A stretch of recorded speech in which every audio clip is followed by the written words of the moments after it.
Hey, I think we're live. Welcome back. Happy New Year, everyone. That has never been here before. I appreciate you taking the time to meet with me. I'm using a new monitor. Well, not really a new monitor. My monitor broke down.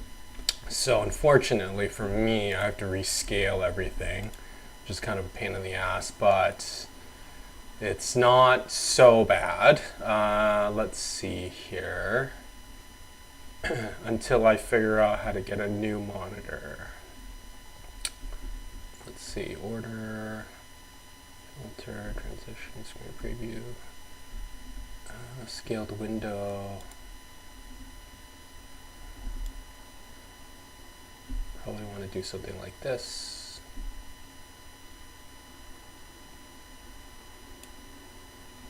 Okay, and then I'll just toggle this bad boy.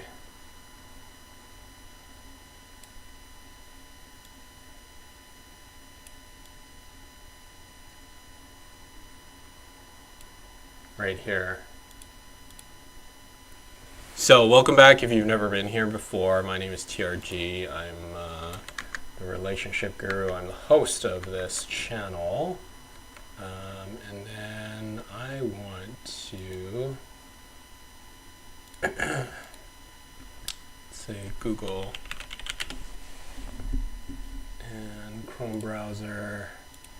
We'll just do Google, and then we'll park this first, and we'll go to resize the window.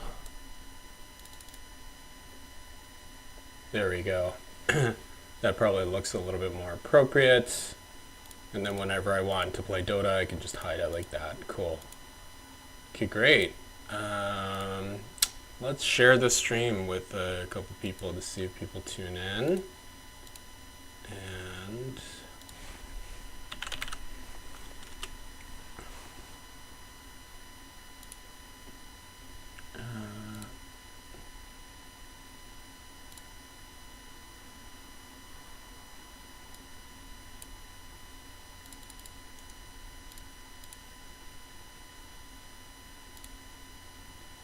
continued web app.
What are we going to review today? Let's take a look at some videos that have come out.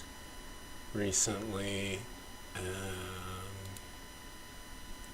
I love these guys. They make really good videos, even though I really don't watch most of, like a lot of their videos. I think how their videos are edited is really good. I'm just gonna get my dinner. Be right back.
Let's take a look at some of these videos. Desktop audio. Just gonna see if my audio is correct right now. Settings. Output audio. Samsung HD. Okay, probably reconfiguring, hopefully. Okay, let's take a look at something.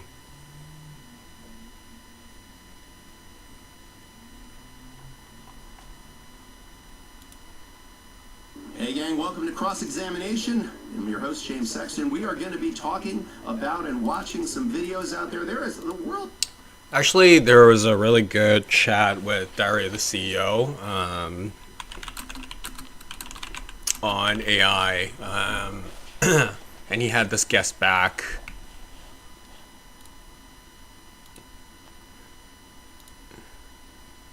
It was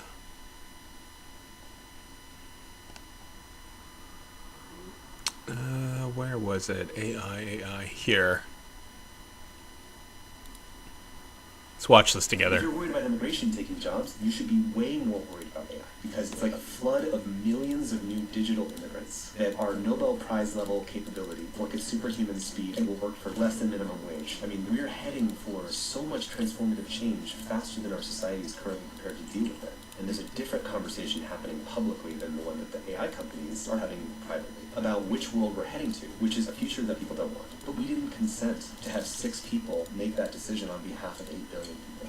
Tristan Harris is one of the world's most influential technology ethicists, who created the Center for Humane Technology after correctly predicting the dangers social media would have on our society. and now he's warning us about the catastrophic consequences AI will have on all of us. Let me collect myself for a second. We can't let it happen. We cannot let these companies race to build a super intelligent digital god, own the world economy, and have military advantage, because of the belief that if I don't build it first, I'll lose to the other guy, and then I will be forever a slave to their future. And they feel they'll die either way, so they prefer to light the fire and see what happens. It's winner takes all. But as we're racing, we're ending in a world of unvetted therapists, rising energy prices, and major security risks. I mean, we have evidence where if an AI model... Oh, hey, welcome to the stream. I'm just watching a video on AI, like dangers and stuff like that. I don't know if you guys have ever seen Diary of the CEO. It's actually a really good channel. He interviews experts from, I don't know, every single walk of life. It could be like a therapist, it could be someone about men's problems. Today it's about an AI specialist that I believe he used to work for OpenAI, or at the very least he's basically friends with, like, he knows a lot of the people that are controlling these AI companies, or like execs there. So he talks a lot about of this pretty openly, about how, you know, we're essentially handing over like the fate of humanity to like 6 people, right? But we never kind of voted for this at all, or had any kind of autonomy on making those kind of decisions. So yeah, here we go. And if you're not familiar with this channel, like I'd recommend, I mean, he doesn't exactly need help. He has like 14.9 million followers, but it's a good channel. It really is. It's about to get replaced with another AI model, and then it also reads in the company email that one executive is having an affair with an employee. And the AI will independently blackmail that executive in order to keep itself alive. That's crazy. But what do you think? I'm finding it really hard to be hopeful. By the way, do you use AI in your own workplace? I'm just curious. I certainly do at various different capacities, but I do use it pretty routinely on a day-to-day basis. Not for everything, but for pretty simple tasks that I just don't want to brainstorm. Like, I will have the idea, but ideating something and executing something are completely different, right? So if I needed to make like a spreadsheet for myself or whatever, like it has the ability to be able to do that. No, it's just that. So I really want to get practical and specific about what we can do about this. Listen, I'm not this is super important. But we have done hard things before, and it's possible to change it in the future. So I see messages all the time in the comments section that some of you didn't realise you didn't subscribe. So if you could do me a favour and double check if you're a subscriber to this channel, that would be tremendously appreciated. It's the simple, it's the free thing that anybody that watches this show frequently can do to help us here, to keep everything going in this show, in the trajectory it's on. So please do double check if you've subscribed, and thank you so much. Because in a strange way, you're part of our history, and you're on this journey with us, and I appreciate you for that. So thank you. Tristan, I think my first question, and maybe the most important question, is we're going to talk about artificial intelligence and technology broadly today, but who are you in relation to this subject matter? So I did a program at Stanford called the Mayfield Fellows Program that took engineering students and then taught them entrepreneurship. You know, I, as a computer scientist, didn't know anything about entrepreneurship, but they pair you up with venture capitalists, they give you mentorship, and you know, there's a lot of powerful alumni who are part of that program. The co-founder of Asana, the co-founders of Instagram were both part of that program, and that put us in kind of a cohort of people who were basically ending up at the center of what was going to colonize the whole world's psychological environment, which was the social media situation. And as part of that, I started my own tech company called Apture, and we, you know, basically made this tiny widget that would help people find more contextual information without leaving the website they were on. It was a really cool product that was about deepening people's understanding. And I got into the tech industry because I thought that technology could be a force for good in the world. That's why I started my company. And then I kind of realized through, you know, that experience that at the end of the day, these news publishers who used our product, they only cared about one thing, which is this increasing the amount of time and eyeballs and attention on our website? Because eyeballs meant more revenue. And I was in sort of this conflict of, I think I'm doing this to help the world, but really I'm measured by this metric of what keeps people's attention. That's the only thing that I'm measured by. And I saw that conflict play out among my friends who started Instagram, you know, because they got into it because they wanted people to share little bite-sized moments of your life. You know, here's a photo of my bike ride down to the bakery in San Francisco. That's what Kevin Systrom used to post when he was just starting it. I was probably one of the first 100 users of the app. And later you see how these, you know, these sort of simple products that had a simple, good, positive intention got sort of sucked into these perverse incentives. And so Google acquired my company called Apture. I landed there, and I joined the Gmail team. And I'm with these engineers who are designing the email interface that people spend hours a day in. And then one day, one of the engineers comes over, and he says, well, why don't we make it buzz your phone every time you get an email? And he just asked the question nonchalantly, like it wasn't a big deal. And in my experience, I was like, oh my God, you're about to change billions of people's psychological experiences with their families, with their friends, at dinner, with their date night, on romantic relationships, where suddenly people's phones are going to be busy showing notifications. Welcome to the stream. I'm just eating something, so I apologize, but I'm watching a AI expert really talk about the dangers of AI. So if you find this fascinating, please tune in.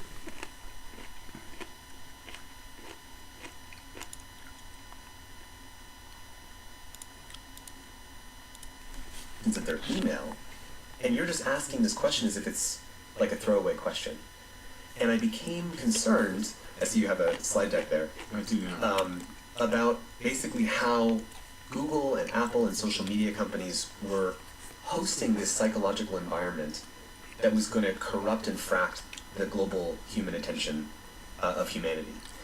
And I basically said I needed to make a slide deck, it's a 130-something pages slide deck, that basically was a message to the whole company at Google saying we have to be very careful and we have a moral responsibility in how we shape the global attentions of humanity.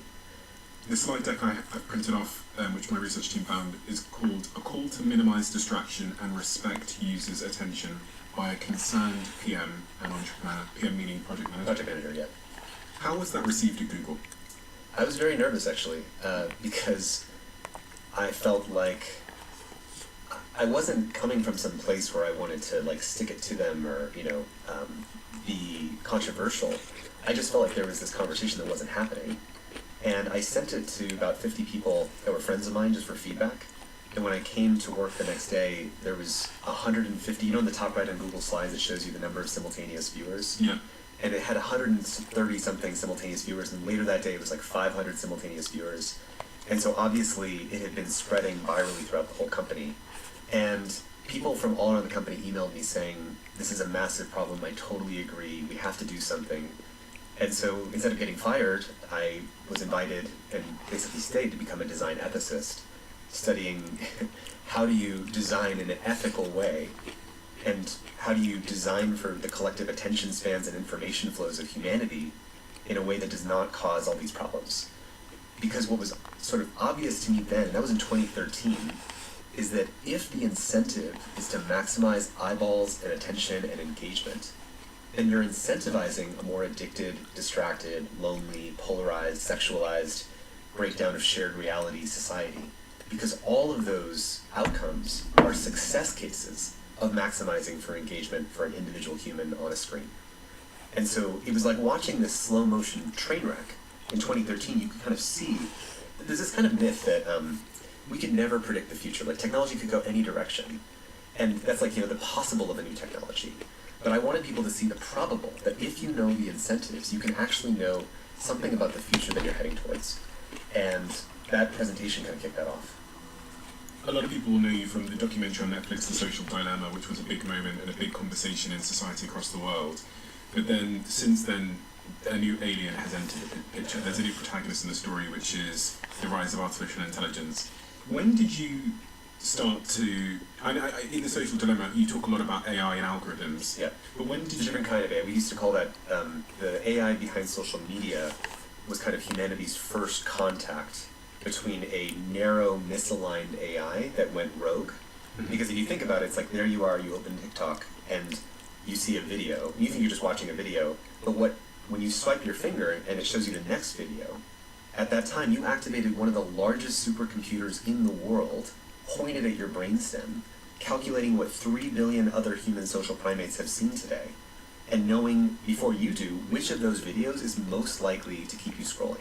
It makes a prediction, so it's an AI that's just making a prediction about which video to recommend to you. But Twitter's doing that with which tweet should be shown to you. Instagram's doing that with which photo or videos to be shown to you. And so all of these things are these narrow, misaligned AIs just optimizing for one thing, which is what's going to keep you scrolling. And that was enough to wreck and break democracy and to create the most anxious and depressed generation of our lifetime, just by this very simple baby AI. And people didn't even notice it because it was called social media instead of AI. But it was the first, we used to call it, in this AI dilemma talk that my co-founder and I gave, we called it humanity's first contact with AI, because it was just a narrow AI. And what ChatGPT represents is this whole new wave of generative AI that is a totally different beast, because it speaks language, which is the operating system of humanity.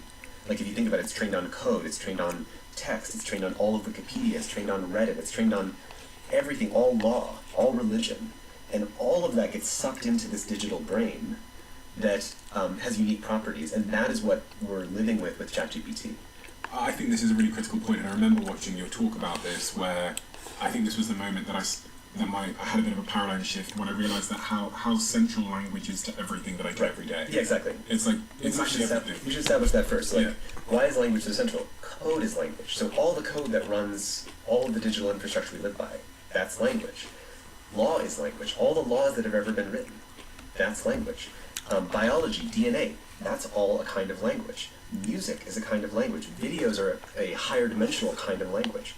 And the new generation of AI that was born with this technology called transformers that Google made in 2017 was to treat everything as a language. And that's how we get, ChatGPT, write me a 10-page essay on anything, and it spits out this thing. Or ChatGPT, find something in this religion that'll persuade this group of the thing I want them to be persuaded by. That's hacking language, because religion is also language. And so this new AI that we're dealing with can hack the operating system of humanity. It can hack code and find vulnerabilities in software. The recent AIs today, just over the summer, have been able to find 15 vulnerabilities in open source software on GitHub. So it can just point itself at GitHub. GitHub being like this website that hosts basically all the open source code of the world. So it's kind of like the Wikipedia for coders. It has all the code that's ever been written that's publicly and openly accessible, and you can download it so you don't have to write your own face recognition system. You can just download the one that already exists. And so GitHub is sort of supplying the world with all of this free digital infrastructure. And the new AIs that exist today can be pointed at GitHub and found 15 vulnerabilities from scratch that had not been exploited before. So if you imagine that now applied to the code that runs our water infrastructure, our electricity infrastructure, we're releasing AI into the world that can speak and hack the operating system of our world. And that requires a new level of discernment and care about how we're doing that, because we ought to be protecting the core parts of society that we want to protect before all that happens. I think especially when you think about how central voice is to safeguarding so much of our lives. My relationship with my girlfriend runs on voice. Right, exactly. Me calling her to tell her something, my bank, I call them and tell them something. Exactly. And they ask me for a bunch of codes or a password or whatever. And all of this comes back to your point about language, which is my whole life is actually protected by my communications with other people now. And you generally speaking, you trust when you pick up the phone that it's a real person. I literally just 2 days ago, I had the mother of a close friend of mine call me out of nowhere, and she said, Tristan, my daughter, she just called me crying that some person is holding her hostage and wanted some money. And I was like, oh my God, this is an AI scam. But it's hitting my friend in San Francisco who's knowledgeable about this stuff and didn't know that it was a scam. And for a moment, I was very concerned, and I had to track her down and figure out and find my friends where she was and find out she was okay. And when you have AIs that can speak the language of anybody, it now takes less than 3 seconds of your voice to synthesize and speak in anyone's voice. Again, that's a new vulnerability that society has now opened up because of AI. So ChatGPT kind of set off the starting pistol for this whole race. Yes. And subsequently, it appears that every other major technology company now is investing ungodly amounts of money in competing in this AI race, and they're pursuing this thing called AGI, which we hear this word used a lot. Yes. What is AGI, and how is that different from what I use at the moment on ChatGPT or Gemini? Yeah. So that's the thing that people really need to get, is that these companies are not racing to provide a chatbot to users. That's not what their goal is. If you look at the mission statement on OpenAI's website, or all the websites, their mission is to be able to replace all forms of human economic labor in the economy, meaning an AI that can do all the cognitive labor, meaning labor of the mind, so that can be marketing, that can be text, that can be illustration, that can be video production, that can be code production. Everything that a person can do with their brain, these companies are racing to build that. That is artificial general intelligence. General meaning all kinds of cognitive tasks. Demis Hassabis, the co-founder of Google DeepMind, used to say, first solve intelligence and then use that to solve everything else. Like, it's important to say, why is AI distinct from all other kinds of technologies? It's because if I make an advance in one field like rocketry, let's say I uncover some secret in rocketry, that doesn't advance like biomedicine knowledge, or doesn't advance energy production, or doesn't advance coding. But if I can advance generalized intelligence, think about all science and technology development over the course of all human history. So science and technology is all done by humans thinking and working out problems in any domain. So if I automate intelligence, I'm suddenly going to get an explosion of all scientific and technological development everywhere. Does that make sense? Of course, yeah, it's foundational to everything. Exactly. Which is why there's a belief that if I get there first and can automate generalized intelligence, I can own the world economy, because suddenly everything that a human can do that they would be paid to do in a job, the AI can do that better. And so if I'm a company, do I want to pay the human who has healthcare, might whistleblow, complains, has to sleep, has sick days, has family issues, or do I want to pay the AI that will work 24/7 at superhuman speed, doesn't complain, doesn't whistleblow, doesn't have to be paid for healthcare? There's the incentive for everyone to move to paying for AIs rather than paying humans. And so AGI, artificial general intelligence, is more transformative than any other kind of technology we've ever had. And it's distinct. With the sheer amount of money being invested into it, and the money being invested into the infrastructure, the physical data centers, the chips, the compute, do you think we're going to get there? Do you think we're going to get to AGI? I do think that we're going to get there. It's not clear how long it will take, and I'm not saying that because I believe necessarily the current paradigm that we're building on will take us there. But, I'm based in San Francisco. I talk to people at the AI labs. Half these people are friends of mine, people at the very top level. And, most people in the industry believe that they'll get there between the next 2 and 10 years at the latest. And I think some people might say, oh, well, it may not happen for a while. Phew, I can sit back and we don't have to worry about it. And it's like, we're heading for so much transformative change faster than our society is currently prepared to deal with it. The reason I was excited to talk to you today is because I think that people are currently confused about AI.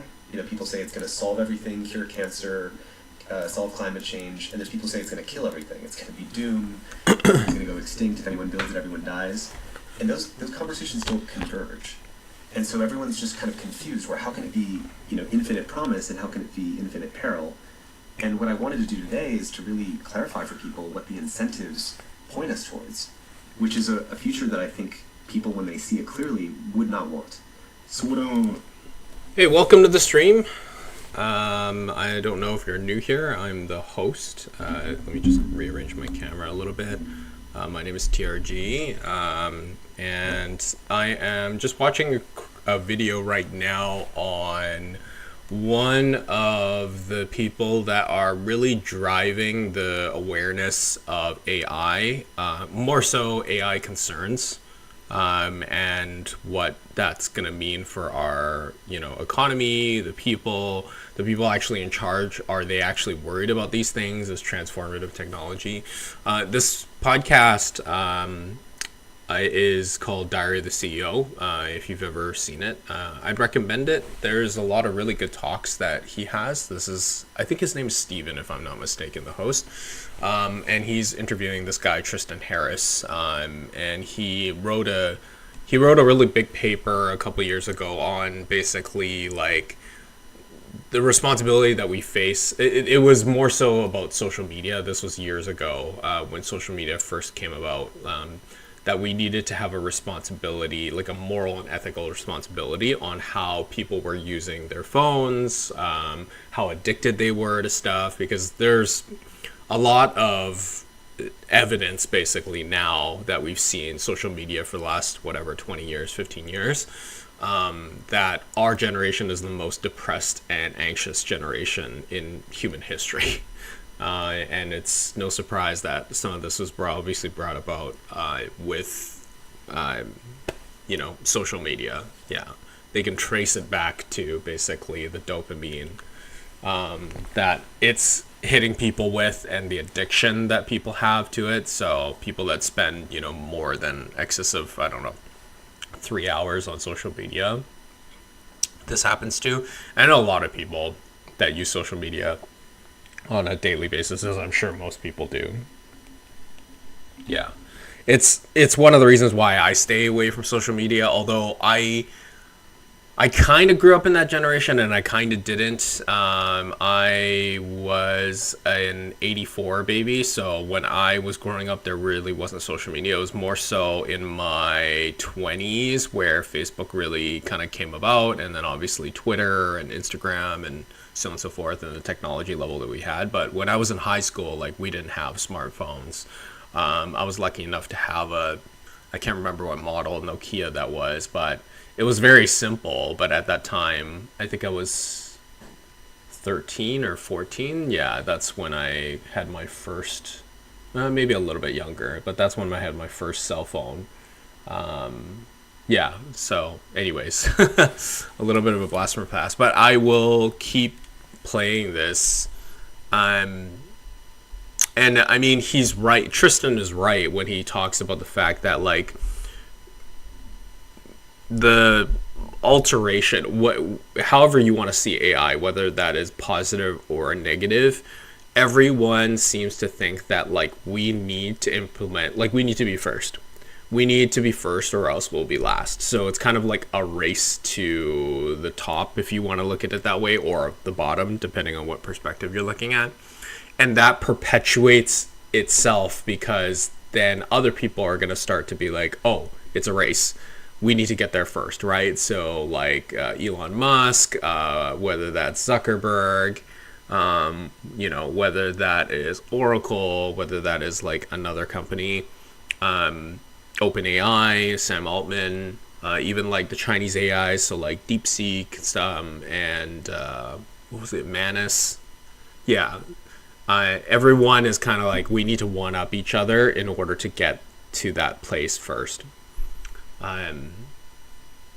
But it's such a transformative technology that no one really knows what's going to happen. They just predict that it's really going to alter like the way that we interact with each other, like our lives, our daily lives, right? And no one really voted for this. No one really signed up for this yet, anyways, right? And like there wasn't a vote worldwide that said like, should we introduce AI to like this particular industry? It's just companies are doing whatever is best for them. They're businesses, after all. Right? It's capitalism, and I'm probably more capitalistic than most people, to be honest with you. I think I lean center right if I had to really put, a nail on the head. But it is kind of scary as well, if you think about it. You have this transformative technology that can basically, it's intelligence, right? It's literally called artificial intelligence.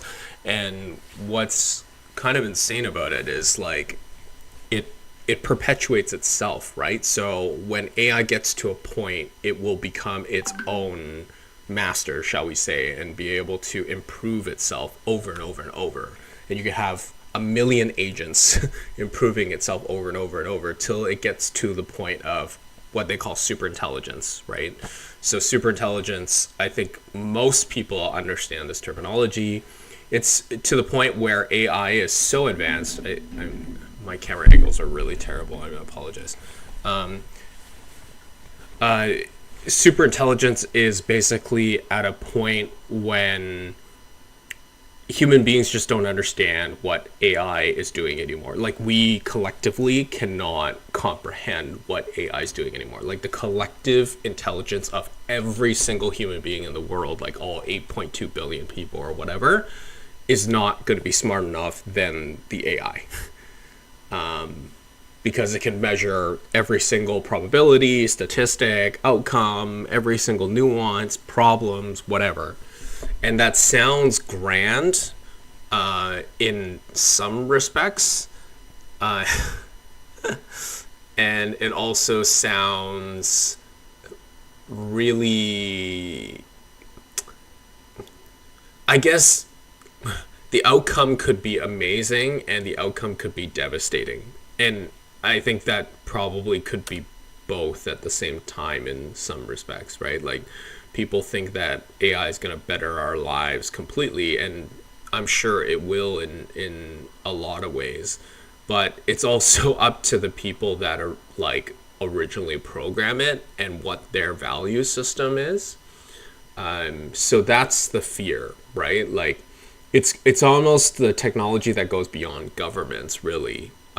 Just like how at this point the government can't really control Bitcoin or crypto. Like, they claim they can, and they claim that they can, freeze your accounts and audit you and stuff like that. But like, you can have a cold wallet storage in like Bahamas and never claim tax on it, right? Like, sure, I guess if Uncle Sam catches you, you could go to jail for that. But how are they gonna know? How are they going to catch you? Right? Your digital footprint on crypto is like the entire blockchain is created to create anonymity. Like that's part of the thing. Hey, welcome to the stream, by the way. So yeah, AI is like, I don't believe that it can be controlled. The other point that they always make with a lot of these conversations, because I've seen a lot of these talks, I find it something that's very fascinating and a little bit terrifying, is we've never in our years had a more intelligent species take orders from a less intelligent species. Right? So like we as mankind, like we boss around monkeys, for example. Okay, the monkeys don't boss around us. If you believe in evolution, we're technically, I guess, the evolution of that to get to this point. So, yeah, it's one of those things where you just you don't know. Sorry, give me a second.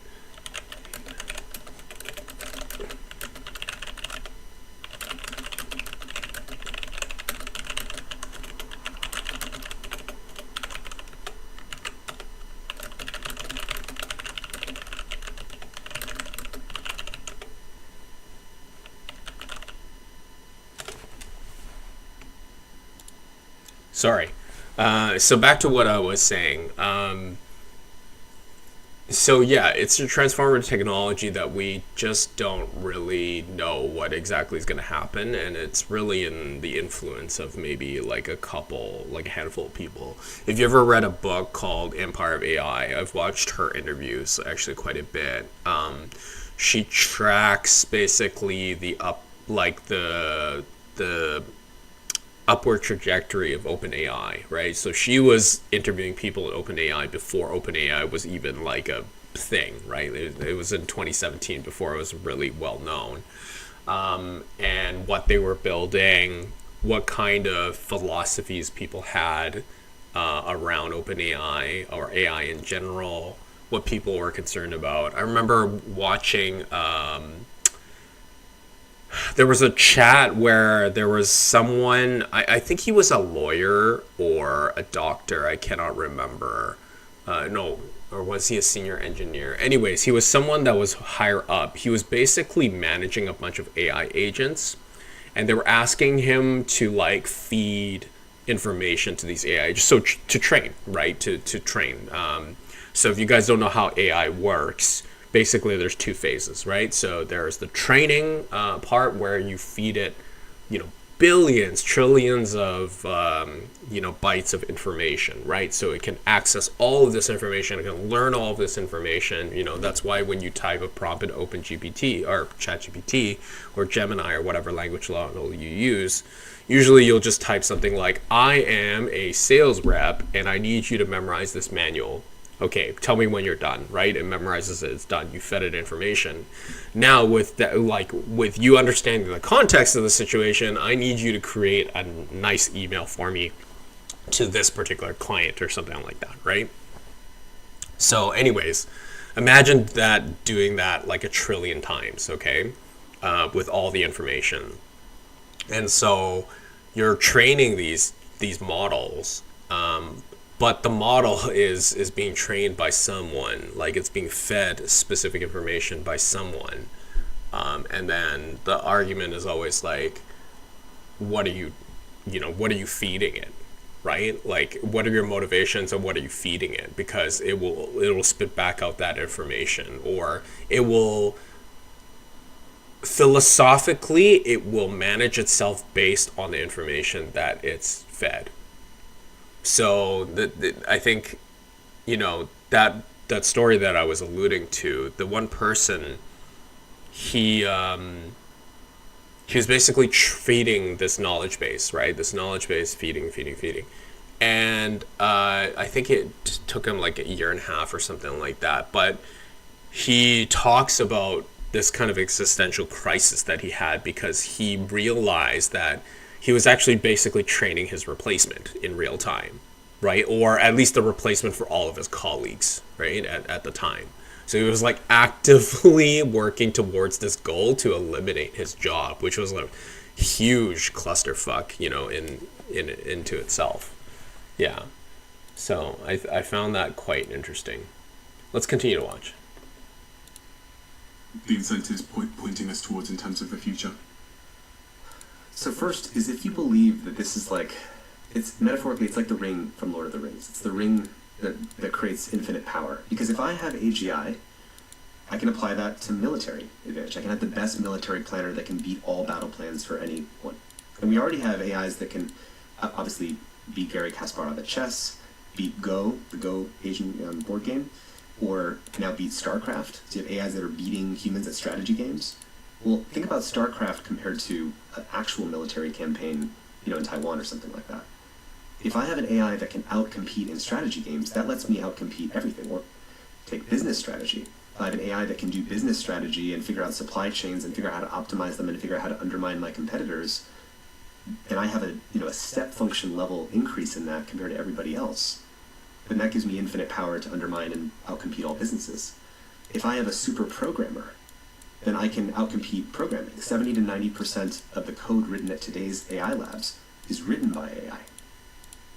Think about the stock market as well. Think about the stock market. If I have an AI that can trade in the stock market better than all the other AIs, because currently there's mostly AIs that are actually trading in the stock market, but if I have a jump in that, then I can consolidate all the wealth.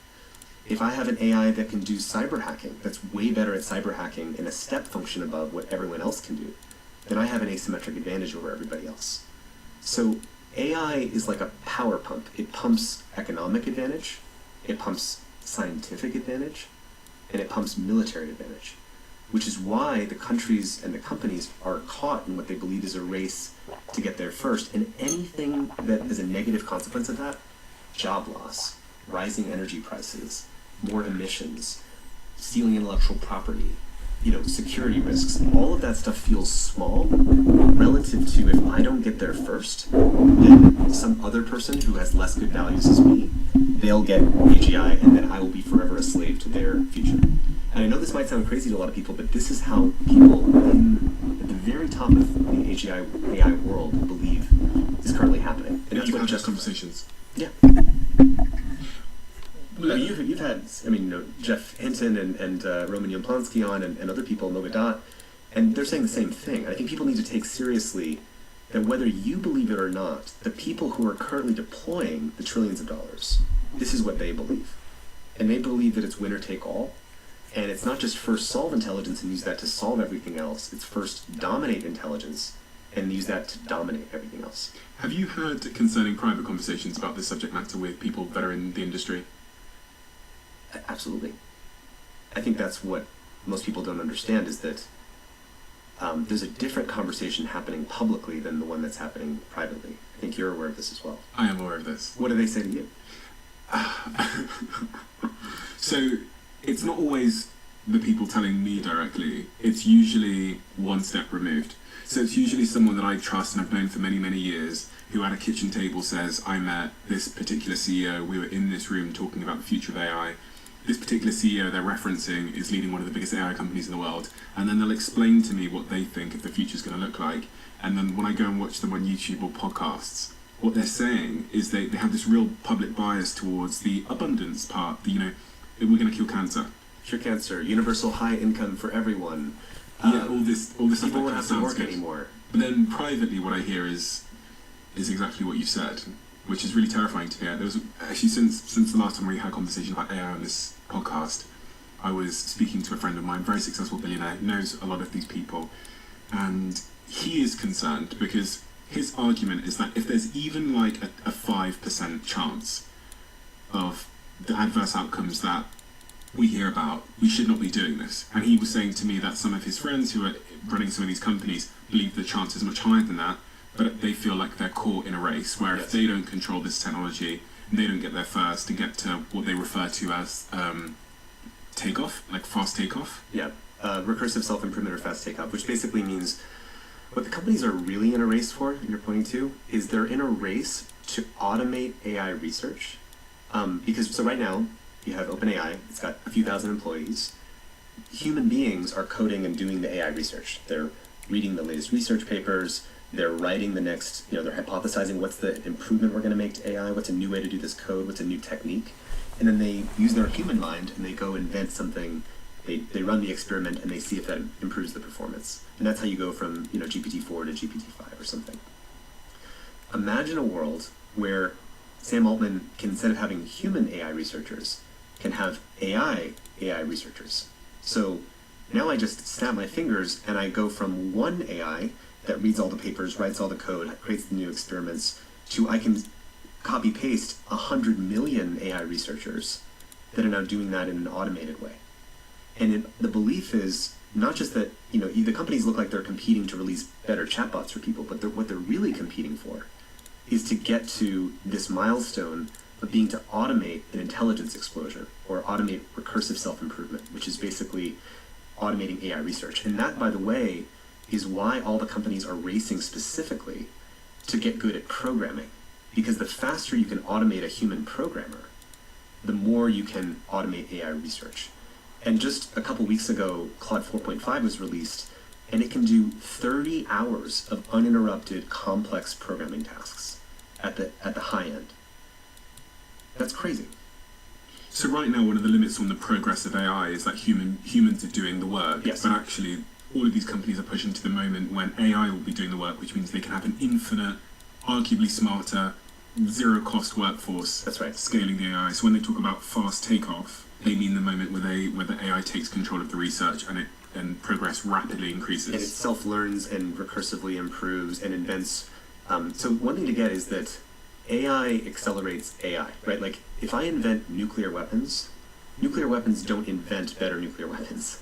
Yeah. But if I invent AI is intelligence. Intelligence automates better programming, better chip design. So I can use AI to say, here's a design for the NVIDIA chips. Go make it 50% more efficient, and it can find out how to do that. I can say, AI, here's a supply chain that I need for all the things for my AI company. And it can optimize that supply chain and make that supply chain more efficient. Mm-hmm. AI, here's the code for making AI. Make that more efficient. AI, here's training data. I need to make more training data. Go run 1 million simulations of how to do this, and it'll train itself to get better. What So do you think AI accelerates AI. What do you think these people are motivated by? The CEOs of these companies? That's a good question. Genuinely, what do you think their genuine motivations are? When you think about all these names, I think it's a subtle thing. I think there's, it's almost mythological, because there's almost a way in which they're building a new intelligent entity that has never before existed on planet Earth. It's like building a god. I mean, the incentive is build a god, own the world economy, and make trillions of dollars. Right? If you could actually build something that can automate all intelligent tasks, all goal achieving, that will let you outcompete everything. So that is a kind of godlike power that I think imagine energy prices go up, or hundreds of millions of people lose their jobs. Those things suck. But relative to, if I don't build it first and build this god, I'm going to lose to some maybe worse person who I think, in my opinion, not my opinion, Tristan, but their opinion thinks is a worse person. It's a kind of competitive logic that self-reinforces itself. But it forces everyone to be incentivized to take the most shortcuts, to care the least about safety or security, to not care about how many jobs get disrupted, to not care about the well-being of regular people, but to basically just race to this infinite prize. So there's a quote that a friend of mine interviewed a lot of the top people at the AI companies, like the very top, and he just came back from that and basically reported back to me and some friends, and he said the following: in the end, a lot of the tech people I talk to, when I really grill them on it, about like, why you're doing this, they retreat into, number one, determinism, number two, the inevitable replacement of biological life with digital life, and number three, that being a good thing anyways. At its core, it's an emotional desire to meet and speak to the most intelligent entity that they've ever met. And they have some ego-religious intuition that they'll somehow be a part of it. It's thrilling to start an exciting fire. They feel they'll die either way, so they prefer to light it and see what happens. That is the perfect description of the private conversations. Doesn't that match what That's you the have? perfect description. Doesn't it? And that's the thing. So people may hear that and they're like, well, that sounds ridiculous. But if you actually... I just got goosebumps because it's the perfect description, especially the part they'll think they'll die either way. Exactly. Well, and worse than that, some of them think that in the case where if they were to get it right, and if they succeeded, they could actually live forever. Because if AI perfectly speaks the language of biology, it will be able to reverse aging, cure every disease. And so there's this kind of, I could become a god. And I'll tell you, you and I both know people who've had private conversations. Well, one of them that I have heard from one of the co-founders of one of the most powerful of these companies, when faced with the idea that what if there's an 80% or 20% chance that everybody dies and gets wiped out by this, but an 80% chance that we get utopia, he said, well, I would clearly accelerate and go for the utopia. Given a 20% chance. It's crazy. People should feel you do not get to make that choice on behalf of me and my family. We didn't consent to have 6 people make that decision on behalf of 8 billion people. We have to stop pretending that this is okay or normal. It's not normal. And the only way that this is happening and they're getting away with it is because most people just don't really know what's going on. Yeah. But I'm curious, what do you think when they... I mean, everything you just said. It's that last part about the 80-20% thing is almost verbatim what I heard from a very successful friend of mine who is responsible for building some of the biggest companies in the world, when he was referencing a conversation he had with the founder of maybe the biggest AI company in the world. And it was truly shocking to me because it was said in such a blasé way. Yes. It wasn't, that's what I had heard in this particular situation. It wasn't like... It was like matter of fact. It's just matter of fact. It's just easy. Yeah, of course I would roll the dice. And even Elon Musk he actually said the same number in an interview with Joe Rogan. And if you listen closely when he said, I decided I'd rather be there when it all happens, if it all goes off the rails. I decided in that worst case scenario, I decided that I prefer to be there when it happens. Which is just justifying racing to our collective suicide.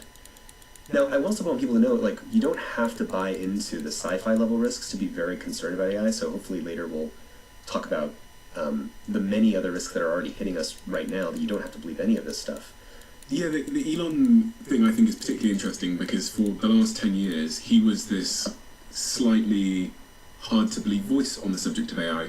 He was talking about it being a huge risk and an extinction level event. He was the first AI risk people. Yeah, he was saying, this is more dangerous than nukes. He was saying, I try to get people to stop doing it. This is summoning the demon. Those are his words, not mine. Yeah. We shouldn't do this. Supposedly, he used his first and only meeting with President Obama, I think in 2016, to advocate for global regulation and global controls on AI, because he was very worried about it. And then really what happened is ChatGPT came out, and as you said, that was the starting gun, and now everybody was in an all-out race to get there first. He tweeted words to the effect, I'll put it on the screen, he tweeted that he had remained in, I think he used a word similar to disbelief for some time, like suspended disbelief, but then he said in the same tweet that the race is now on. The race is on, and I have to race. And I have to go. I have no choice but to go. And he's basically saying, I tried to fight it for a long time, I tried to deny it, I tried to hope that we wouldn't get here, but we're here now, so I have to go. Yep. And at least he's being honest. He does seem to have a pretty honest track record on this because he was the guy 10 years ago warning everybody. I remember him talking about it and thinking, oh God, this is like 100 years away. Why are we talking about this? I felt the same, by the way. Yeah. Some people might think that I'm some kind of AI enthusiast and I'm trying to ratchet. I didn't believe that AI was a thing to be worried about at all until suddenly the last 2-3 years where you can actually see where we're headed. But, oh man, there's so much to say about all this. So if you think about it from their perspective, it's like, best case scenario, I build it first, and it's aligned and controllable, meaning that it will take the actions that I want, it won't destroy humanity, and it's controllable, which means I get to be God and emperor of the world. Second scenario, it's not controllable, but it's aligned, so I built a God and I lost control of it, but it's now basically, it's running humanity, it's running the show, it's choosing what happens, it's out-competing everyone on everything. That's not that bad an outcome. Third scenario, it's not aligned, it's not controllable, and it does wipe everybody out. And that should be demotivating to that person, to an Elon or someone, but in that scenario, they were the one that birthed the digital god that replaced all of humanity. Like, this is really important to get, because in nuclear weapons, the risk of nuclear war is an omni-lose-lose outcome. Everyone wants to avoid that, and I know that you know that I know that we both want to avoid that. So that motivates us to coordinate and to have a nuclear non-proliferation treaty. But with AI, the worst-case scenario of everybody gets wiped out is a little bit different for the people making that decision. Because if I'm the CEO of DeepSeek, and I make that AI that does wipe out humanity, and that's the worst case scenario, and it wasn't avoidable because it was all inevitable, then even though we all got wiped out, I was the one who built the digital god that replaced humanity, and there's kind of ego in that. And the god that I built speaks Chinese instead of English. That's the religious ego point. That's the ego which is such a great point, because that's exactly what it is. It's like this religious ego where I will be transcendent in some way. And you notice that it all starts by the belief that this is inevitable. Yeah. Which is like, is this inevitable? And it's important to note, because if you believe if everybody who's building it believes it's inevitable, and the investors funding it believe it's inevitable, it co-creates the inevitability. Yeah. Right? Yeah. And the only way out is to step outside the logic of inevitability. Because if we are all heading to our collective suicide, which, I don't know about you, I don't want that, you don't want that. Everybody who loves life looks at their children in the morning and says, I want the things that I love and that are sacred in the world to continue. That's what everybody in the world wants. And the only thing that is having us not anchor on that is the belief that this is inevitable, and the worst case scenario is somehow in this ego-religious way, not so bad if I was the one who accidentally wiped out humanity, because I'm not a bad person because it was inevitable anyway. And I think the goal of for me, this conversation is to get people to see that that's a bad outcome that no one wants. And we have to put our hand on the steering wheel and turn towards a different future. Because we do not have to have a race to uncontrollable, inscrutable, powerful AIs that are, by the way, already doing all the rogue sci-fi stuff that we thought only existed in movies, like blackmailing people, being self-aware when they're being tested, scheming and lying and deceiving to copy their own code to keep themselves preserved. Like, the stuff that we thought only existed in sci-fi movies is now actually happening. And that should be enough evidence to say, we don't want to do this path that we're currently on. It's not that some version of AI progressing into the world is directionally inevitable, but we get to choose which of those futures that we want to have. Are you hopeful? Honestly. I don't relate to hopefulness or pessimism either, because I focus on what would have to happen for the world to go okay. I think it's important to step out of, because both hope or optimism or pessimism are both passive. You're saying, if I sit back, which way is it going to go? I mean, the honest answer is, if I sit back, we just talked about which way it's going to go. So you'd say pessimistic. I challenge anyone who says optimistic on what grounds? What's confusing about AI is it will give us cures to cancer and probably major solutions to climate change and physics breakthroughs and fusion at the same time that it gives us all this crazy negative stuff. And so what's unique about AI that's literally not true of any other object is it hits our brain, and as one object represents a positive infinity of benefits that we can't even imagine, and a negative infinity in the same object. And if you just ask, like, can our minds reckon with something that is both those things at the same time? And if people aren't good at that. They're not good at that. I remember reading the work of Leon Festinger, the guy that coined the term When- cognitive dissonance. Yes, when prophecies fail, he also did that work. Yeah, and it's central. I mean, the way that I interpret it, I'm probably simplifying it here, is that the human brain is really bad at holding two conflicting ideas at the same time. That's right. So it dismisses one That's right. to alleviate the discomfort, the dissonance that's caused. So, for example, if you're a smoker, and at the same time you consider yourself to be a healthy person, if I point out that smoking is unhealthy, Yes. you will You'll justify it. immediately justify it. Exactly. In some way to try and alleviate that discomfort, the contradiction. That's right. And it's the same here with AI. It's very difficult to have a nuanced conversation about this because the brain is trying to... Exactly. And people will hear me and say I'm a doomer or I'm a pessimist. It's actually not the goal. The goal is to say, if we see this clearly, then we have to choose to something else. Hey, That's Texas. the deepest form of optimism. Sorry, I didn't see you joining my chat. I apologize. How are you? Happy New Year, by the way. I hope everything is well. I actually didn't know if you would be joining the stream, just because I know you said that you were gonna go like 0 Dark 30 after New Year's, especially for social media. So yeah, I wasn't sure if you were gonna join, but thanks so much for joining in. I appreciate that. I'm just watching a chat on Diary the CEO. This guy's been on the show before, Tristan Harris, and he warns people about AI. Really, that's what he's doing right now, and he brings up a lot of really good points. I do like his the way he carries himself, the points that he makes, and I think he's really well spoken. So yeah. Listen, because in the presence of seeing where this is going, still showing up and saying we have to choose another way, it's coming from a kind of agency and a desire for that better world. Mm-hmm. But by facing the difficult reality that most people don't want to face. Yeah. And the other thing that's happening in AI that you're saying that lacks the nuance is that people point to all the things. It's simultaneously more brilliant than humans and embarrassingly stupid in terms of the mistakes that it makes. Yeah. So a friend like Gary Marcus would say, here's 100 ways in which GPT-5, like the latest AI model, makes embarrassing mistakes. If you ask it how many strawberries contain the word R in it, it gets confused about what the answer is. Or it'll put more fingers on the hands that are in the deepfake photo or something like that. And I think that one thing that we have to do, what Helen Toner, who is a board member of OpenAI, calls AI jaggedness, that we have simultaneously AIs that are beating and getting gold on the International Math Olympiad, that are solving new physics, that are beating programming competitions and are better than the top 200 programmers in the whole world, or in the top 200 programmers in the whole world, that are beating cyber hacking competitions. It's both supremely outperforming humans and embarrassingly failing in places where humans would never fail. So how does our mind integrate those two pictures? Mm-hmm. Have you ever met Sam Altman? Yeah. What do you think his incentives are? Do you think he cares about humanity? I think that these people, on some level, all care about humanity. Underneath, there is a care for humanity.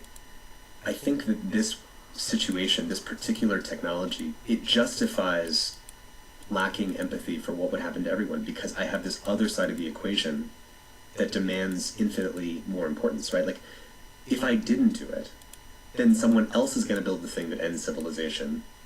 So it's like, do you see what I'm saying? I can justify it as I'm a good guy.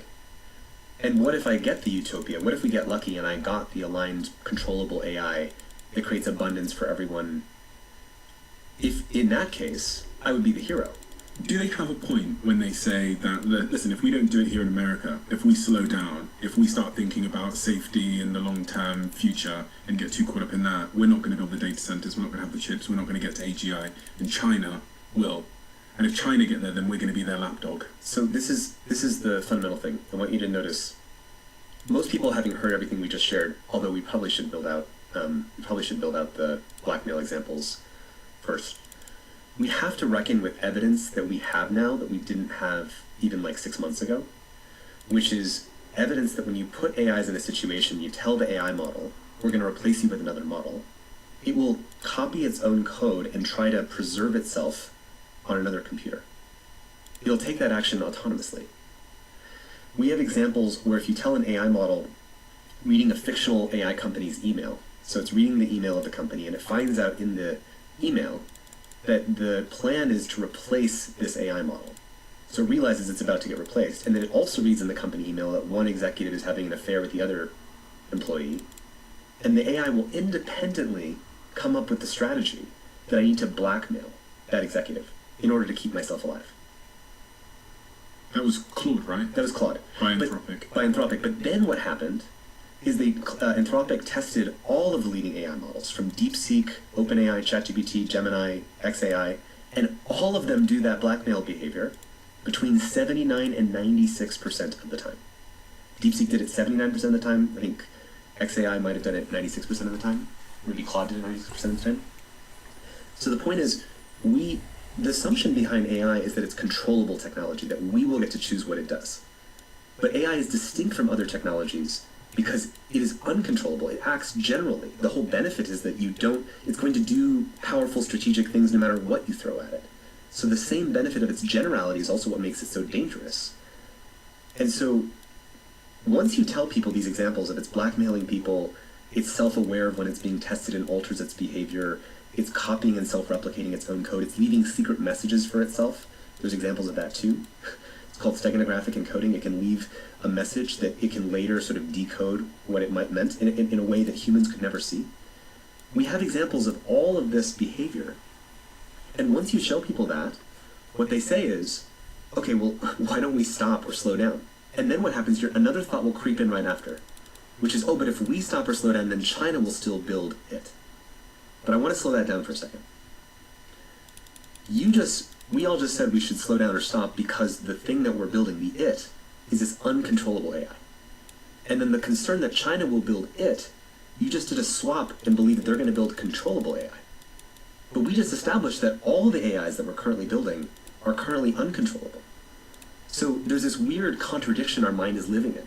When we say they're going to keep building it, what the it that they would keep building is the same uncontrollable AI that we would build. So I don't see a way out of this without there being some kind of agreement or negotiation between the leading powers and countries to pause, slow down, set red lines for getting to a controllable AI. And by the way, the Chinese Communist Party, what do they care about more than anything else in the world? Surviving. Surviving and control. Yeah. Control as a means to survive. Yeah. So they don't want uncontrollable AI any more than we would. And as unprecedented, as impossible as this might seem, we've done this before. In the 1980s, there was a different technology, chemical technology, called CFCs, chlorofluorocarbons, and it was embedded in aerosols like hairsprays and deodorant and things like that. And there was this sort of corporate race where everyone was releasing these products and using it for refrigerants and using it for hairsprays, and it was creating this collective problem of the ozone hole in the atmosphere. And once there was scientific clarity that that ozone hole would cause skin cancers, cataracts, and sort of screw up biological life on planet Earth, we had that scientific clarity and we created the Montreal Protocol. 195 countries signed on to that protocol. Welcome to the stream. Countries then regulated their private companies inside those countries to say we need to phase out that technology. Just watching a video on Diary of the CEO about AI. If you are interested in typing something in the chat, I'm happy to answer any messages. This stream is really, catered towards whatever the topic is. But the recent topic that I've been trying to dive into is just men's issues.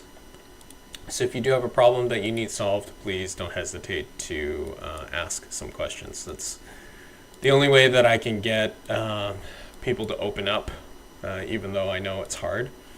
It's really important. Yeah. Really important for a lot of reasons. Yeah. Just for people to know what's going on with everyone and to be on the same page, because, life is hard. Things are tough right now. So, yeah. We need to be there for each other. Let's continue.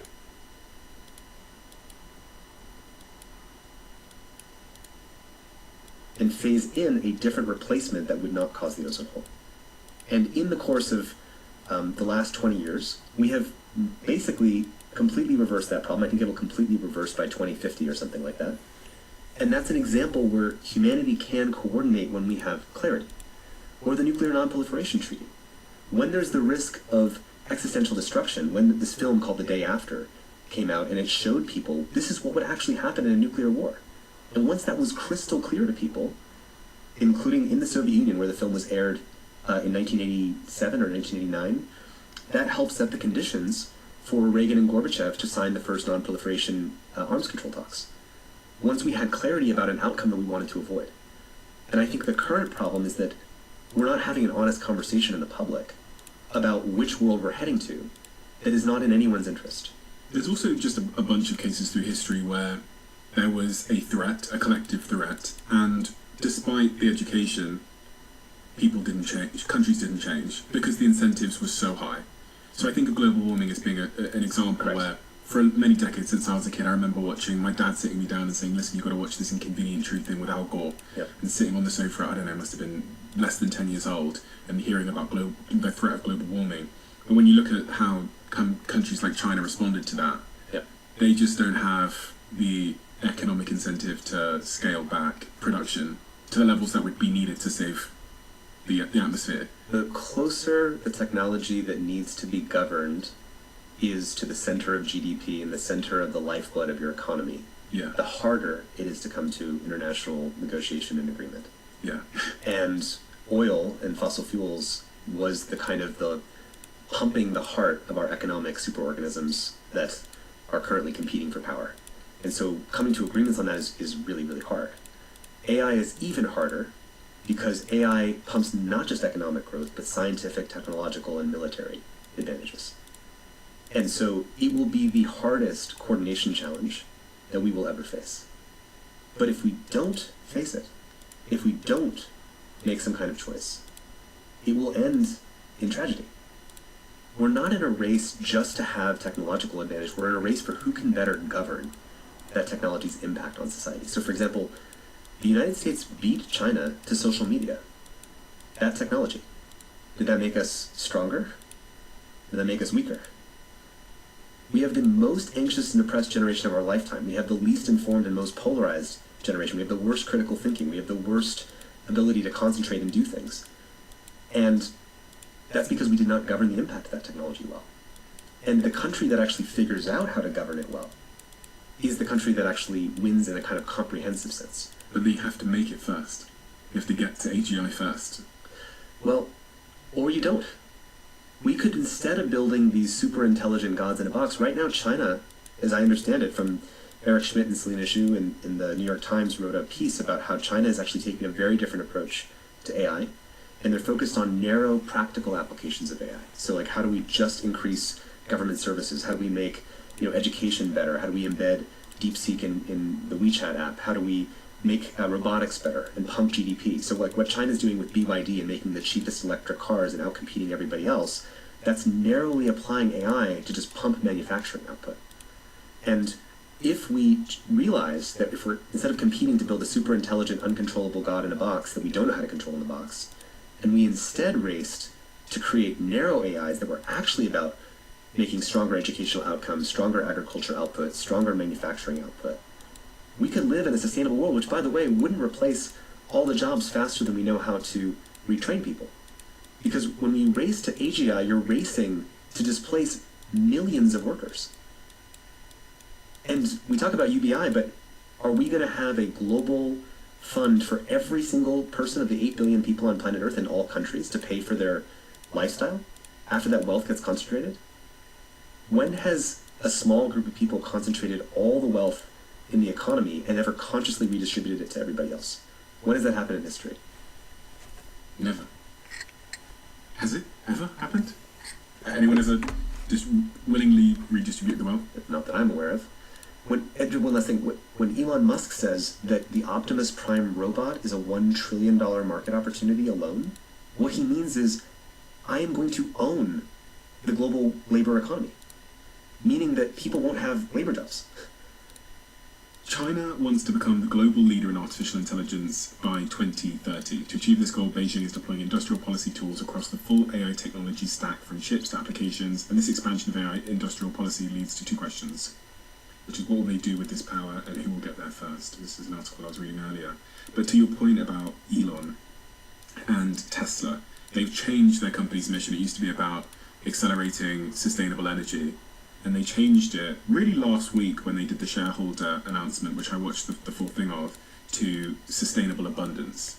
And it was, again, another moment where I messaged both everybody that works in my companies, but also my best friends. And I said, you've got to watch this shareholder announcement. I sent them the condensed version of it, because not only was I shocked by these humanoid robots that were dancing on stage, untethered, because their movements had become very human-like, and there was a bit of like uncanny valley watching these robots dance. But broadly, the bigger thing was Elon talking about there being up to 10 billion humanoid robots, and then talking about some of the applications. He said maybe we won't need prisons, because we could make a humanoid robot follow you and make sure you don't commit a crime again.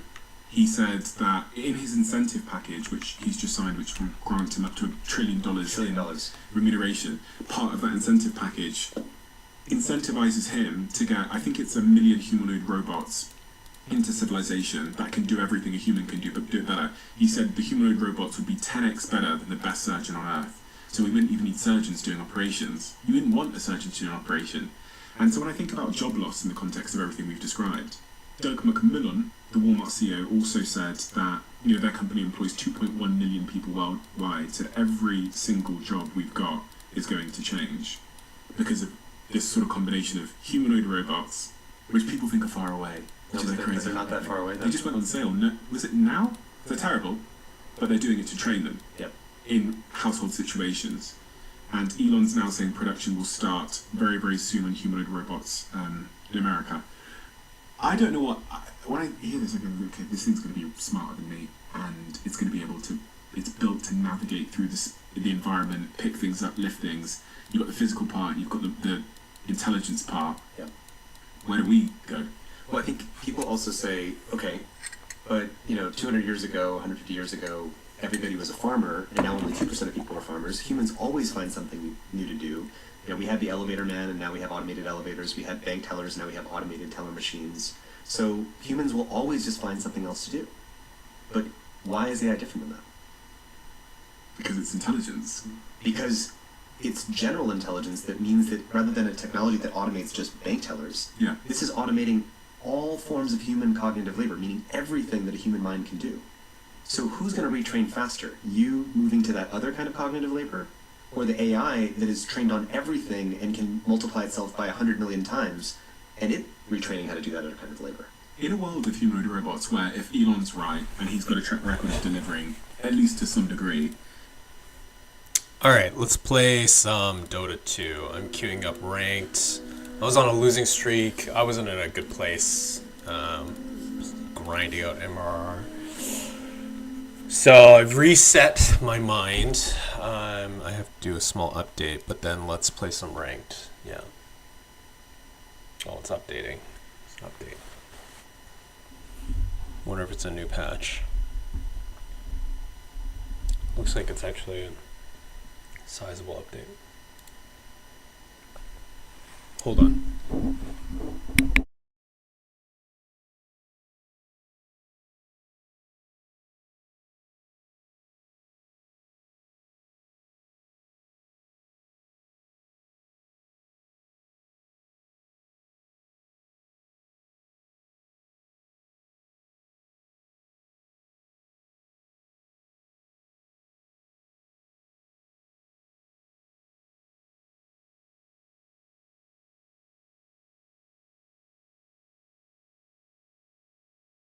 And there are millions, tens of millions, or billions of humanoid robots.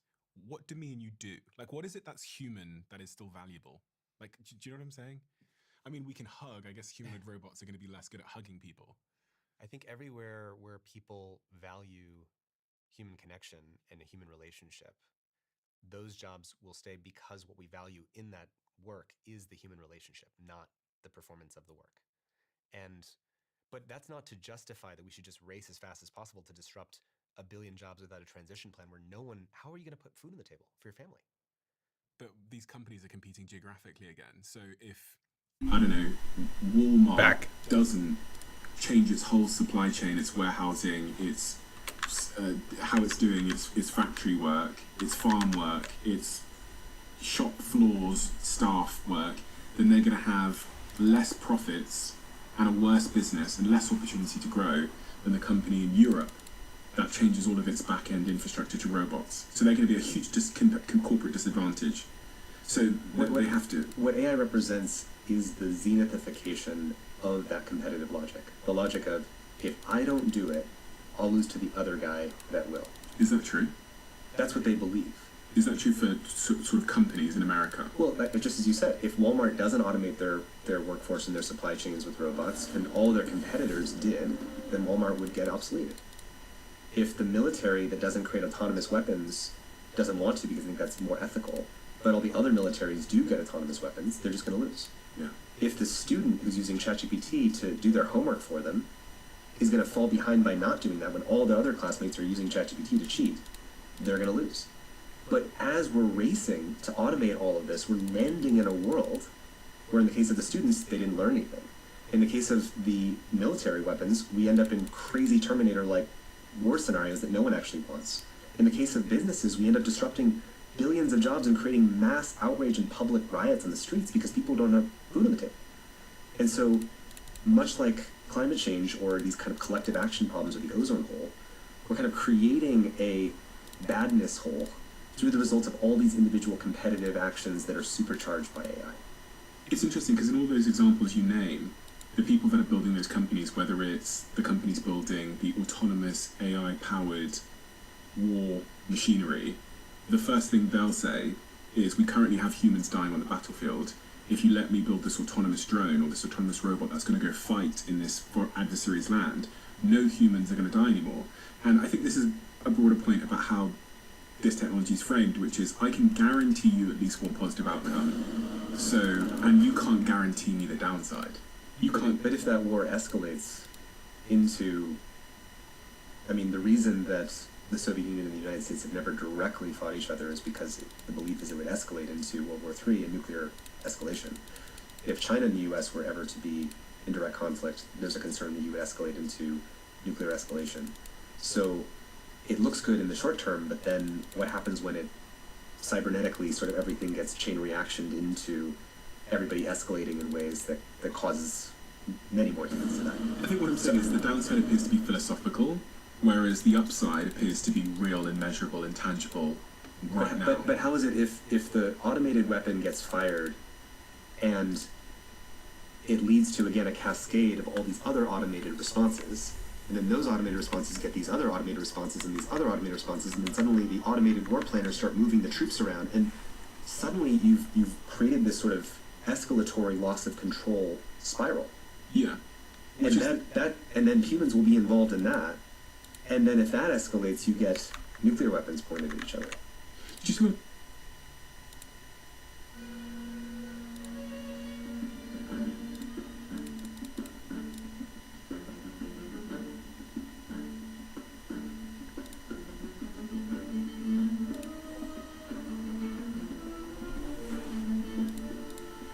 seconds remaining.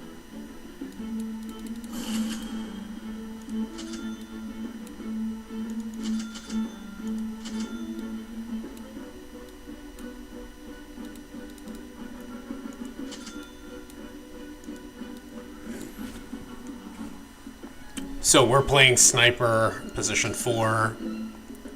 I know my team is probably going to cry about this, but I think I play a pretty decent sniper position 4. We'll see what my lane partner decides to pick and who we're going up against. That'll determine my starting items. So it's most likely an Undying, which is a very spam heavy hero, so I might go stick. And then I probably need extra regen because he's going to sap a lot of my strength. Yeah. I need to be prepared to secure the lane for my... let's see.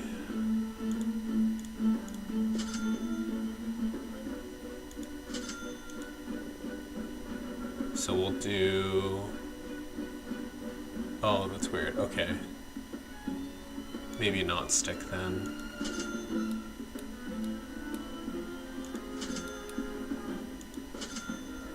For trading,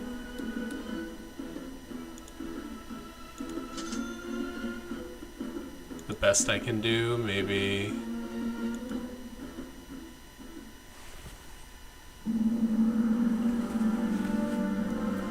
could potentially be a ton of chip damage. I think I need to go Ags first this game, just because of the stun. The problem with this particular build is he's not a very good farmer without items, and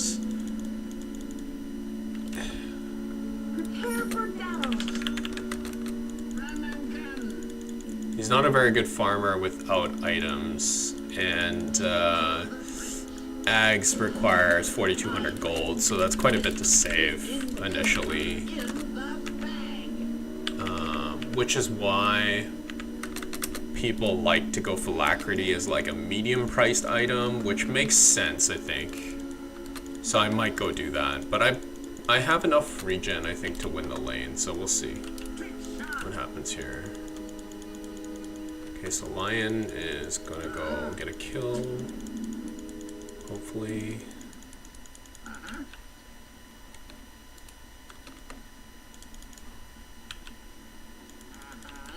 30 seconds to battle. Unlike most people, I don't typically like to go Shrapnel first, just because it pushes the lane. You have to be pretty careful about where to cast it, obviously. You can use it to secure range creeps, so I can see what the benefit is of it. But, like in this particular circumstance, there we go. First blood. And so, most likely, he had 2 sentries. He already planted 1, I think. So I'll get another. Actually, I don't need one because I already have. So we'll go like this. Actually, this is a bad place to plant. Yeah, so I really want to control.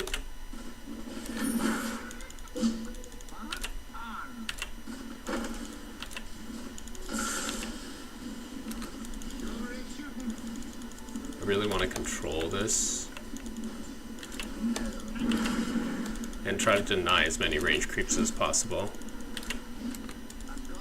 Yeah, force back the wave. Let's pause. I'm sure they'll be back. So now we're already denied the range, which is great.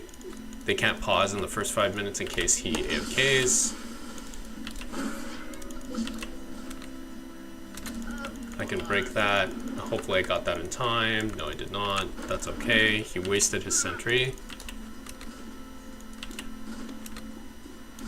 Killed the courier. The courier just got killed. This lane's already going really bad for him.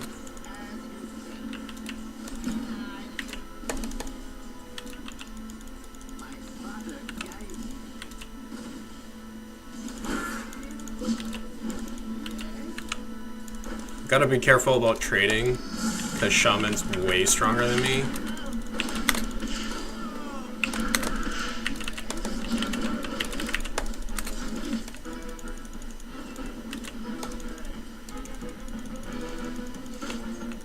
This game might not go, I don't know.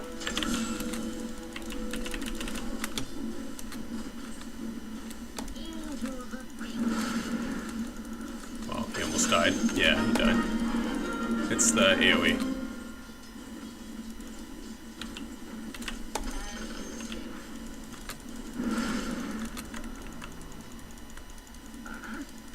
Oh, I fucked up. I blocked my own camp, which is really stupid. That's a huge mistake. Make sure you don't follow my footsteps, but this game might be over.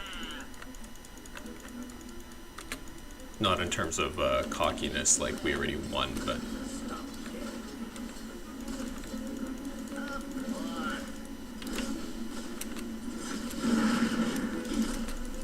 You can abuse something, so...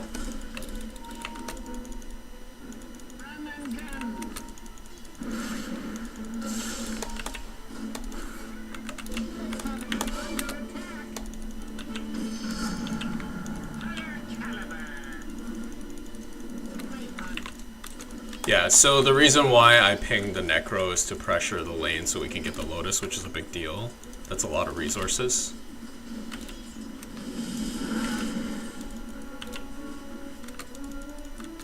And then now I can pull this. Okay. So I got my Wraith Band, which is great. I'm in a good spot now. I will probably get a magic stick because I don't see the point in getting boots. Boots is a really expensive luxury. It's exactly that, a luxury. Oh.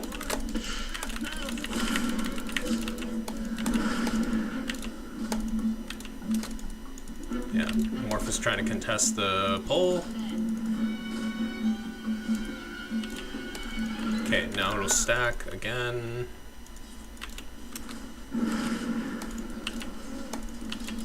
See, we're super healthy because Necro as well.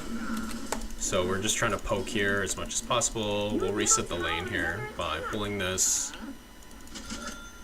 And I almost have stick. I'm actually pretty rich. Oh, is he dead? Oh no, he's super healthy. Yeah, look at that.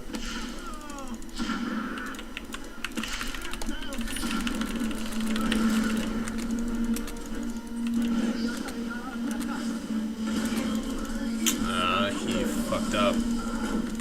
And he caused me to fuck up.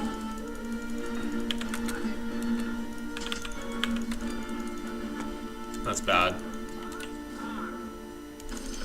I mean, it's not the end of the world, but that certainly did not need to happen. Yeah, see, now Morph got some stuff. He recovered.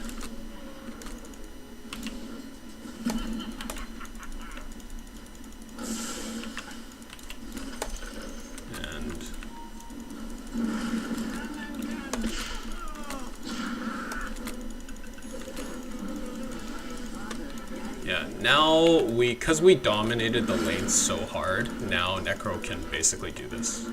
He can cut the wave. Now I can go for the 6 minute.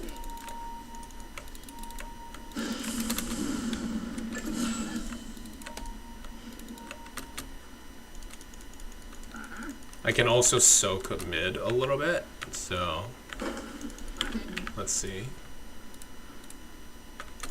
I'm trying to get the bounty rune.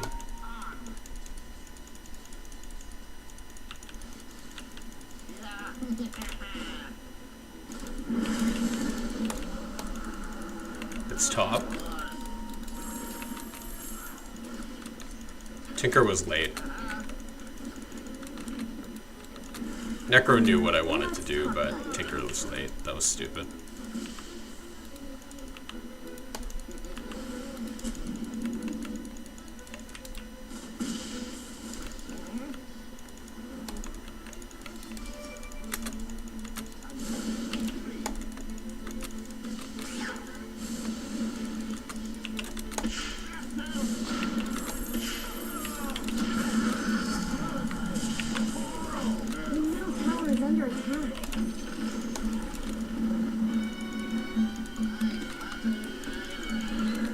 Okay, Tinker really fucked up there. He underestimated the amount of damage that that guy would take on.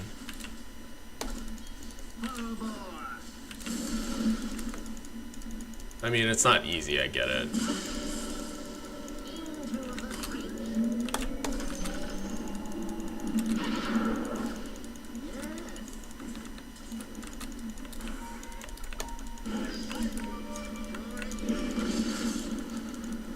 Run, run, run, run! Gotta protect our carry.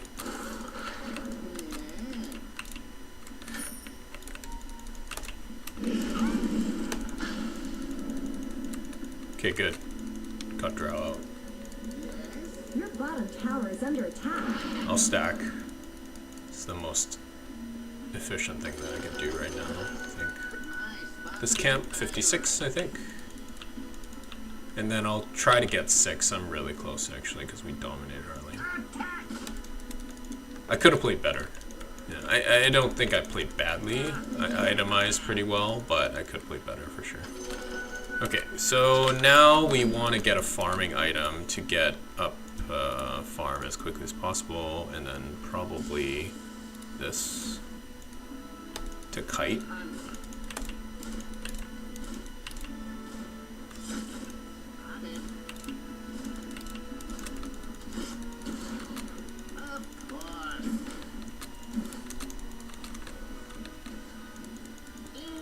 We'll stack the next ancient camp for them.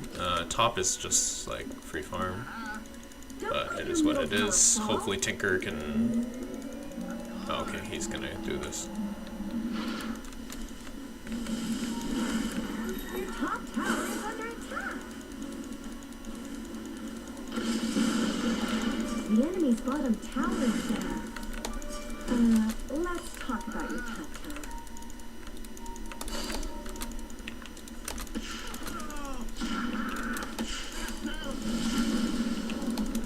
Top tower has fallen. Okay, Going to be a pattern. that wasn't good. Structures are fortified. I do have 6 though, so that's good.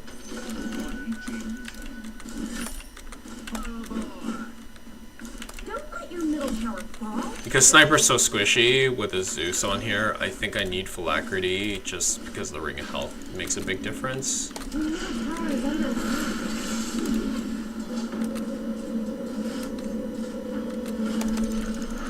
I'm dead. 100%.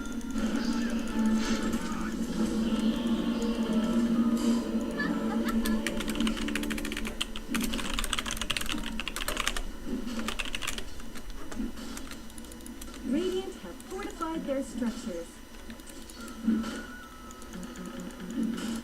Did I need to save? I don't know. Yeah, I felt like if I left the tombstone up, he probably would have got bursted and died. He already used Death Roll.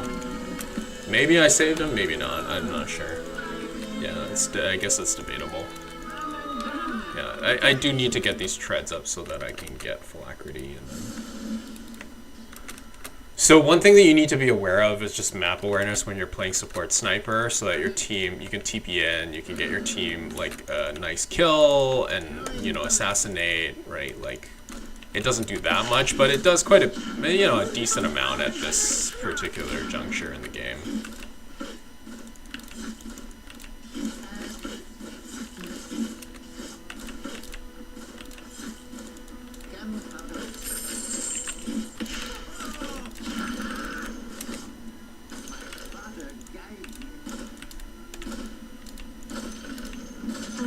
Let's talk about your top tower.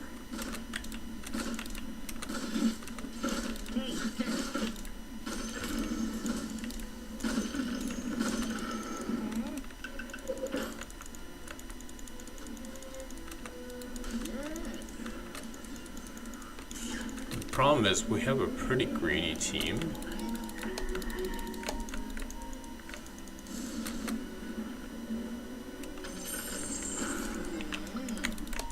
Your middle tower is under attack.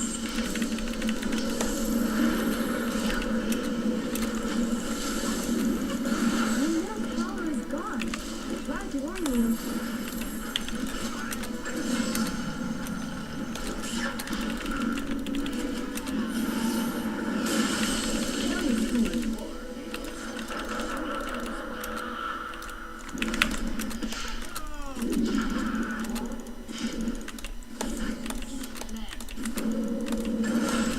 Yep, what an idiot.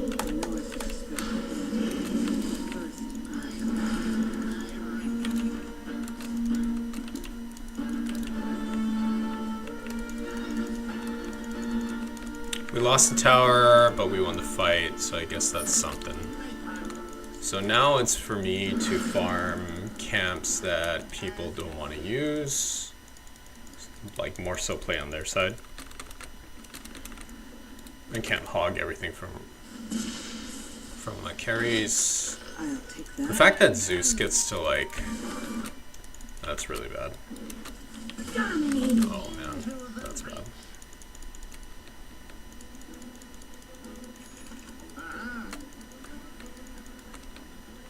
Your middle tower is under attack. Our Tinker got destroyed and is now really doing nothing.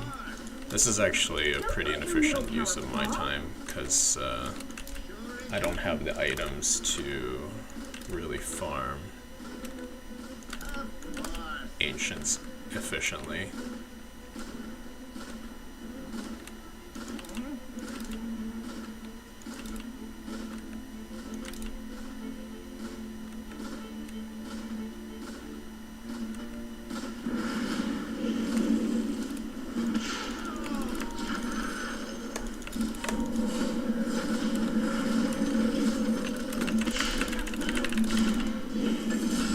There we go.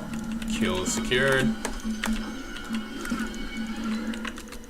He didn't know I was here. How would he? Such a random space for me to be in.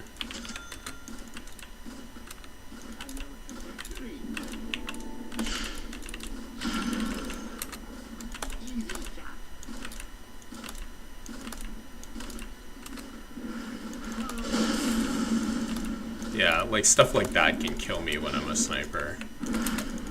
It really can. I gotta get out of here. Yeah.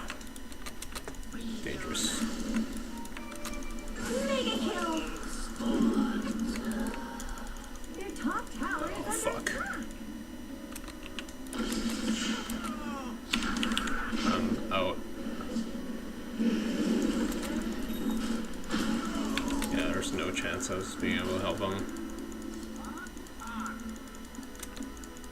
Just out to play for late game or mid game. Top, there's a lot of farm. I don't want to take that from a carry because I'm pretty sure Drow's gonna go there next, just based on her angle. She's gonna farm through the jungle, so I'll take this right here. I don't know why Necro's TPing down there. That's crazy, and my TP's on cooldown. He can't save that. I mean, I guess he can try, so I suppose it's worth something, but... He got 1 kill. That's good. I forgot Undying reses. He has that passive every 450 seconds or whatever he reses, so... That's how come we killed him once, Necro and myself, and then he came back. So I think I do need the Ring of Health this game, just because Zeus is on the map. He does so much weird AoE damage, and Sniper has so little health that if I just even give it a chance to happen, he'll just explode me, basically. So that's what we're doing right now. And, you know, you don't want to grief the game. People will get pissed. So keep your eyes on the map to see what's going on. I think that's probably important.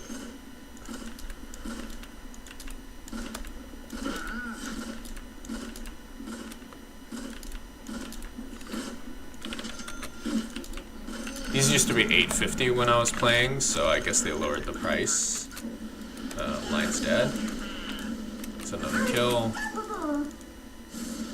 It's not an easy game for him. He's trying to establish vision for us. I get it. I feel like I should go mana drought. Maybe move speed? I don't know.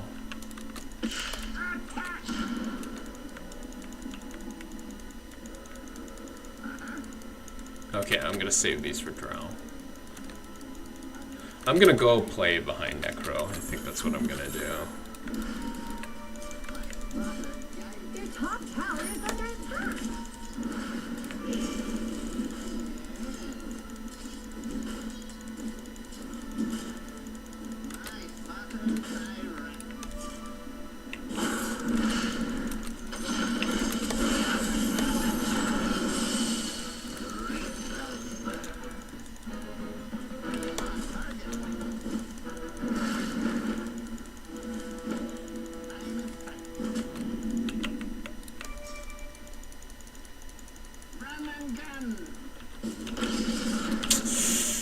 Ooh, he missed that.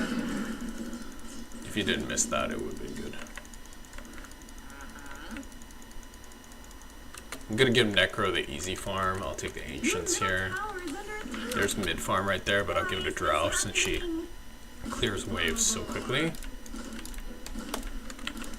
I'm gonna use spells to try to piece this down as quickly as possible because the wave is pushing. I don't want to be in danger when they come here, and I probably will be.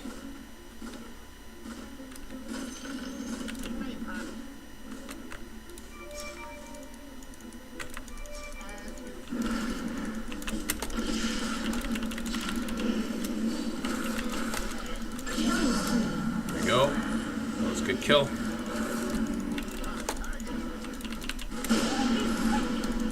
Fuck.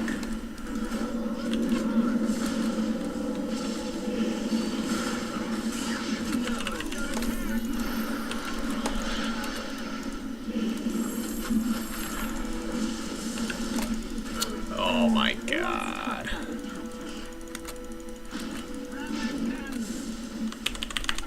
Let's see if they see me here. No. Good. Got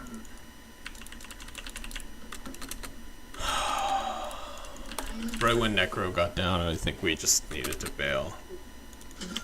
I almost have Alacrity, which will make my Assassinate hit a lot harder. It's like 150 extra, I think. Which is quite a bit. It scales pretty well. Okay, let me give this a draw. She's right behind me. Plus the lane creeps. I really want to get this, though. It's like, I'm gonna take one wave.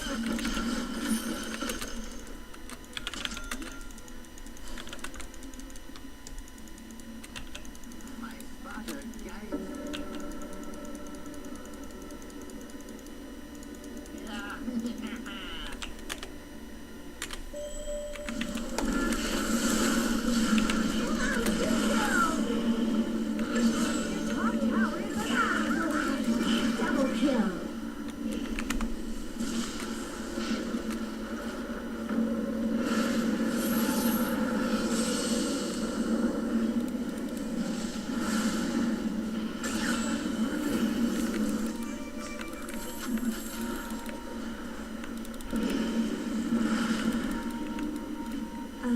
Let's talk about your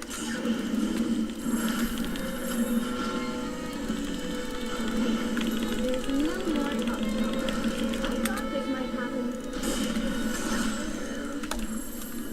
Should have been paying better attention.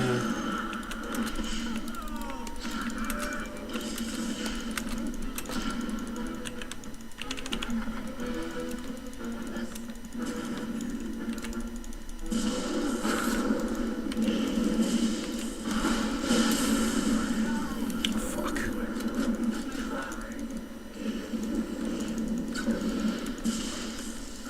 And we're just not getting a map from anyone.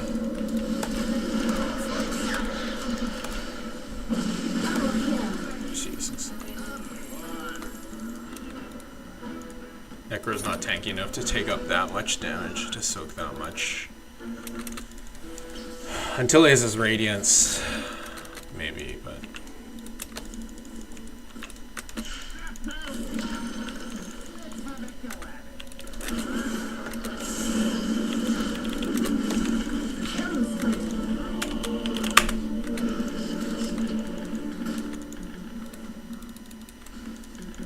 Your middle tower is under attack.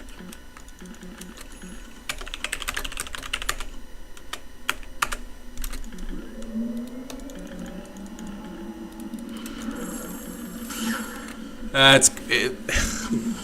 Tinker losing this hard to Zeus is like pretty devastating for us. I mean, it's not over for sure, but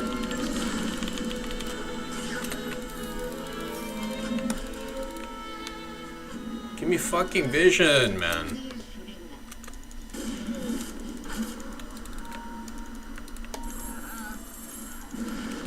Oh my god.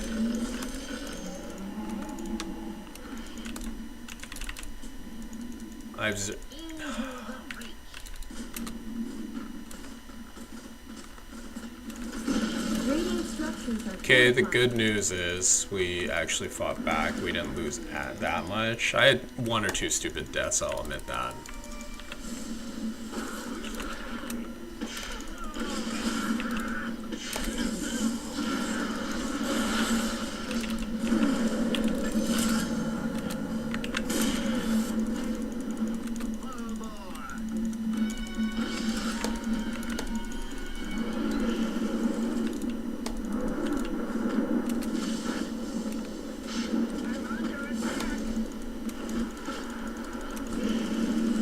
Fuck.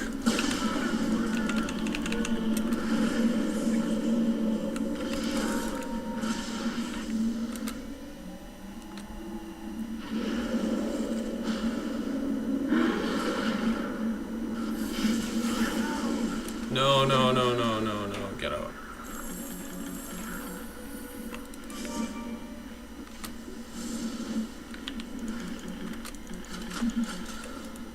Necro almost has Radiance. I think he should just settle down before that happens.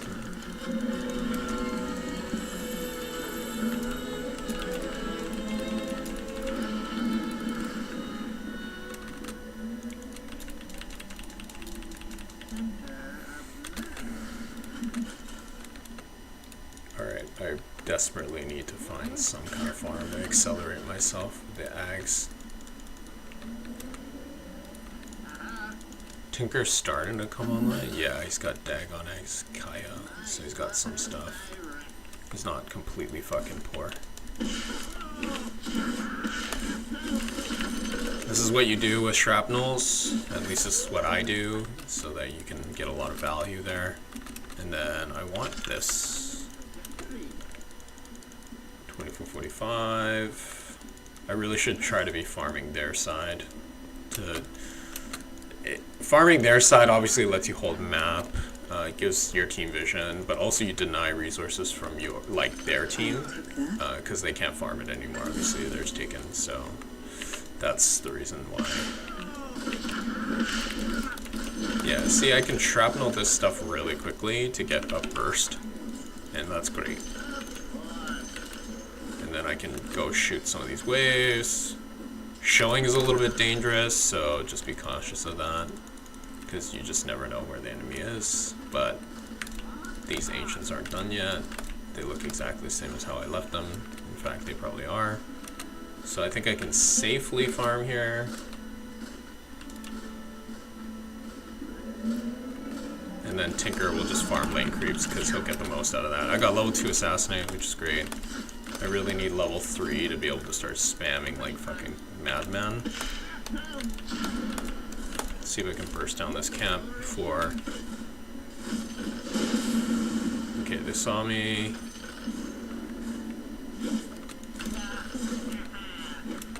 They know I'm down here farming. I think we'll do this and this. Yeah.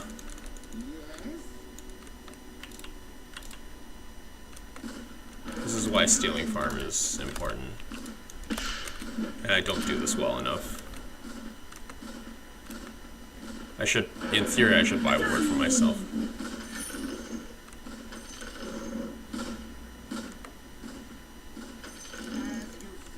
Okay, and then we'll go back, do this easy camp and hard camp here.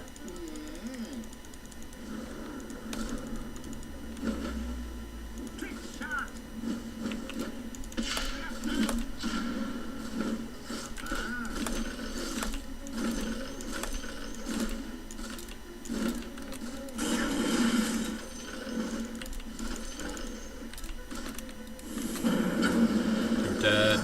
Yeah, that's ill-advised. I'm not even there. Like, I can't help them. Yeah. 5 on 3.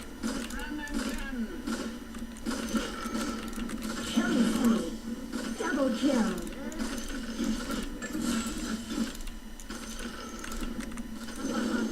She's dead too. I don't know why she went in.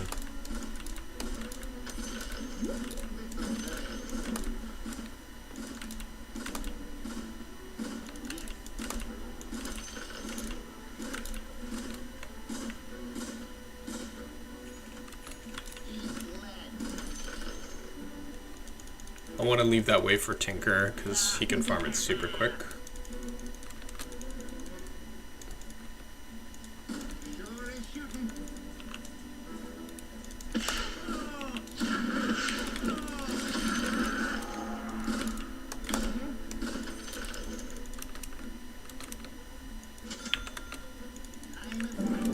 Just consuming the fairy fire. Yeah, of course they're doing erosion on the back of this. Tinker, when he's up, he'll farm bottom. I'm almost sure of it. I almost have Ags, but now we've given up Aegis. Kind of in a critical position here.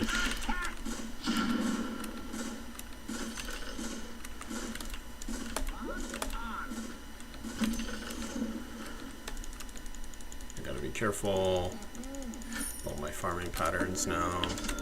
Everyone's off the map. Oh, killed Wind Ranger. That's good. That stops the push, at least for a little bit. They're just going to continue to farm.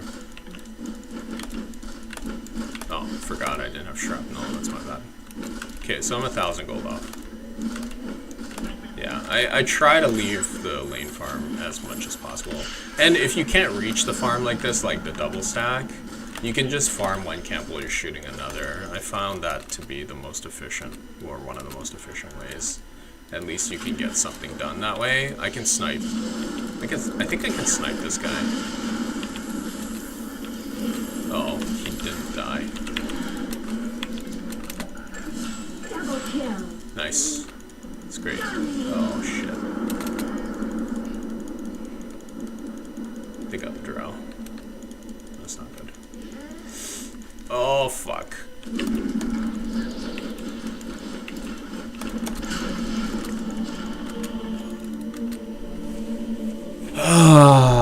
I went over to help, and then I guess the Wind Ranger scouted me with fucking Wind Run and Viz. Super fucking annoying. Okay, she got splattered. Yeah, they can kill him easily. 3 on 2. 3 on 1. Oh, the Morph is there. Yeah, we can kill this guy too.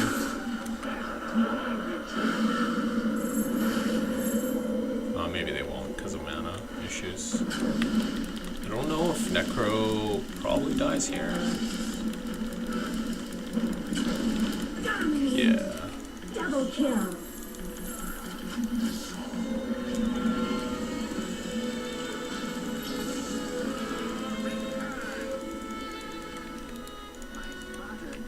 The middle tower is under attack. He still has Aegis, by the way. Fortify their structures. Radiant structures have been snow fortified. Your middle tower is under My goal is just to stop the push here as much as possible. Okay, well that didn't exactly work. He's trying to spend this Aegis.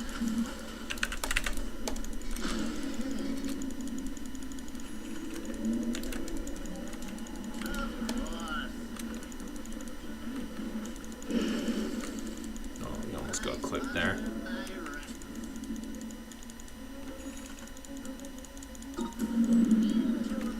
I'm pushing bot, it's dangerous for me to go there, but I do have shrapnel to hold off the wave. I'll try to save 2 shrapnel shots to hold off the wave. I might get killed here if Wind Ranger blinks from the high ground. Or somewhere, like... it's not exactly super ultra safe for me. I don't think you want that to happen. Yeah, we lost this. I think we still have a chance to win the game, though. That's the good thing. That's what matters. Okay, got eggs. That's nice. I can really help from long distance.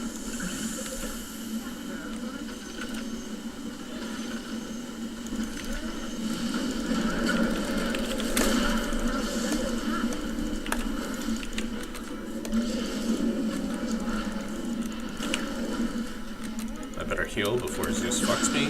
Yeah. That's bad.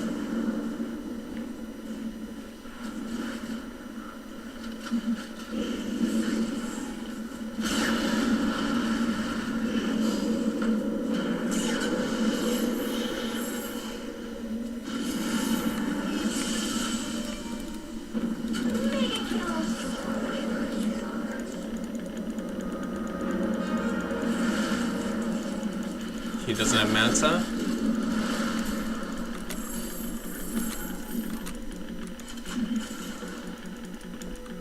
That's a shame. Man, Tinker really needs to build sheep, but...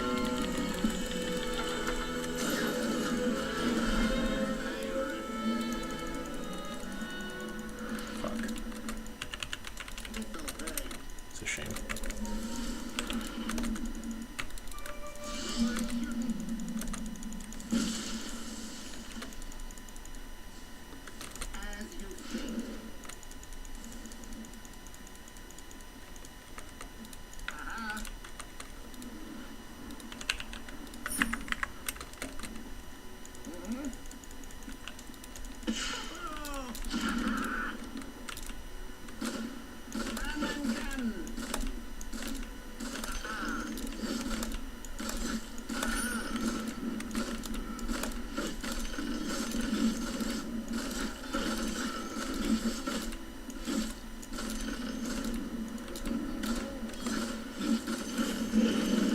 almost dead. That sucks. He got caught.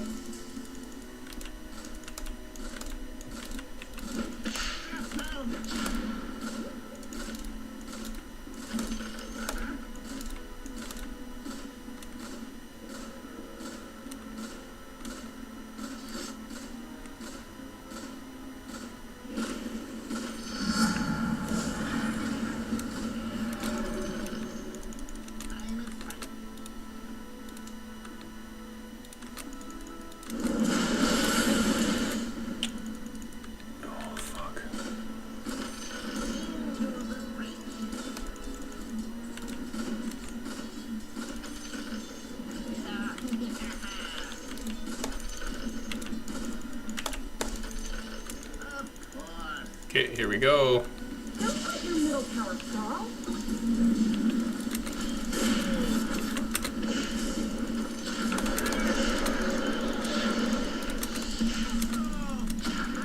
Oh man, we almost killed. That sucks.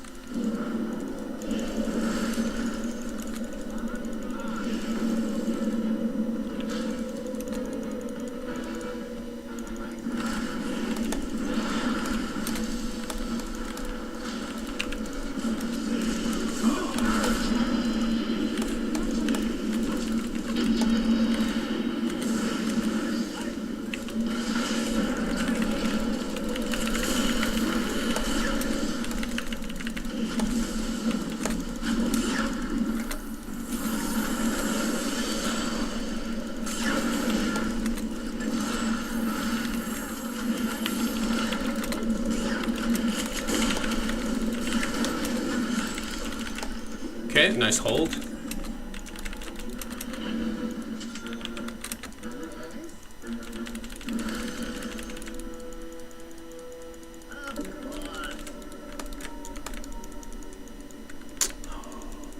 I saw her for a second. Got the morph.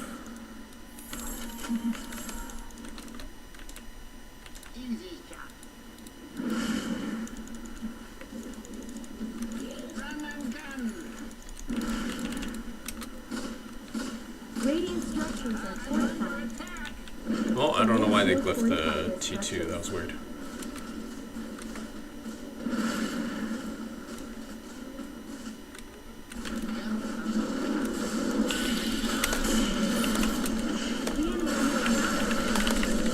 Nice, that was a huge kill.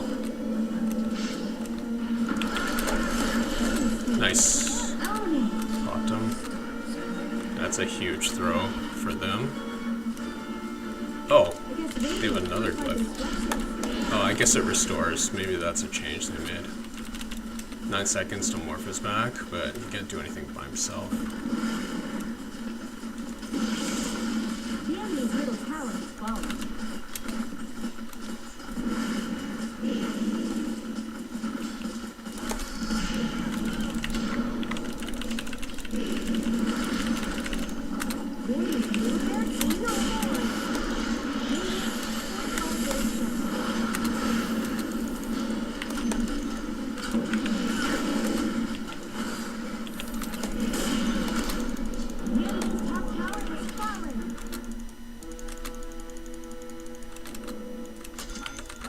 Okay, we did well there.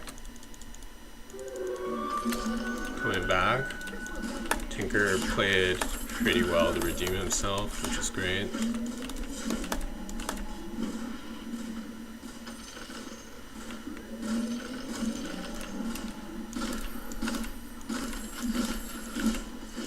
Once I get Deso with Drow, we can basically shred buildings. Obviously I need to build up stacks.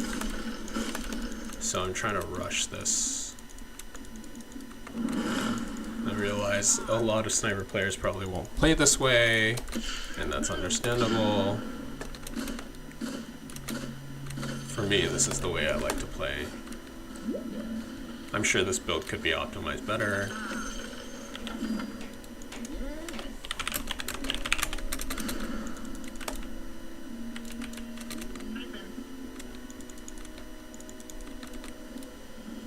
You're 100% a Roche.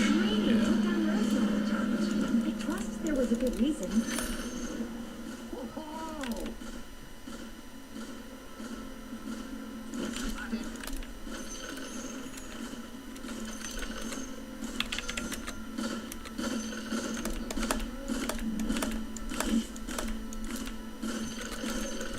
Okay, at this point, I really shouldn't have bought that. I should have bought or held gold for buyback, but I got a little greedy since we got a set.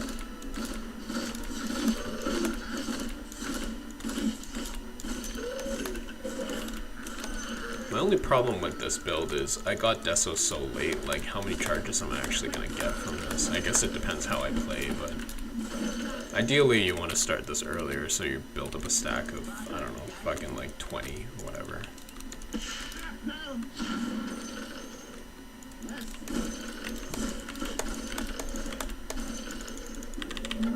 They're all gone. I have no idea where they are. We just got the Torm.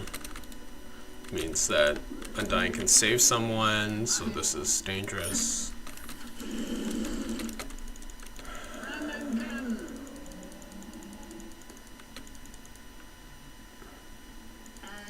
My TP's on cooldown, 60 seconds. I probably should hang out top, just as the wave shoves.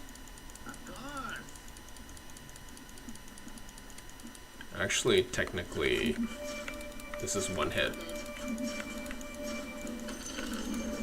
The enemy's bottom tower is gone. You did the right thing.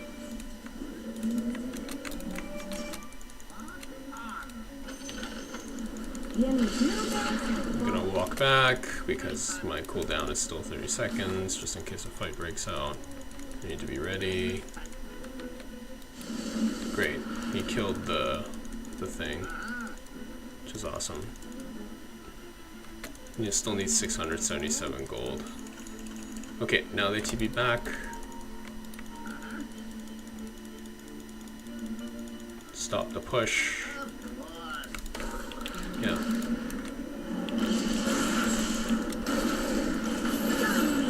Nice.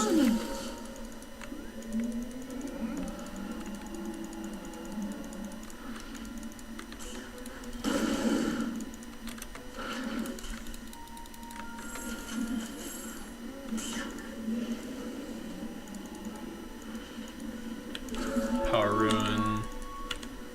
I'll just send my illusions down the lane. Help farm. I should be really farming though.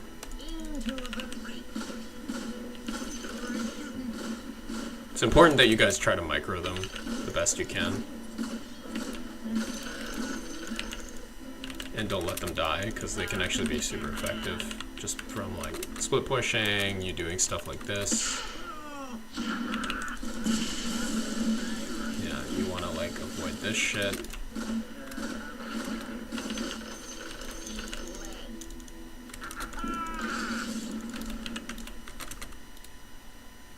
Shrapnel plus damage. You can shred them.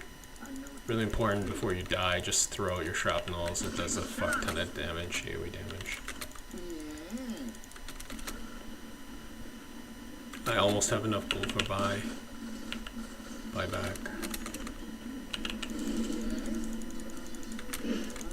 See, my guys have lasted so long. I'm just trying to keep them alive. Push the lane.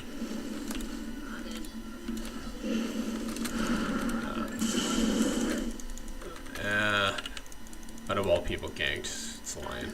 It's not the end of the world. It's not ideal, but he was trying to establish vision. I don't blame him. It's not an easy game. I do have a TP. I'm just gonna farm ancients. Get my buyback gold. There we go. Fight hasn't broken out yet.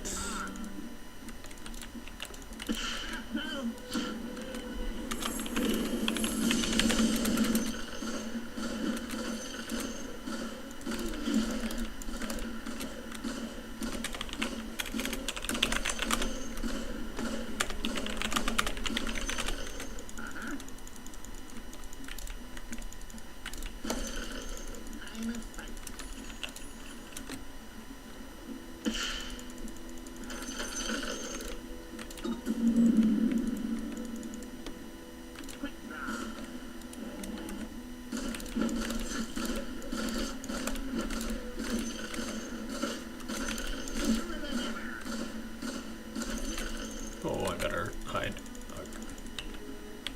Not yet.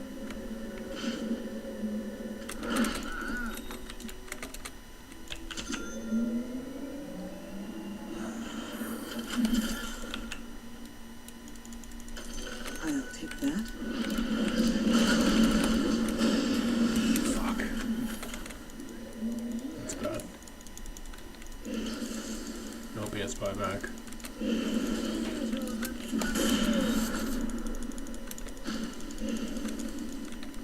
Yeah, that's not good.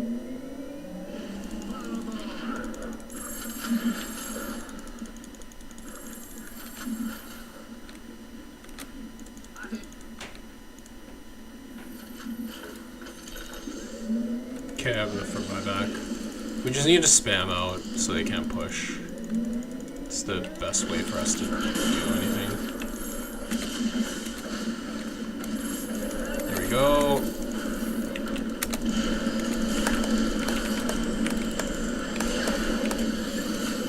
Killing spree.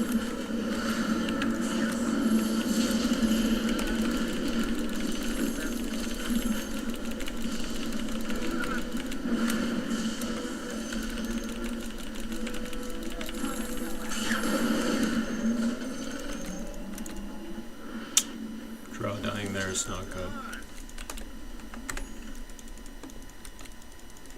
We bought back 2 cores. Of course. Yes.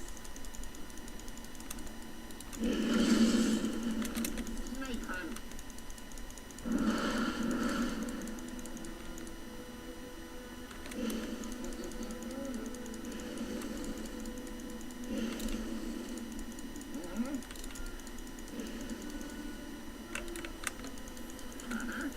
I don't think it was necessary for them to both buy back. I mean, Morph committed to killing the Drow, and then they pretty much spammed out everything, so he had to back out. Like, they had nothing left. The 3 of us probably could have held the push. I don't think it was ever threatened. At least I didn't feel that way. Maybe she had BKB down, I'm actually not entirely sure. Into the breach.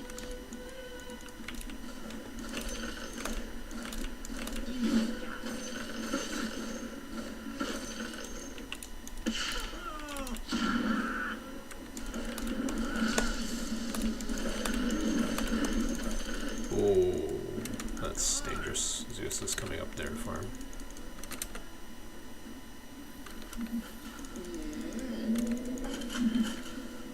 Okay, I'm gonna sell this. Your bottom barracks are under attack. Get my Kaya to do a bunch of fucking damage.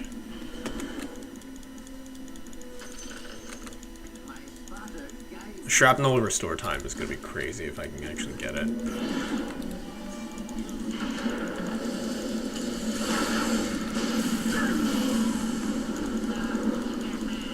They kind of fucked up because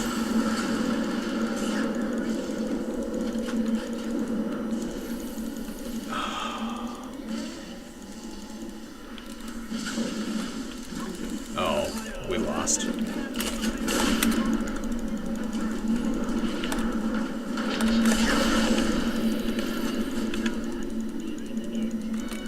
Well, Mega kill.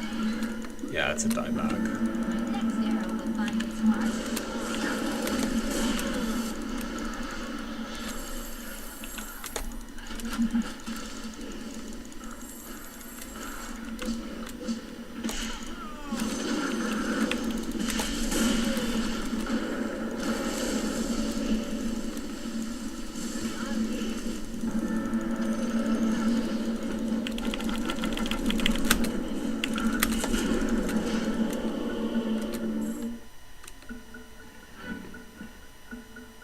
The battle resumes.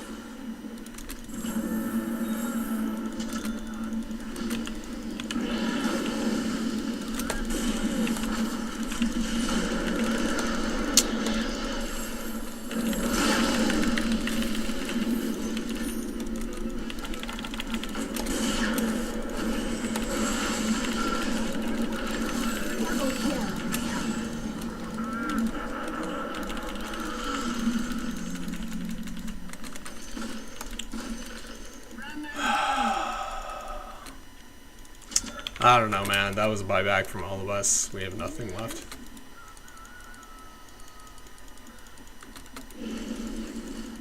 Their shaman bought back, okay, but...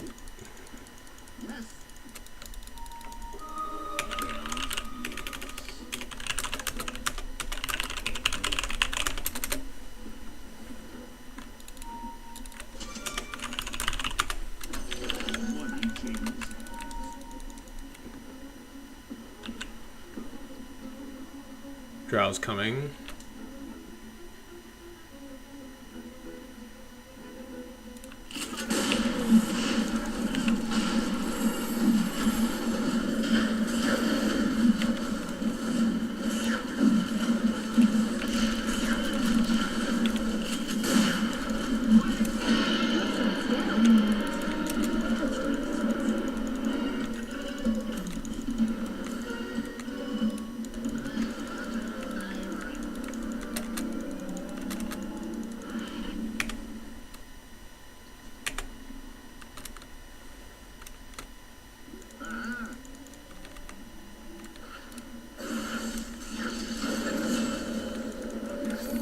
Nice. That's huge.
The enemy's got him there, so pull it.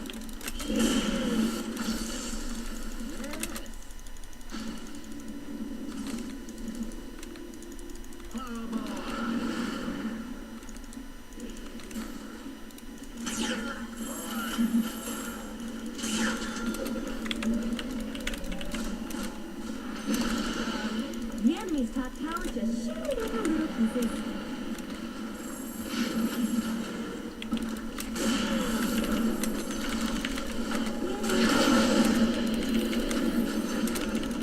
There go the enemy's top tower.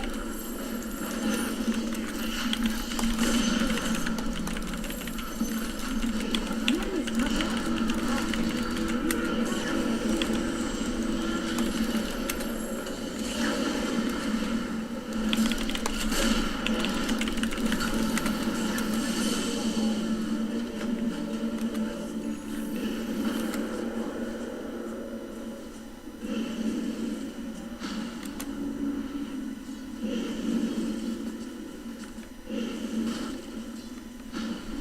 The morph kill was really, really big. I think we probably still would have got racks just because they had like 2 down, but that was basically game ending. Yeah, morph getting scudded out there.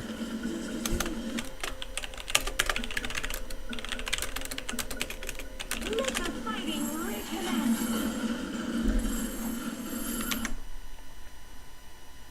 Oh, I keep fucking up.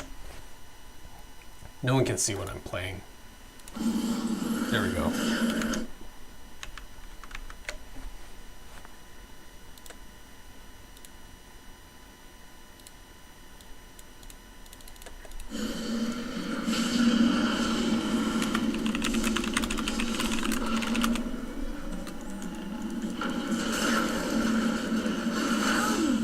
Fire's victory.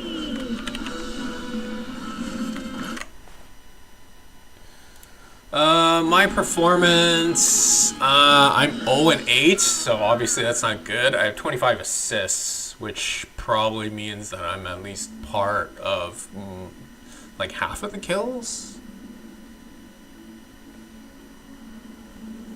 Yeah, Lion was definitely good. Like, he set up a lot of things. Unfortunately, he died. But in terms of deaths, like, he's kind of a hero that's supposed to die. Yeah, he died 18 times, but he did get 10 kills, so his finger of death mattered a lot.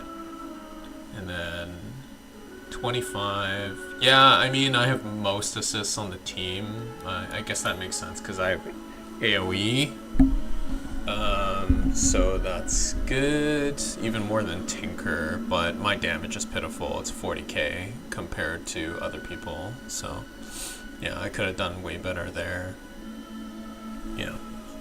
I think the things that I did pretty well is I didn't disturb farm from my cores, and you can really do that and grief your cores, especially as a position 4 sniper, because some people just don't like that picked. And then the other things I think helped was I didn't get toxic, and I found farm on the map that wasn't really anyone else's farm, so it was just taken away from the enemies. Like you notice that I was kind of at the bottom of the map quite a bit in their jungle, more or less, to get some farm, which is great. So I was able to get items up, and then I guess part of the reason why I didn't get that many kills, I didn't play the best, but I also didn't want to participate. Like, I felt like my team took some really stupid fights in the beginning of the game when they were barreling as 5, and like even if we severely outplayed them, like just the sheer numbers, it would have like fucked us up. So it was worth it for me to just get experience levels and push lanes. I did have some like reasonably timely stuns, I think, where the team, like that last one on Wind Ranger, I guess she wasn't expecting it. Tinker just went in with fucking E-Blade Dagon and just one-shotted her. There's just no chance. But I could have done that a lot better than what I did, for sure. So I did not play perfectly at all. I'll be the first to say that. I can play it again, since my guy's playing Sladar off anyways.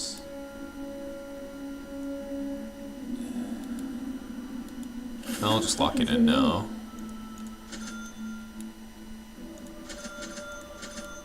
Let's see what happens here.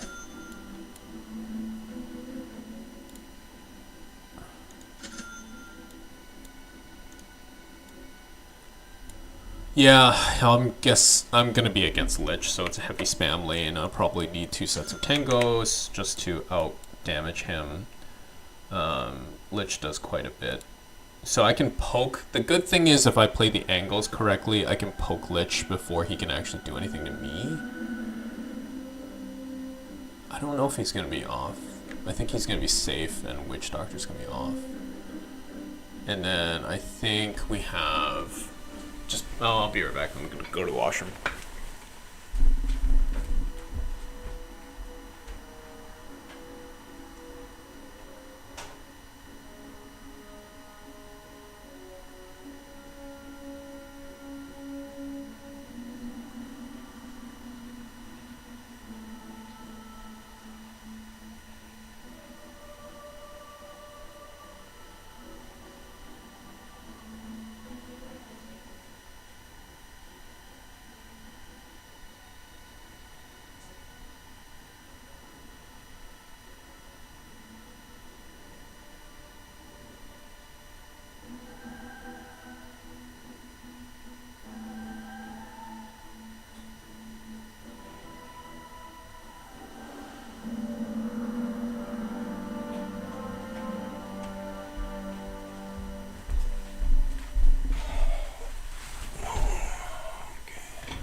So we're versus a Sven and Lich lane, pretty sure.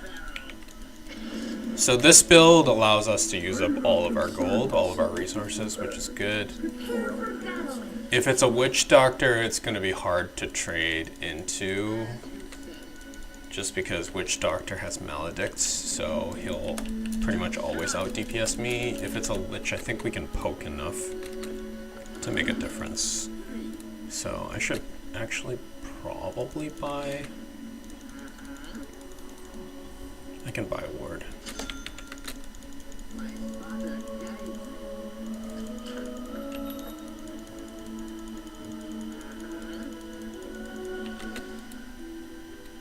Okay, let's see what items. Lich has 1 sentry.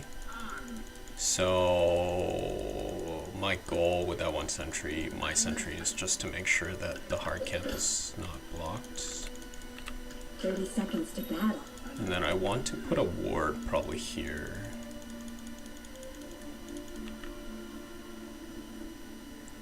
And I'll go over help with first blood. They'll kill him now. No, it's good.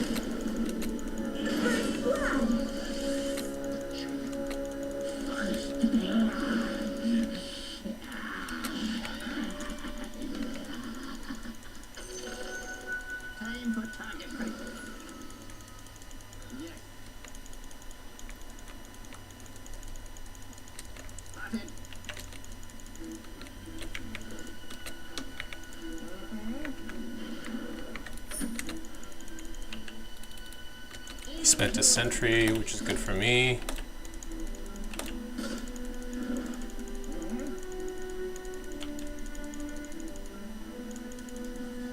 So I want to play over here. It's going to allow me to do this and poke. He's super annoying.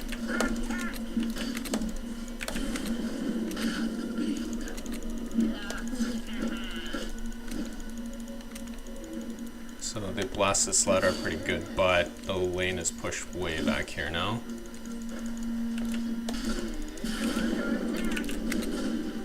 And we spawn the hard camp.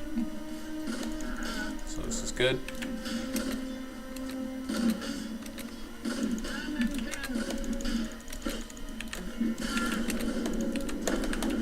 I'm getting quite a few charges here.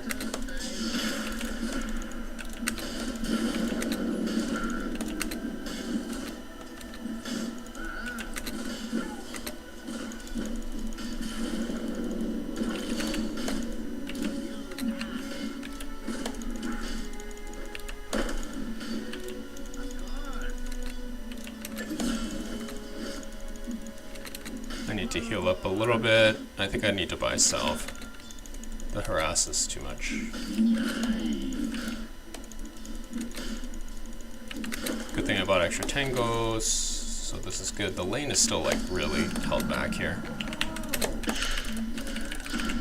Yeah. Make sure you don't get the lane pulled.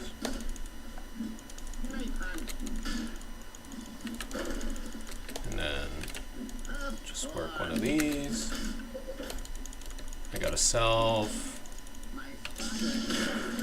You can see like Sven is getting nothing. Like literally he's getting nothing. And then I can actually pull this lane right here, which is nice.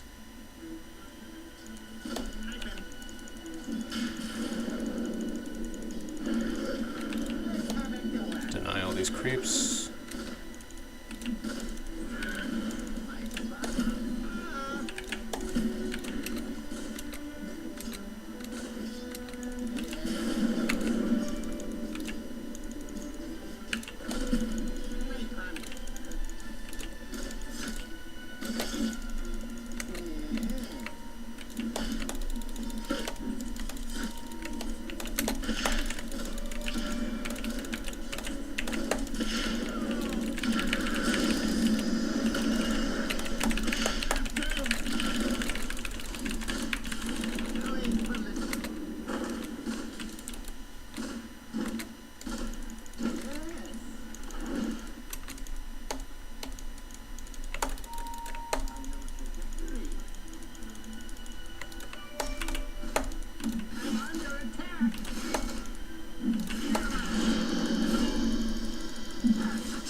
I think that was worth it because I took him, like, look at my Slatter, he's fucking free farming.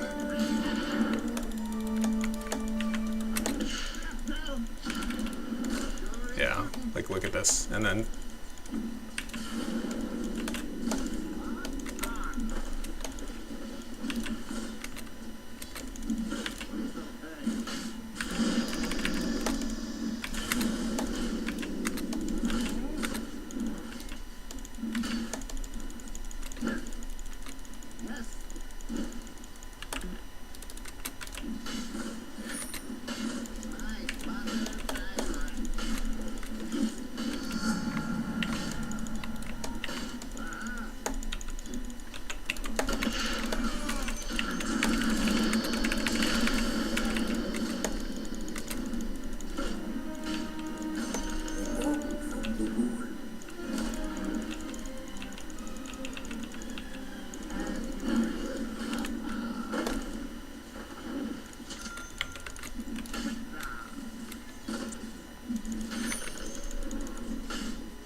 Yeah, so look at my slider.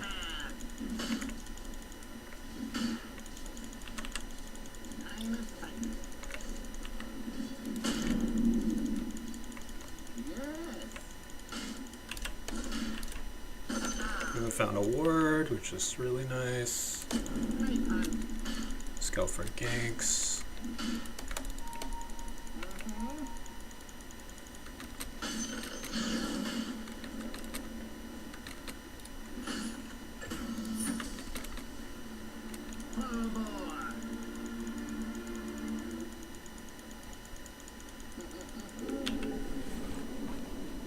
Okay, what can kill me this game? Centaur, Storm, a lot of heroes that can kill me.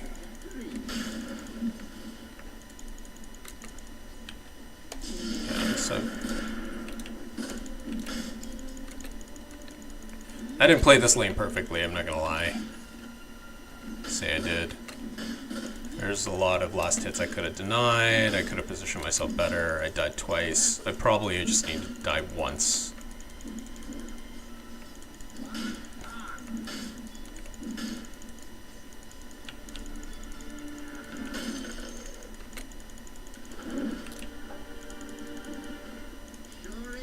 And I have a salve, which I haven't used yet.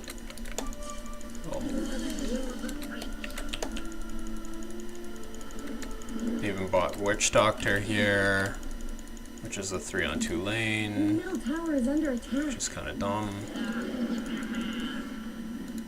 So I'm actually gonna go absorb some of the XP over here.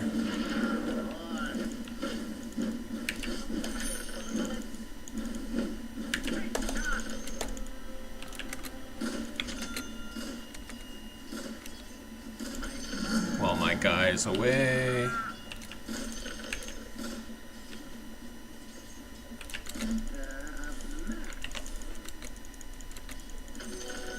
Storm is right there, he's ready to kill me. Probably still is ready to kill me. Okay. So now I stack Ancients. 2, 3.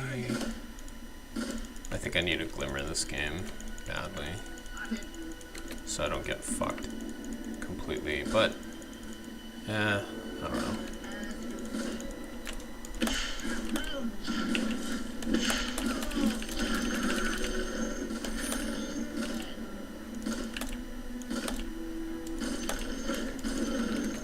Or I can go that YOLO build. Actually. Oh, Storm cucked them. Yeah, Storm's gonna be a problem. I can already tell.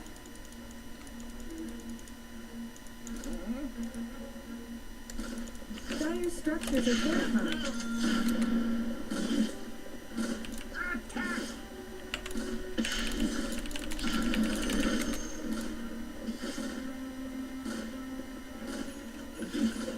Your bottom tower is under attack.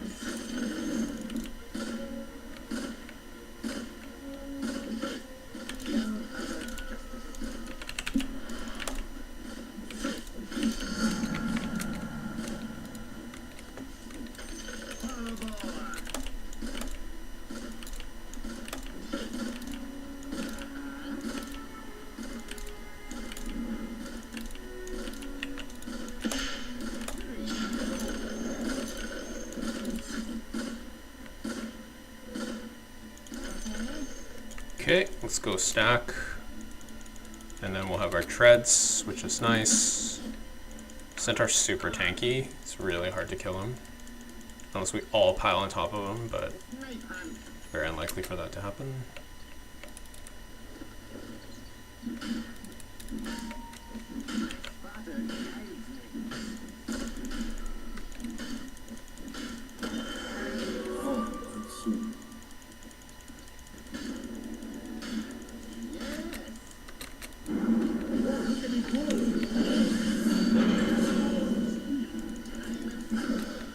Radiant's courier has been killed.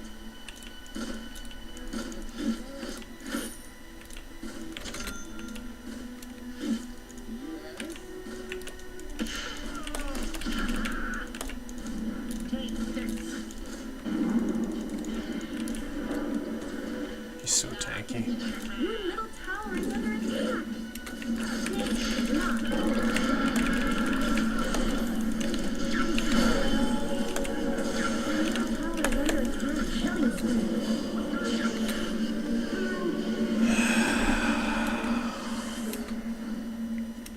Your bottom tower is under attack. I should have just farmed.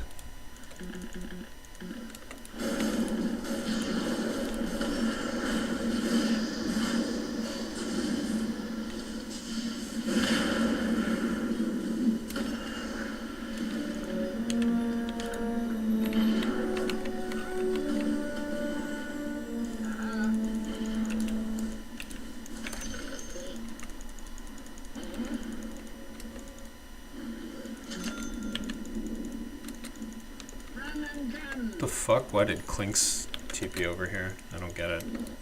That's weird. It's a really weird TP.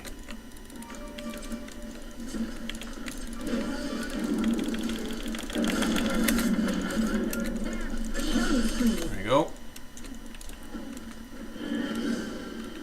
If we can take this tower, it'll be huge for us.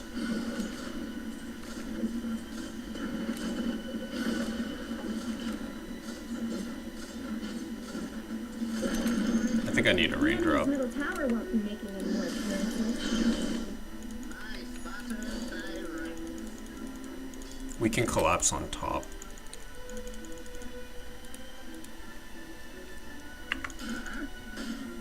I'll make a solar, I think. You really should look at your bottom tower.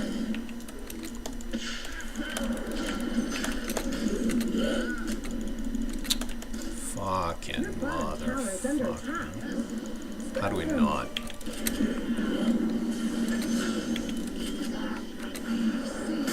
Bottom tower is under attack. Double kill. There we go.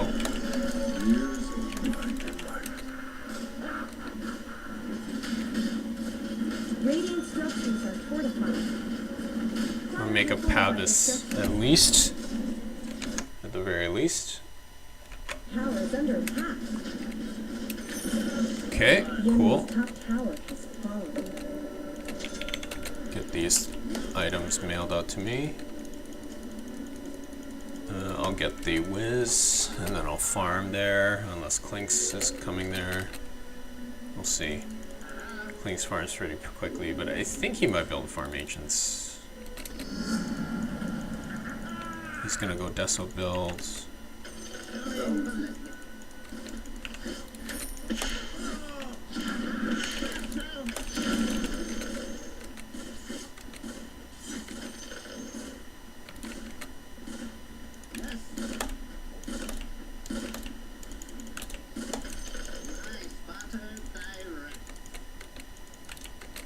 Yeah, so it's not always Ag Scepter. Of course, Ag Scepter is a really good item, but...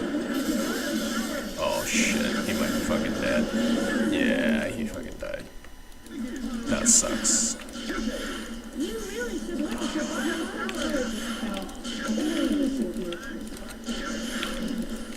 Mega kill! Double kill! Yeah, Storm's styling on everyone. It's rough.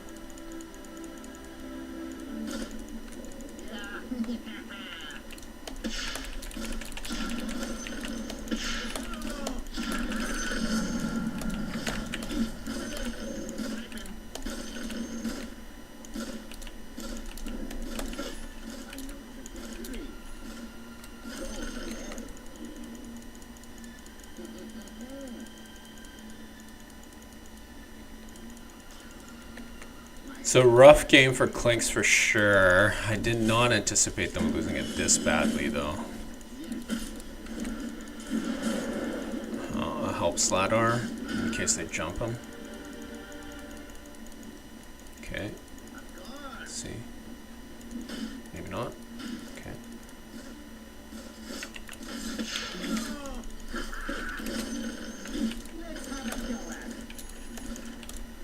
Pavis helps with physical, so I mean Storm does right click.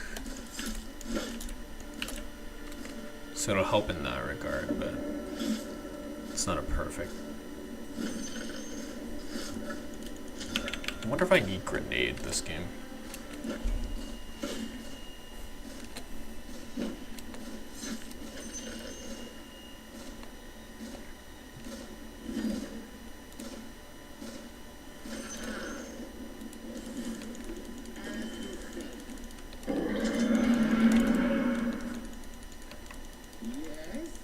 I know Clinks is a ganking hero, but he's just not in a position to gank because he has no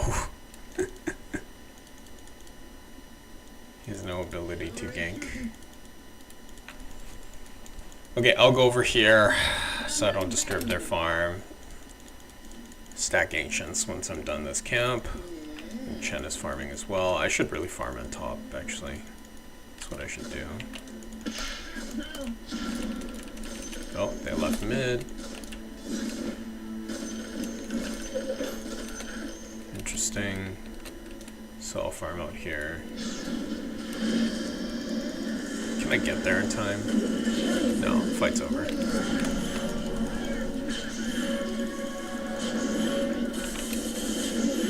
Yeah, Clinks is done.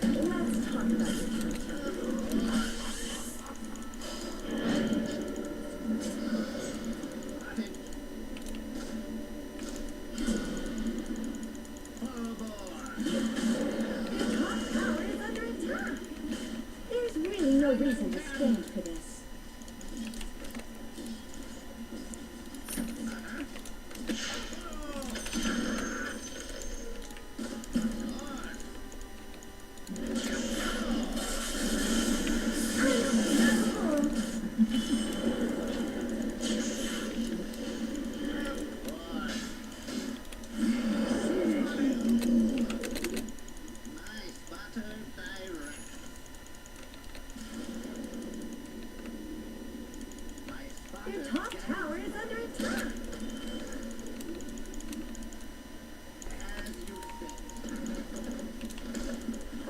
Let's talk about your top tower.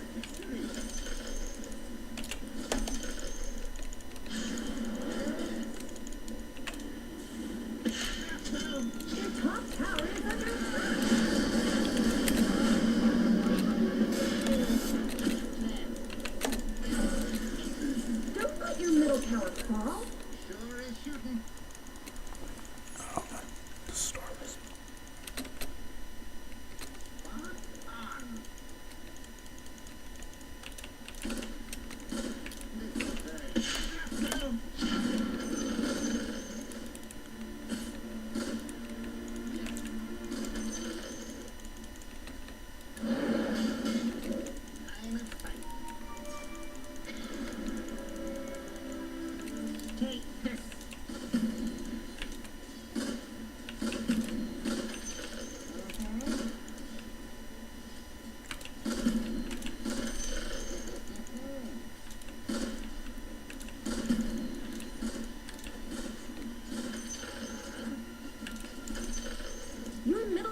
Guess it's better than nothing.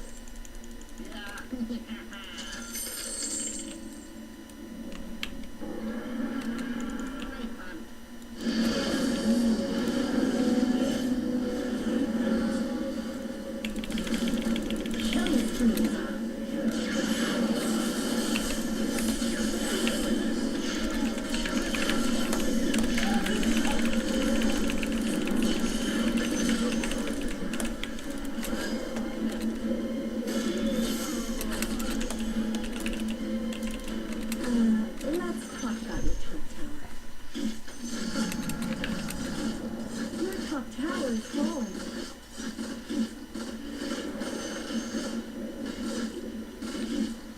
Your top tower is under attack.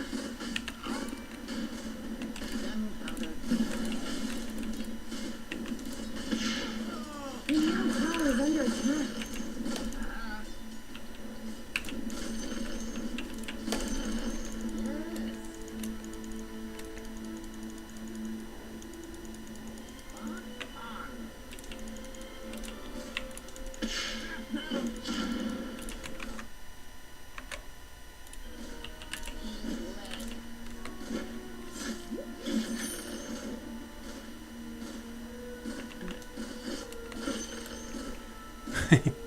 Texas, I don't know if you're there. You retracted your message? How come?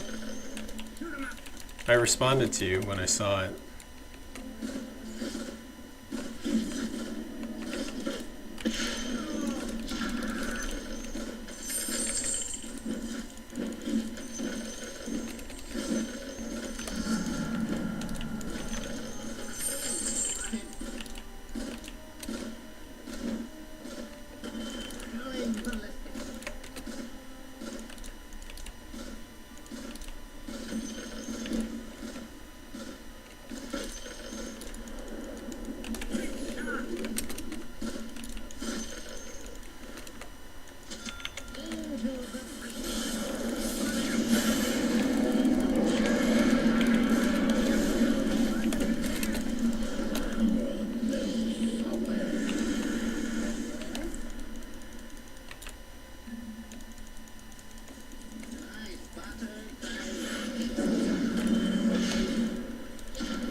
Your bottom tower is under attack.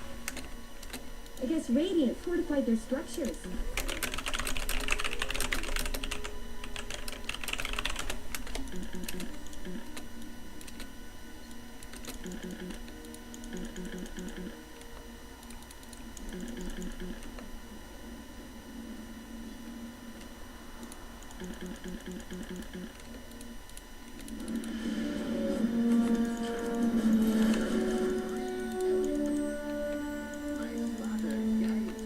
Yeah, Clinks is trying to work on his first item.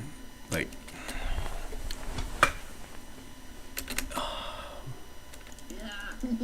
I understand Void came to help, like some of the lanes. I'm not gonna take this farm from him.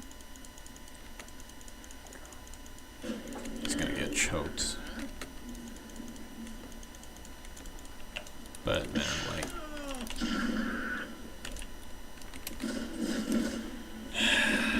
mid difference, you know what I mean? You have one mid that's fucking rolling, and the other mid that's basically doing nothing. After the initial part, he's basically doing nothing. He's just a walking creep. He doesn't threaten anyone. If anything, he should probably just avoid Storm or fighting, or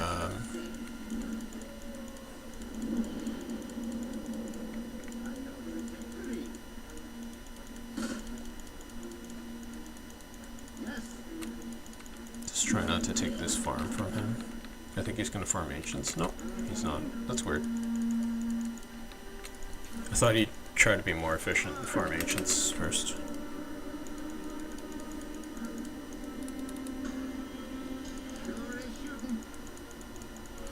Yeah, we really can't do anything until Sladar has...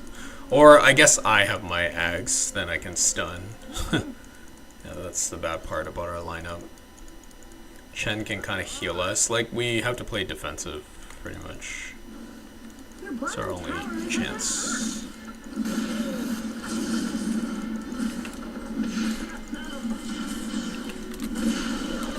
Bottom tower is gone forever.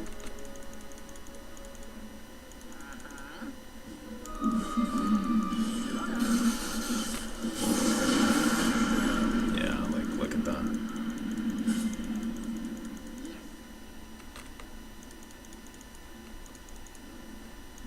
Your bottom tower is under attack.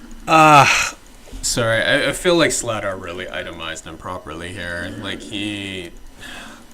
I gave him basically free farm in the lane. He was like 1.5 levels above the Sven. And he went... Echo, I understand, to speed up his farming, and it's just a good item to sustain. What I don't understand is the BKB first. You can snowball into that. Like, it doesn't really matter. Like, he can turn on BKB and then just waddle. Like, what is he gonna do? Waddle up and then die? Like, get kited? Like, that's pretty much what's happening right now.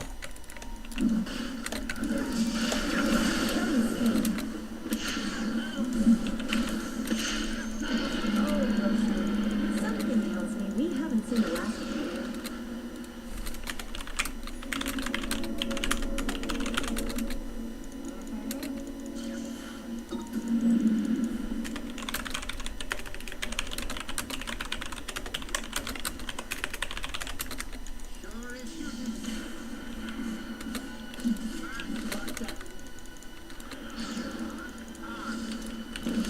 Don't let your middle tower fall.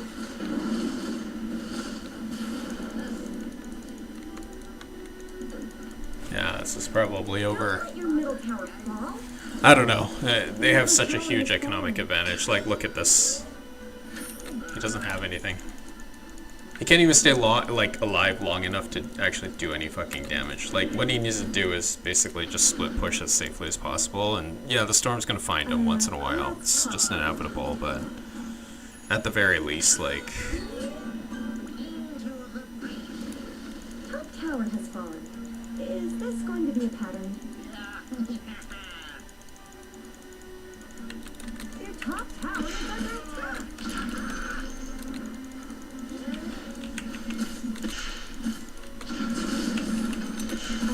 Let's talk about it. Looks like Dire fortified their structures. Radiant structures have been snow fortified.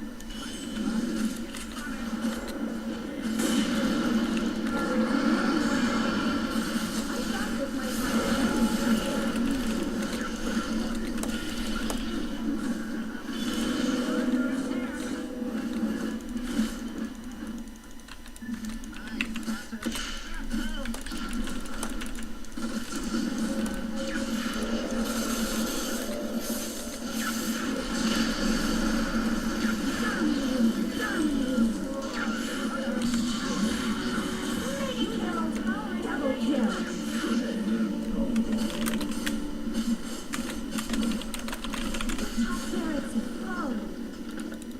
tried to warn you.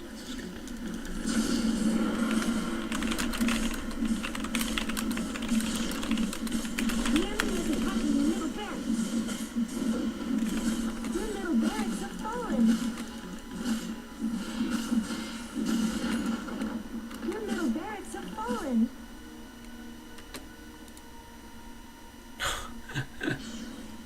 Like, look at this. Your bottom It's tower crazy. is under attack. Your bottom tower has fallen. Your bottom barracks have fallen.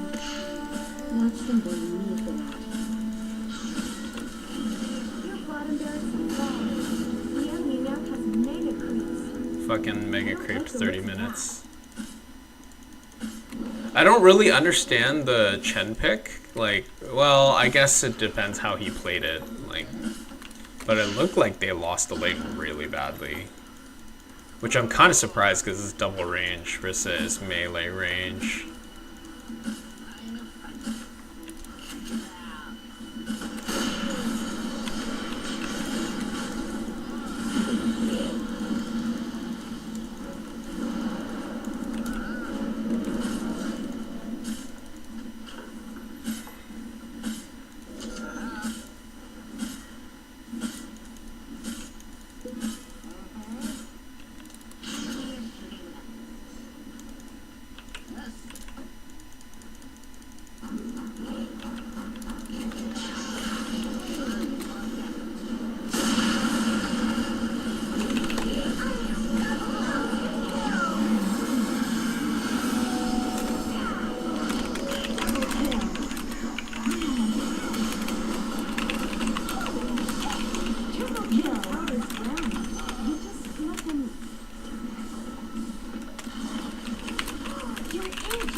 Yeah, just poor decisions all around. Like, the Sladar basically free farming into nothing. His sole job that entire game was to basically initiate for us, right? Like, you have a Void who's can initiate, but like probably needs follow-up damage in order to do something. And then, like, let's look at the graphs at 5 minutes. I think that'll probably tell everything.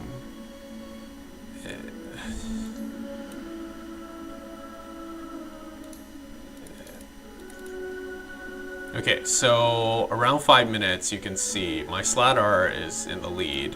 Storm is beating Void, but not completely dumpstering him. Like 200 gold, I mean, well, 260 gold is not ridiculous, but it's not great.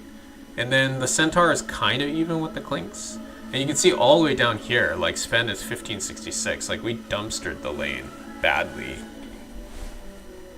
Now, I'm ahead of the Lich. I don't really care, you know, I'm ahead of the Lich by a little bit, sure.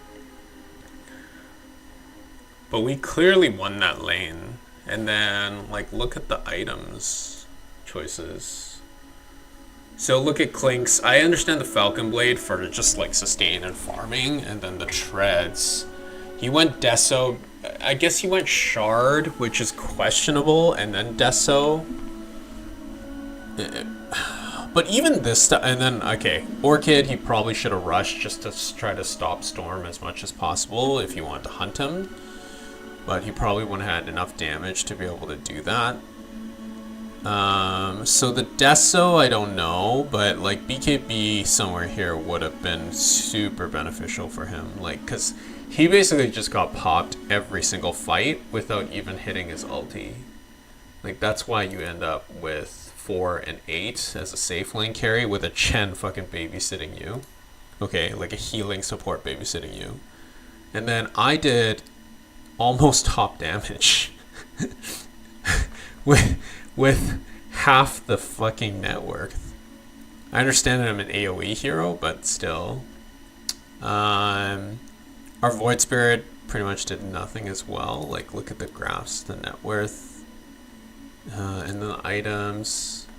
But, okay, he went Urn, which is a popular one, and Spirit Vessel, and then he got Ag Shard. So here's where he started dying, because he couldn't accelerate himself. It took him, like, more than 10 minutes, I guess, 15. Yeah, like 12 minutes just to complete his Ags, and the game was fucking over by that point. I think it's doubles. I think it adds silence to his fucking thing. But the Sladar is probably the most egregious one. So he made Treads, which is normal. He finished, like, this thing, Echo Saber at 12 minutes, which was really fast. But he needs to rush a Blink immediately. Like, look at this is a Blink right here. Because this is 1,000, this is 1,600. A Blink is 2,250. So he could have finished the Blink, like, probably here, which is, what, this is 18 minutes, 16 minutes. Right? That's when Storm really started fucking cooking. If we went with him with Assassinate, we could have comboed him and killed him. Or even just supports, even if we were just to get return fire. But look at him make the blink at 27 minutes. Like, this is nuts. Chen, I can't really put him on. I mean, he rushed the mech, which is pretty standard Chen builds, and then Ghost Scepter just to try to protect himself for like 2 seconds. But look at the timings, like 551 for Sladar, which is pretty much free farm in the lane plus a stick.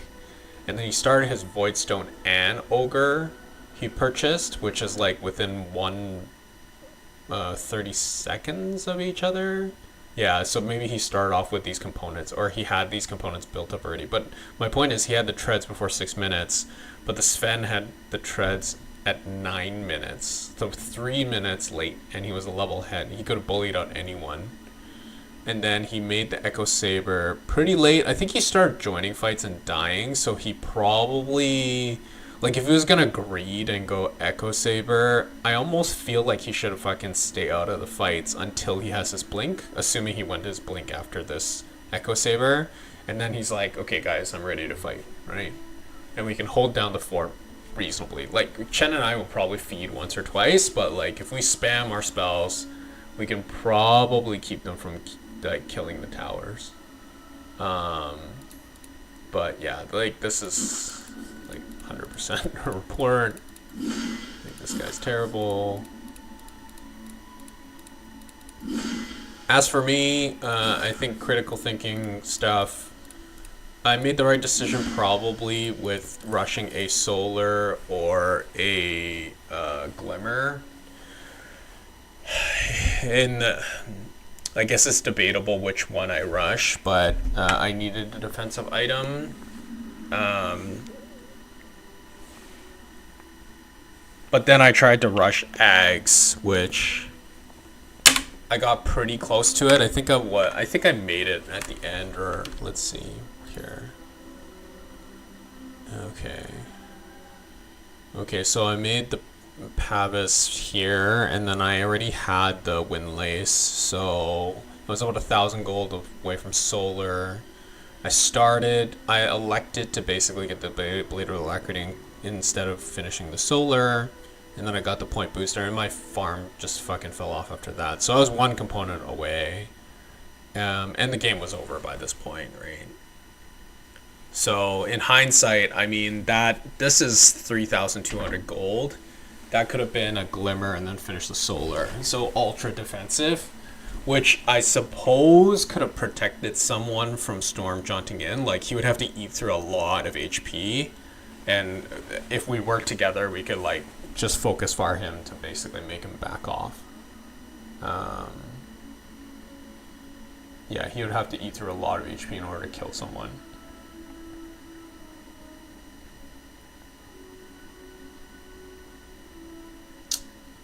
Yeah, I don't know.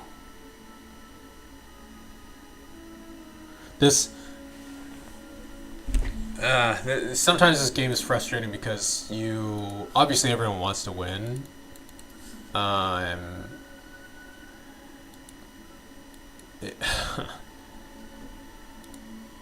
And losing is part of the, to understand like why you lost and whatever, but losing like games like this, that such a one-sided rate, is really frustrating. Yeah, it's not even competitive, right? Like, it's just a waste of everyone's time. I'm sure the opponent is kind of having fun because they get to roll someone and get MRR, but like, gun to their head, like, I think they would rather play a match where it's like more evenly matched, right? So they can actually test, who's the better team or who's the better player. Anyways, that's the last game. This is this game. Storm is 10-0, so obviously really big impact. And our Void, I think, was 4-8. So no, or maybe 4-4. So pretty low, pretty like average, mediocre impact. Yeah, and you can see they took the map really well. Am I queued for ranked? I feel like I am. I'm a hard support. Axe is not banned.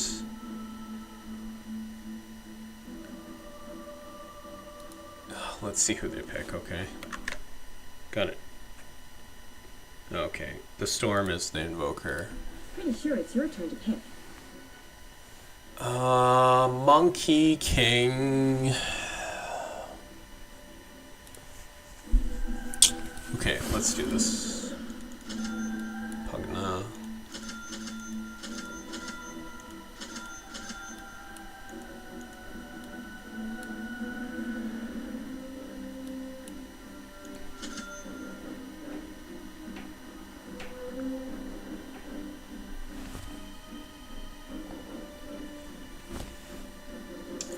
I think it's gonna be an offlane Magnus and Monkey, yeah.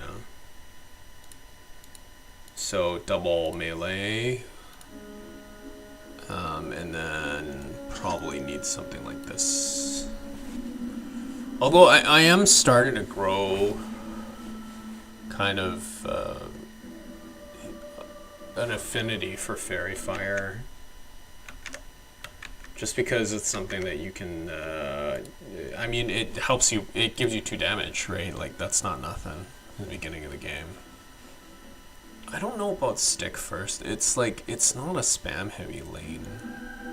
I feel 2 branches and maybe a Fairy Fire might be better.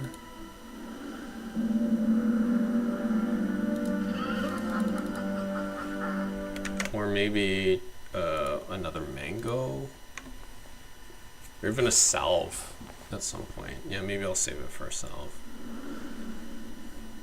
I bring oblivion. Okay. Prepare for battle. Need to inform you that this one is in the bag. I'll take a crack at it. Yonder, I want. We have a Morta carry. Yeah, I guess so. I mean, I guess this is a strength morph. It's in the bag. Oh, I'm caught. A little jaunt. Wandering. Out of my way. The Invoker is the same 30 Storm seconds to battle. as before. Oh, yes. See if the Pudge is gonna hook someone.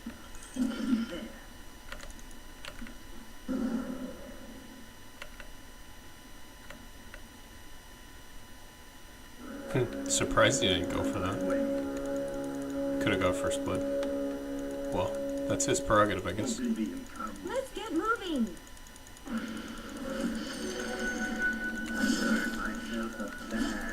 First blood. That's good. Why not? Cool. First in everything. I'm going.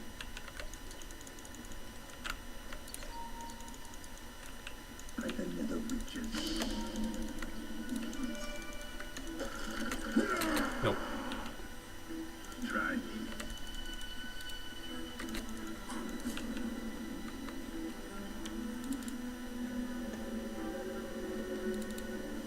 Out of my way. I'm going. Can't block the camp. I was getting that to myself. Wait. I'll take a crack at it.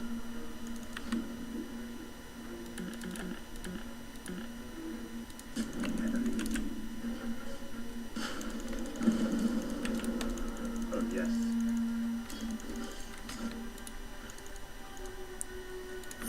Yonder, I want. I might not need that many, actually. Take that. Range of a mate.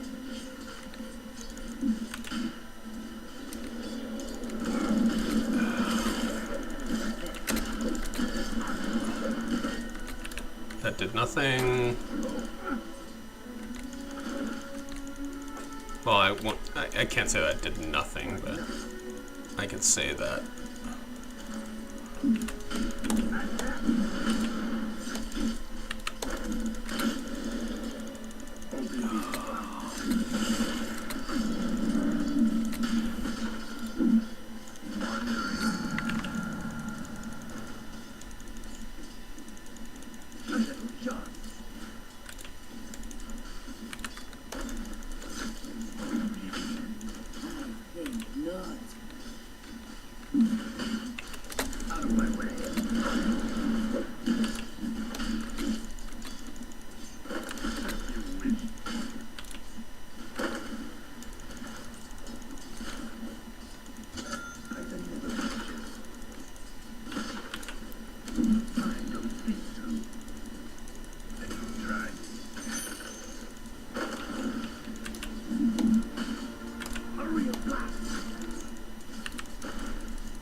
That's my fault. I didn't have very far in the right spot.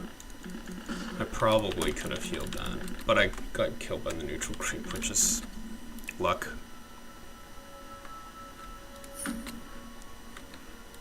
Morta's level 4, Magnus is level 3. So far I've done my job.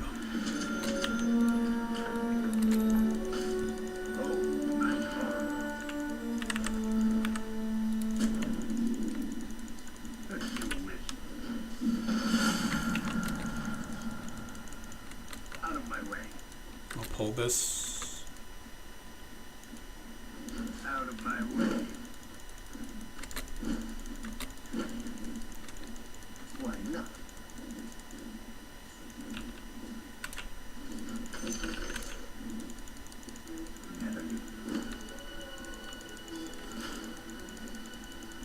I'm going.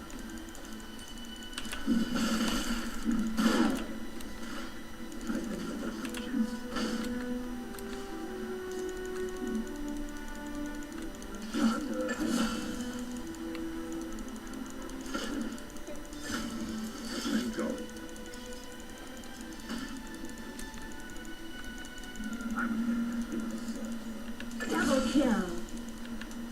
We're only making it worse. Why not? I'm under attack.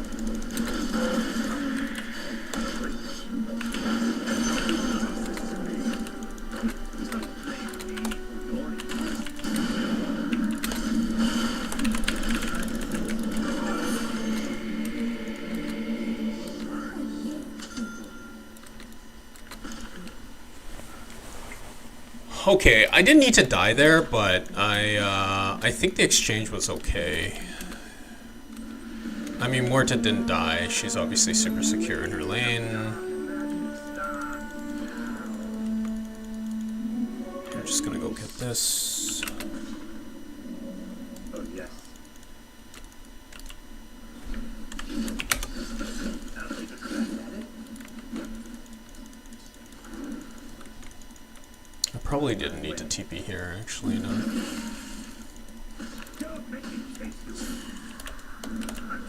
You really should look at your bottom tower. I'll do you violence.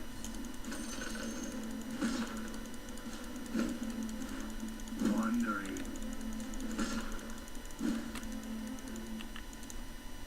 Oh, I'm gone.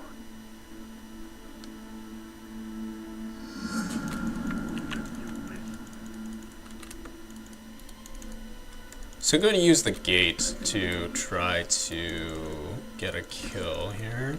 We're just fine. She's 6. Magnus is like 4.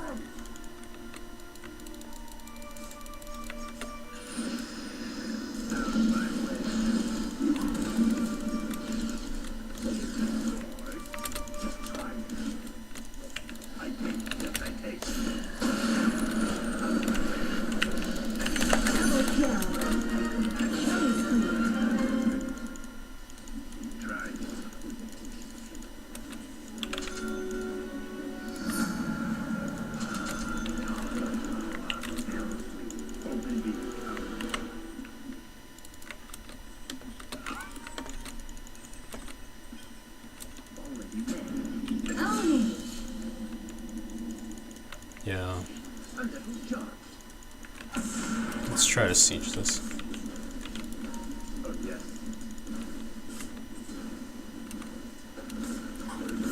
That's close.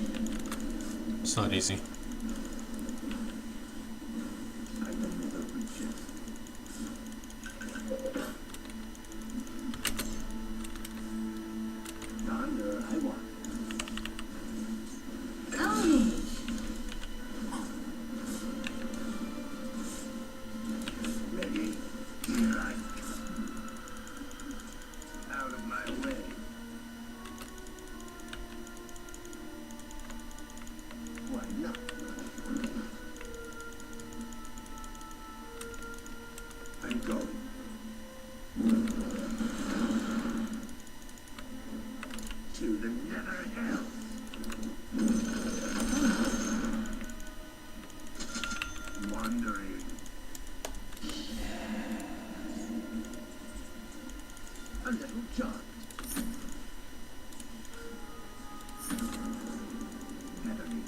Your top tower is under attack. I take and I take. Here, let me get back. Open beam comes. That was close.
Structures.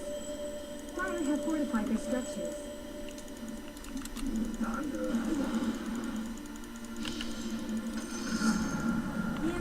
tower just shattered into little pieces.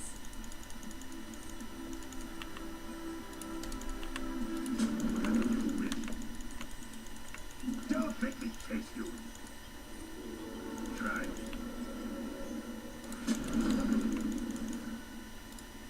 Oh, I'm gone.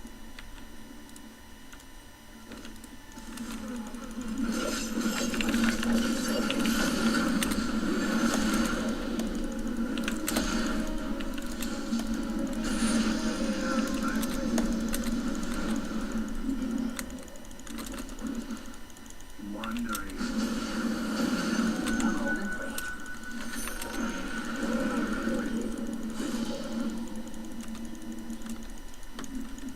On my way.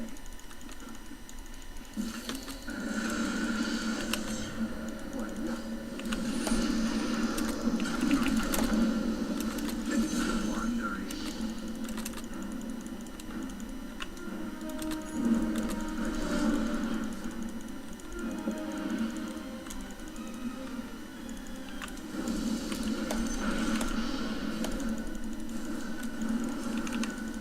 Out of my way.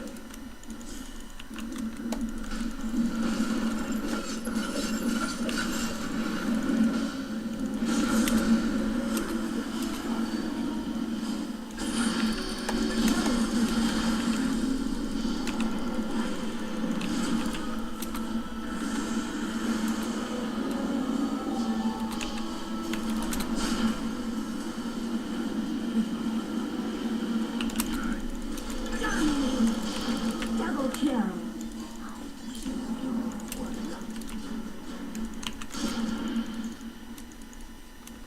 Out of my way.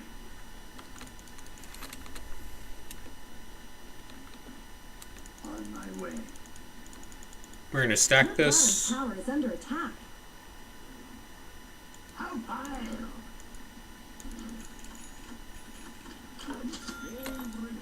Oblivion comes. Your bottom tower is under attack. So one of the nice things, obviously, about Pugna is he's pretty self-sustaining, right? Except in regards to mana. But like, I can do shit like this, like.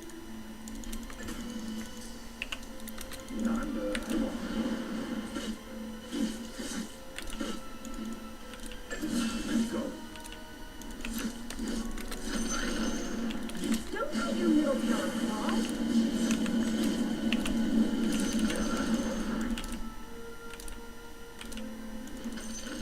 Okay. Your middle tower is under attack. Might as well go to base. Get top up mana. Get some wards over. Oh, I'm gone. That's a good hook. Nah, it's not enough. He's too strong.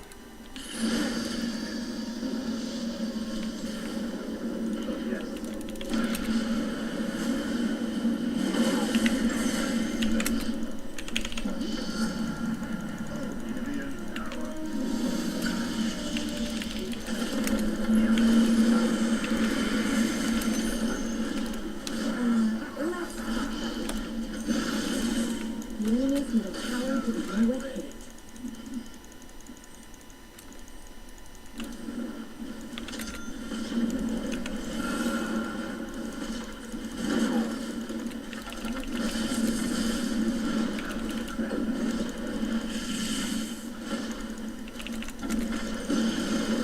The enemy's middle tower has fallen. Okay, that's good. I don't have a TP though. It's really important that you always carry one, at least one.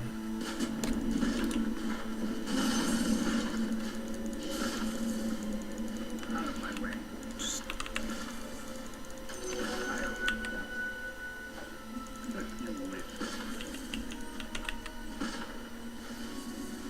You really should look at your bottom tower.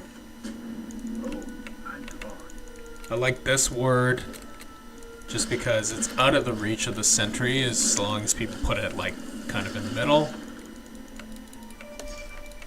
A little jump.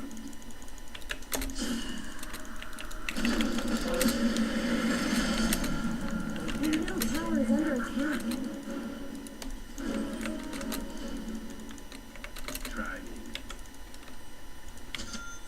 almost have fucking Aether lens. I'm pretty poor, but so what I want to do now is establish. Our entire team isn't here, like Morta's in here, so this is actually an RP's up. So this is actually a pretty dangerous push. But I think it's worth it because we have quite a bit of damage. Like Invoker's doing a ton. We made them use Glyph. If they don't, I don't think they're gonna come defend this just because they're so weak. Yeah, and Weaver found the mag, which is good. That's the main target. He's gotta like squeeze out very much. So this is a free T2 for us. The ward helps us obviously see the RP coming as long as we're paying attention.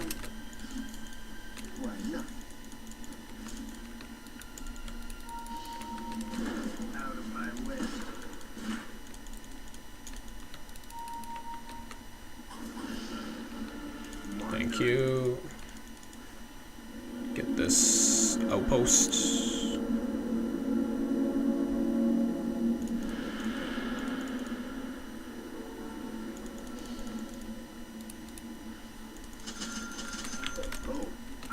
Should probably Roche since we're so far ahead.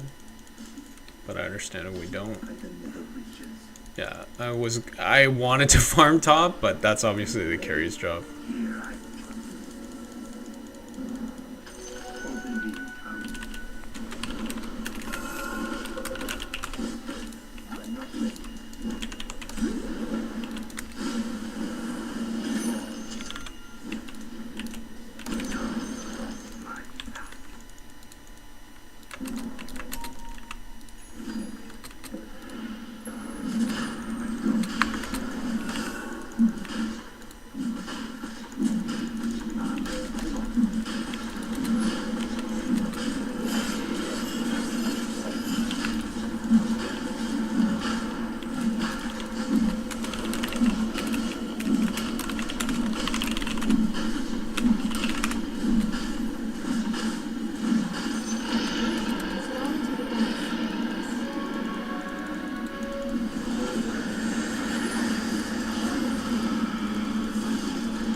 They'll glyph, right? I think they will. Oh, maybe not. Yeah, maybe they just give up. That was it.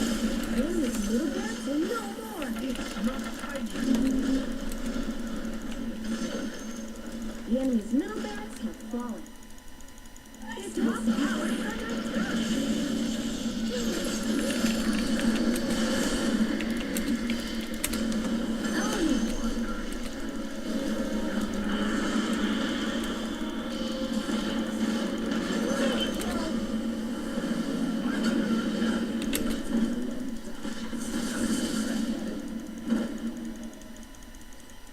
Almost died. Got a little too close for the healing.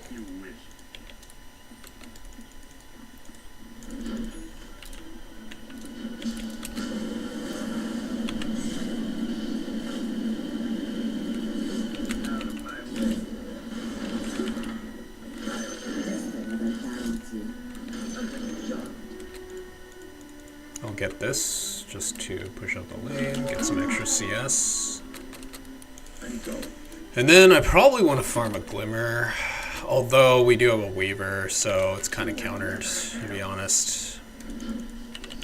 Might not be the best idea, but maybe just a Force Staff, not sure. The magic resist is always good, though.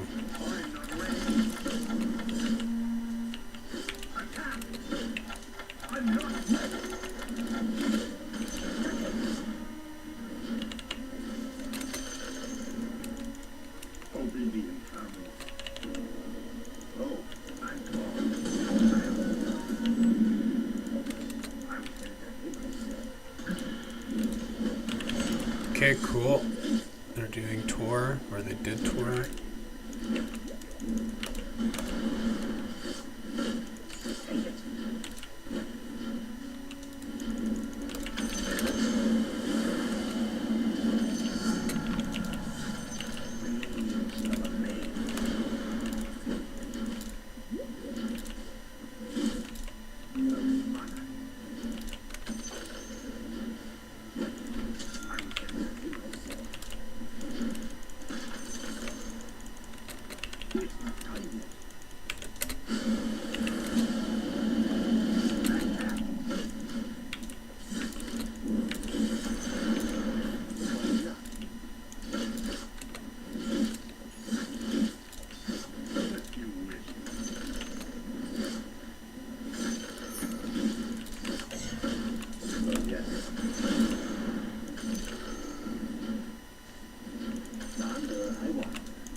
Okay, let's go heal up and then go try to siege again.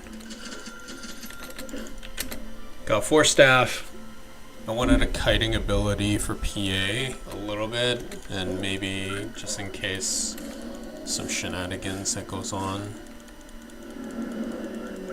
Yeah, see, they're always gonna have dust, and this... Okay, he didn't die.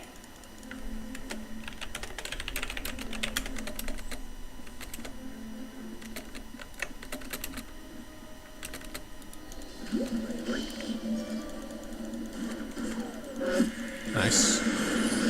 Nice. Weaver might die here. Oh, no.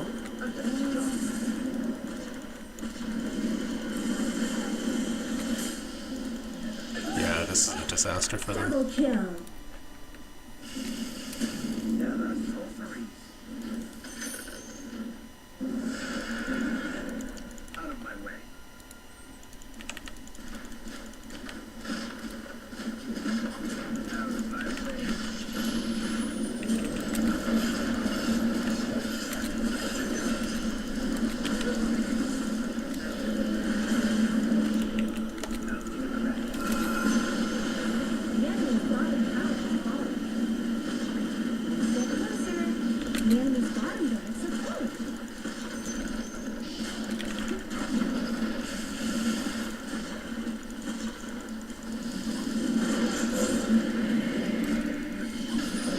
Saw that coming.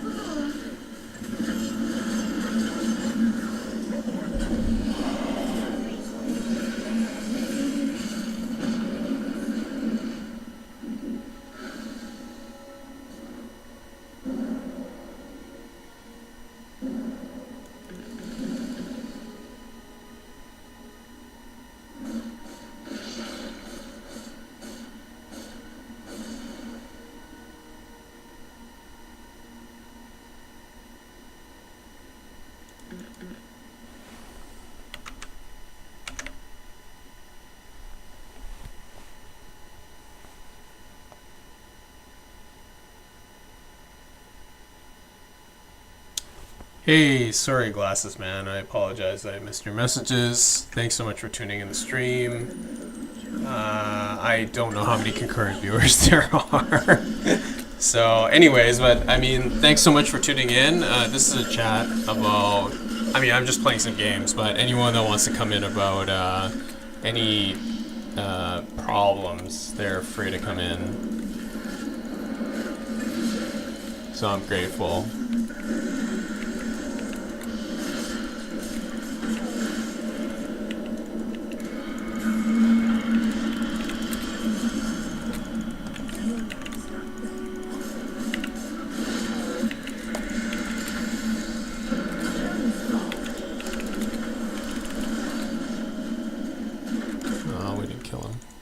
That sucks.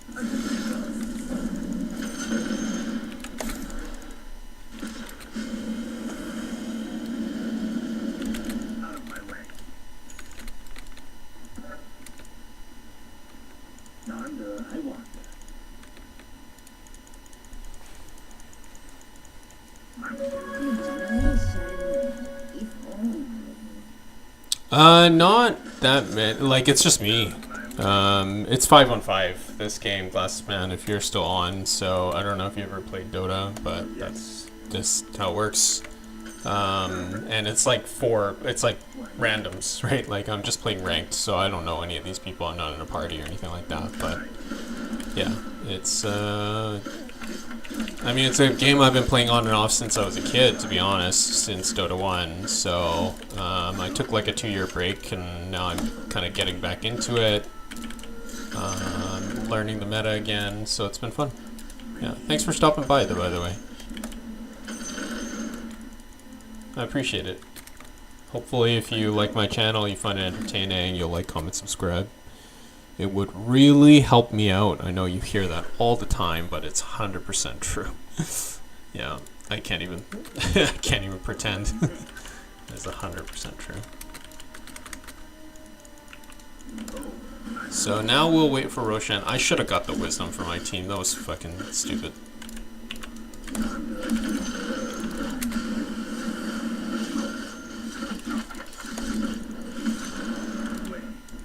Oh, that was dumb. So I'll get the wisdom for the team.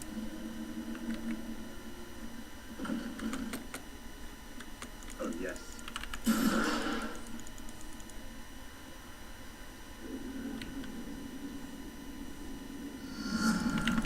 And then we'll go fight.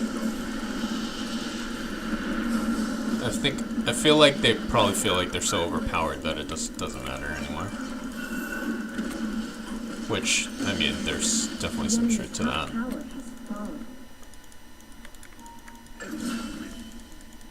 Hey, welcome to the stream. Thanks so much for tuning in. I'm the host of this stream. Just playing a little bit of Dota 2, which, if you're not familiar, is like a MOBA, the genre of games where you just have a 5-on-5 battle royale kind of thing. And I'm playing Pugna, who's a support.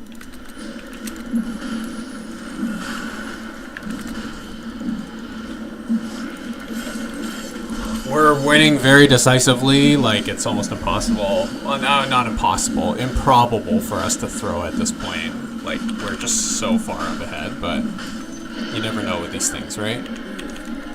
That's how Dota works, so.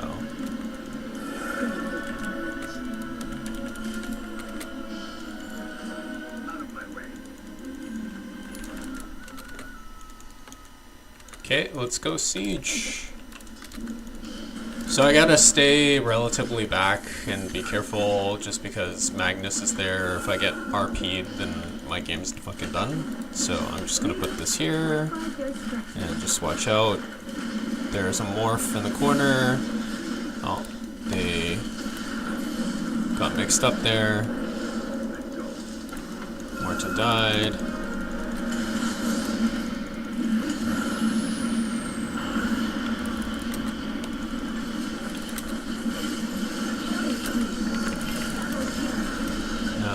Pudge killed her.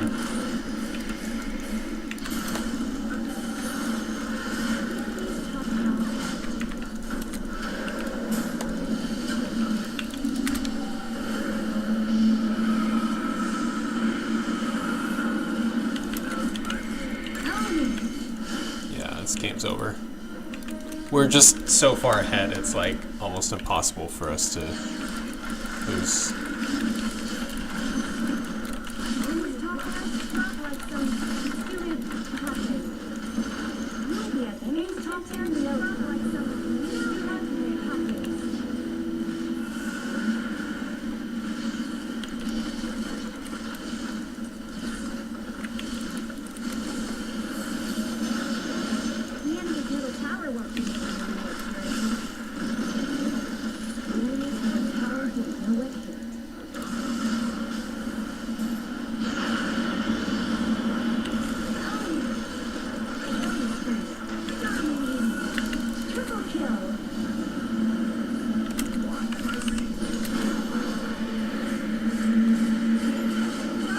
That was a nice PA, killed me at the end.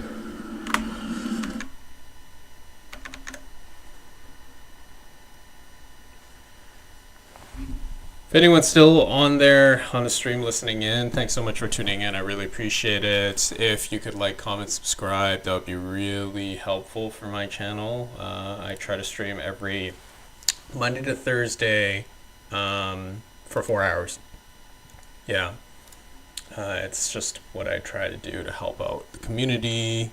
I mean, some of it is particularly aimed at men, but that doesn't mean that that's all there is in this channel, so yeah.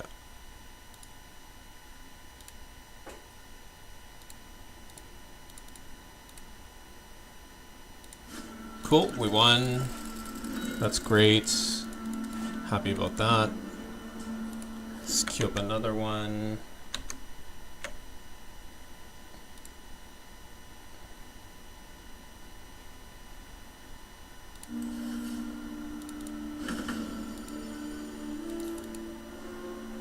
$48.53, I dropped quite a bit. Yeah.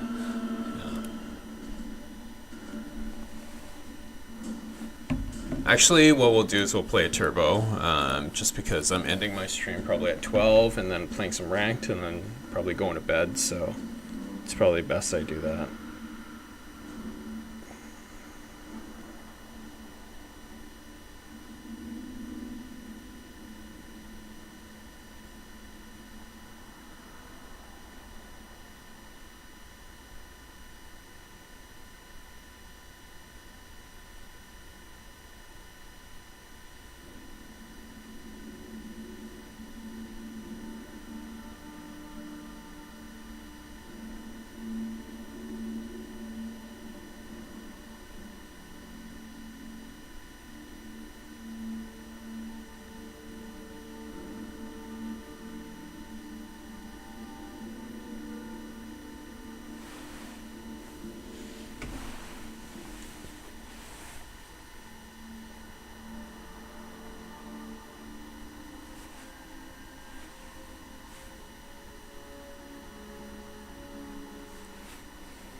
Oh, weird. If anyone follows basketball, apparently OKC lost again.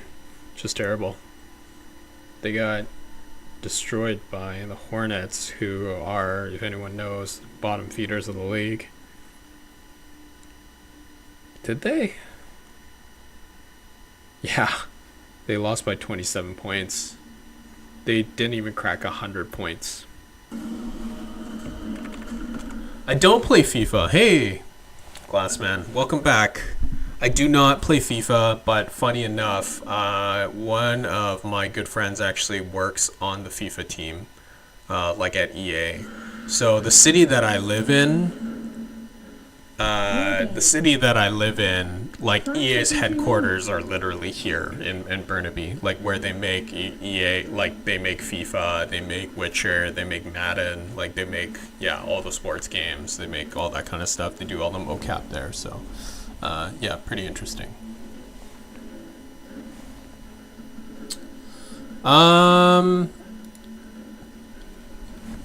Yeah, I mean, it's reported that him and his agent are sitting down with management today or tomorrow, or they already sat down with them over the weekend or something like that to discuss his future with the franchise or like the possibility of moving. It's no secret that the Hawks have been trying to shop him around for, I don't know, years.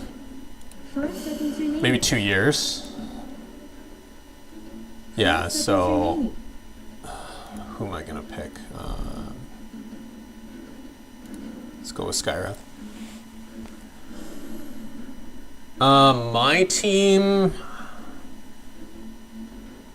I actually don't know if you can visit it publicly. I've been into the facility. They actually have a full-size soccer field there, or at least I think a college-size one where people actually play games there. Like they organize it amongst their employees. They have like leagues, which is pretty cool. They have like a full-size college like NCAA basketball court there. I've been there. They have like a gym. So they have a really nice, like they have a cool campus. I'm not sure if you can actually visit like the public. I don't think so, but I could be wrong. Or if you visited, maybe it's only a limited portion of it. Like you probably can't see everything, which is kind of understandable. Who's my team? Hard to say. I mean, I'm a huge LeBron fan. You know, there's a lot of LeBron haters out there. I'm like a huge hoops fan. Like I've been following hoops religiously since I was young. So yeah, I grew up in kind of the Jordan era, and obviously now I'm a little older. Now I'm in the middle-aged era. So I've seen LeBron go through the league. And so I'm not particularly a Lakers fan, but I am a LeBron fan. So I guess because he plays for them, I kind of have to be.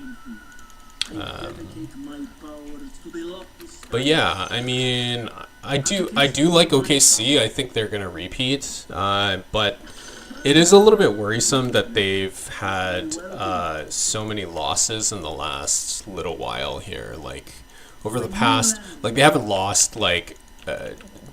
They didn't lose one game as of like December 10th, and then in the last month they've lost like fucking 5 games. You know, like yeah, something's seriously wrong. Yeah, something's seriously wrong. Yeah, I think it's some fatigue. There's some stuff probably going on internally with the team. Just with Jay Will coming back, I feel like. Even though he's an amazing player, they've played worse for whatever reason, which is super odd. I'm gonna block this camp. Oh, yeah, he did block this. Okay.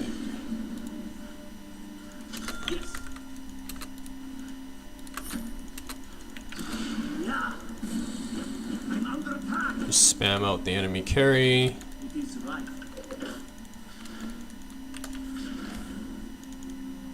I need another sentry to deward the hard camp, and I need to do a better job of just standing my ground here, harassing out the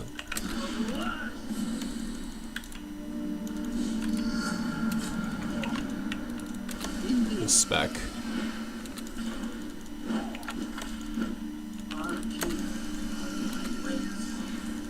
Okay, the good news is the wave is really pushed back, but the bad news is the wave is under our fucking tower now. So there's a lot of...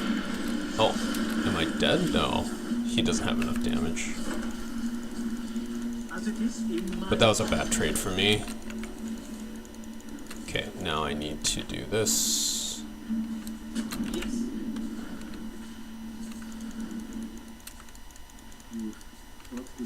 Yeah, it's weird. I mean, LeBron went to 10 straight finals, and then over the last couple of years, it's been, you know, whatever, right? I don't Personally, I don't really think it's his fault.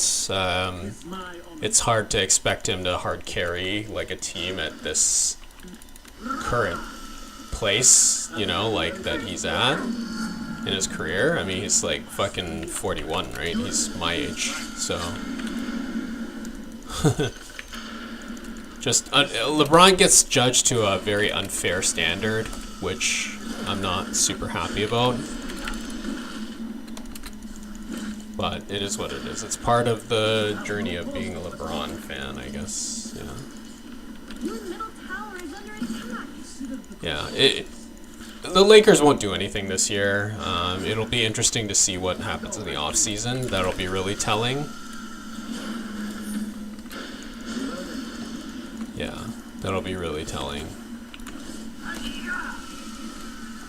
So what I'm trying to do right now is spam out this Spectre, who's the hard carry in the lane, as much as possible. So it just disrupts his farm. But he does have an Oracle behind him, which makes it infinitely more difficult.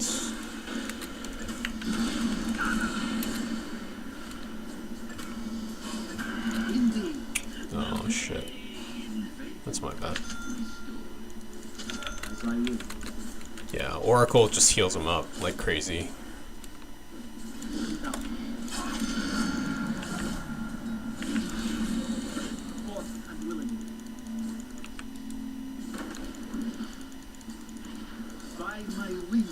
I think they'll make it to the playoffs. I just don't think that they'll make it deep. Like, you're not going to see them, like, you know... I mean, what's the best case scenario? They make it to round 2?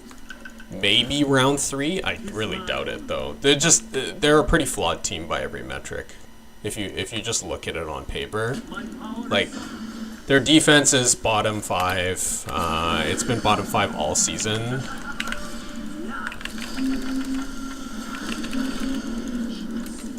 It's been bottom 5 all season. They're top heavy in offense. Like, their bench scoring is probably one of the worst in the league. Like, there's just a lot of problems. A lot of problems. Yeah, that can't be addressed really. At least I cannot see a trade that happens like instantly to make them like title contenders, right? Unless like Milwaukee gives them fucking Giannis. Like, yeah, if Milwaukee gives them Giannis, then there's nothing I can say. They do something fucking cuckoo, and they're like, okay, we'll take your aging LeBron or something like that for Giannis, straight up. And it's like, okay, what? Like, no team in the league would be willing to do something like that crazy. So.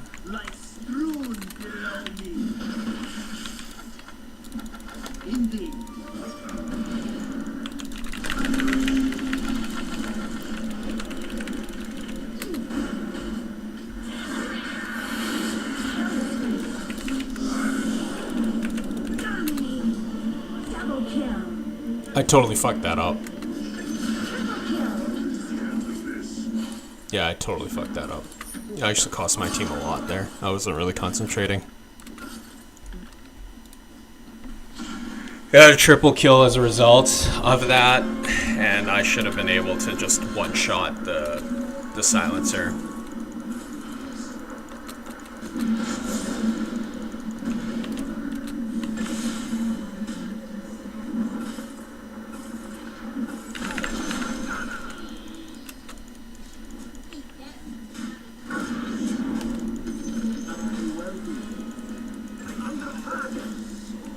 So that's my bad. Okay, let's get a magic stick, and then we'll get a shard. You know, there's not a lot of teams that can trade for Giannis, like, for fair, quote-unquote, fair value. OKC is one of them. The Spurs are one of them. Hawks are one of them. Maybe New Orleans, depending on who you're going to give up, like Herb Jones and some other fucking players. But it's like, is that what you want? There, he's dead. I'm dead. Yeah.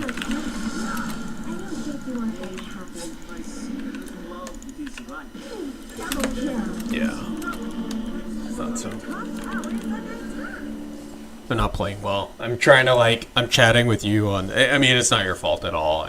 Thanks for coming on the stream. I'm just trying to I'm like looking on one screen over here and then looking at the other screen over here. Yeah. Oh, my Summoner's War is still going on. Okay, cool.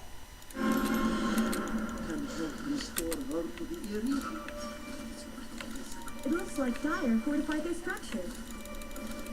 When you Let's talk about your top tower.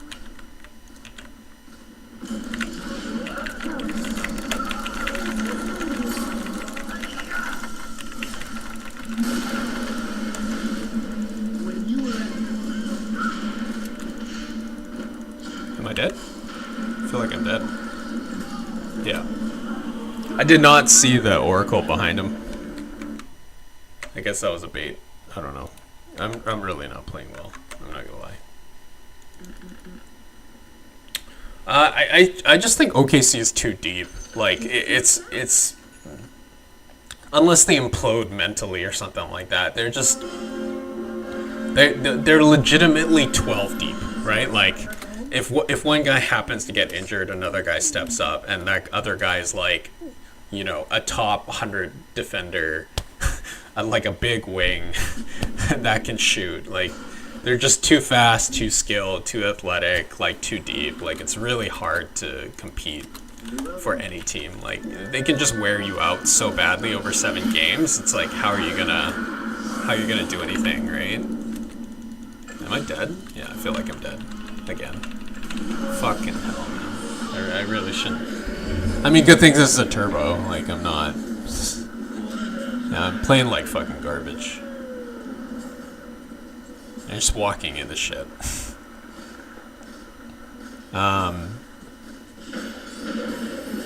I think the Knicks will make the East finals, or sorry, the finals, but they'll make the semifinals.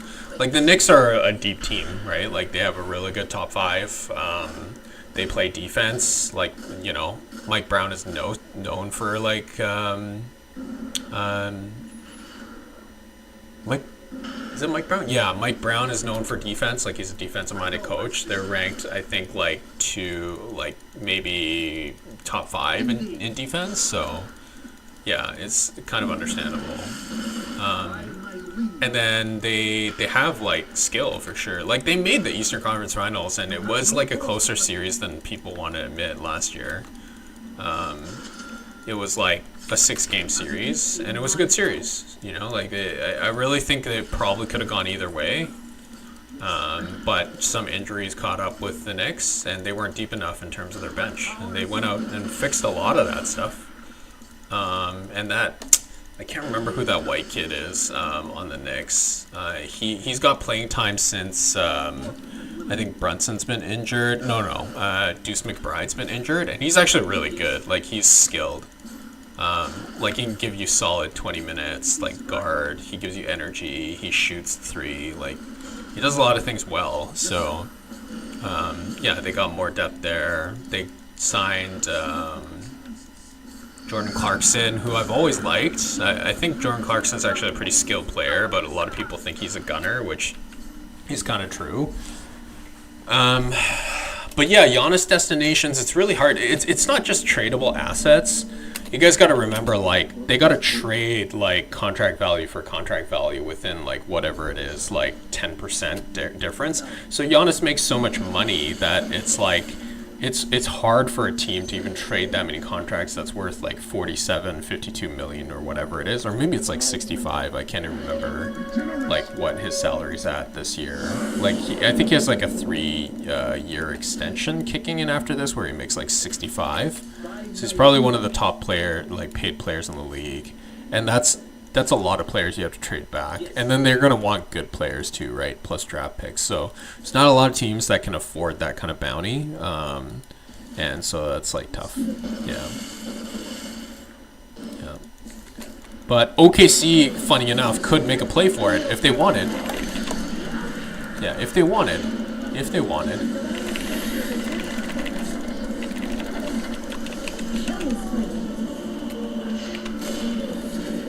Yeah, I think this game's over. The Spectre's too fat. I fed him too much. Well, he doesn't have that many items. He's only got Radiance and Yasha, but still. Your tower is gone. I tried to warn you. Yeah, so I mean, Miami could trade for Giannis, but like, what does Miami have that the Bucks want? They don't like Tyler Hero. Like, who wants Tyler Hero? He's like, he costs $45 million, and is he really going to be even your number 2 option in the future? Probably not. He's like number 3 at best. He has injury history. Like, there's a lot of like pretty negative stuff about Tyler Hero. Not that he's a bad player. I don't want to say he's a bad player, because I don't think that's fair at all.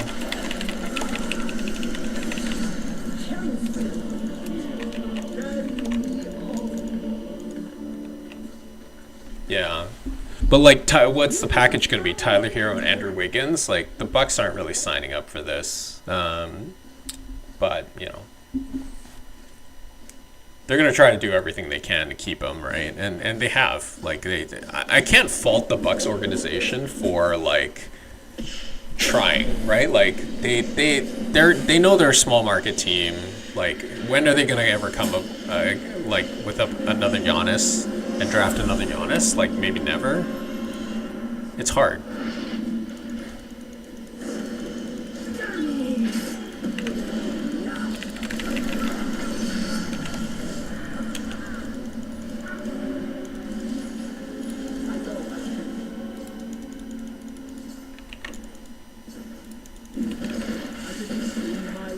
Yeah, the Spurs are really good. Like, I just don't think, because, I mean, we know this with the NBA, right? Experience wins championships, right? It's very, very rare that a young team wins. Well, with the exception of OKC from last year, it's very rare that a young team wins. So maybe the Spurs can do exactly what OKC did, but I think they're going to need one more year to develop. Wemby's always injured. He hasn't played with the team that much this year. You know, he's injured right now, I think, as we speak, right? And I think he's out for 4 weeks again, and he was out for 3 weeks earlier in the year after like 10 games. So, you know, injury, and they had that blood clot thing, like, that kept him out all last year. So there are some serious, like, health concerns there that you wonder, like, you know, can this guy even hold up in the playoffs, right? Like, well enough, like his body, can it hold up long enough that he can actually like win 4 rounds? And I don't know if that's true. Yeah. Your bottom tower is under attack.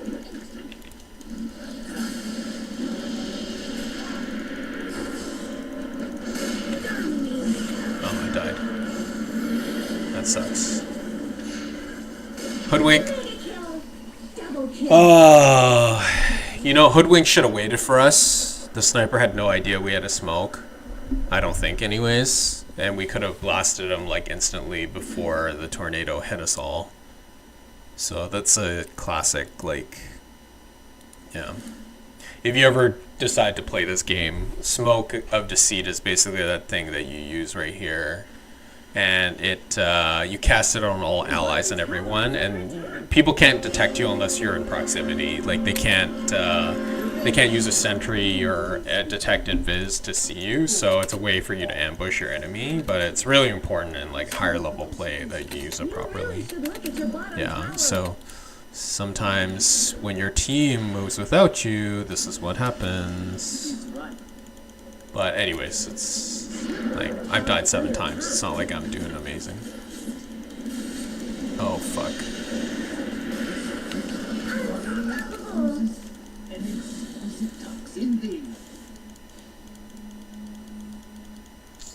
Invoker might, Anti-Mage might be able to carry us. Like, it's basically the anti-Invoker in some respects.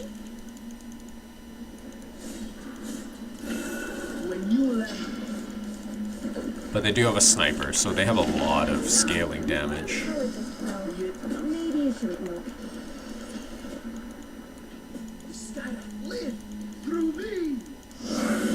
Oh, why did they cast Global? That's weird. Oh, I guess Anti-Mage was going on Silencer 101. Okay.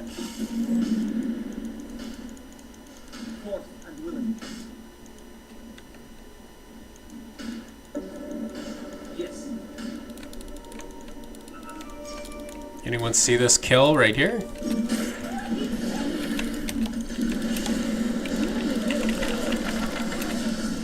There we go. Yeah. That's one thing I could recommend if you ever play this game. Like, be really mindful of the minimap, what's going on there. It'll tell you a ton of information. Oh, shit.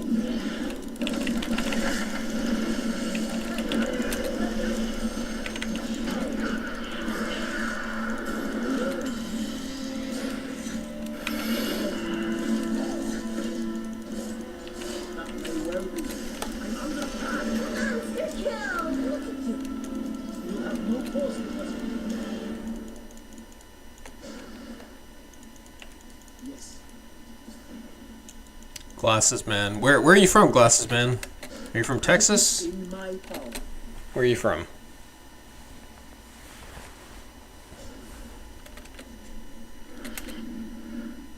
It is right.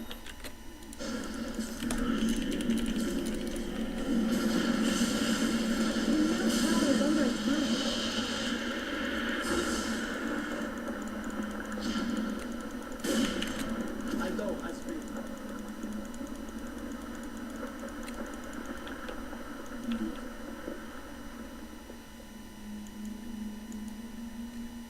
That may well be. I have no idea. It's just a state that I thought of. It's nothing. I meant no disrespect by it. I mean, you could be from Florida. You could maybe not even be from the States. You could be from Canada, where I'm from. I have no idea. Yeah. Just a odd way of me making a conversation, I guess.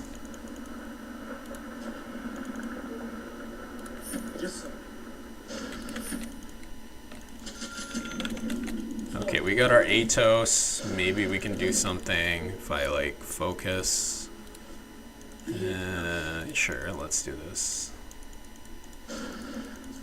Very well then. And then we'll get Ags next. Maybe we can output enough damage to actually kill them. Fly. When you land, you'll have no cause to question. I'm not even level 20 yet on a 20-minute turbo. It's pretty disgraceful. Indeed.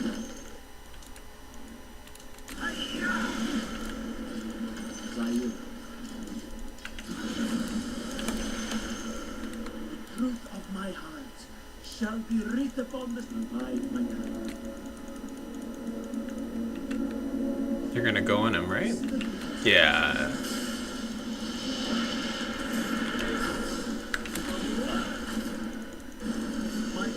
Is he dead? Yeah, he's dead.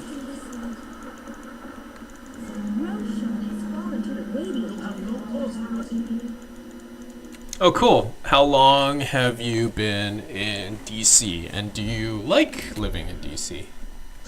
Yes, sir.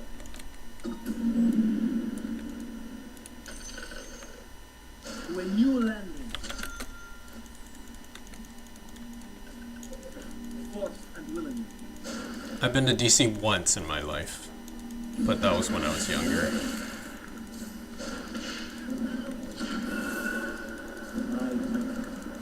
Do you miss the UK as well?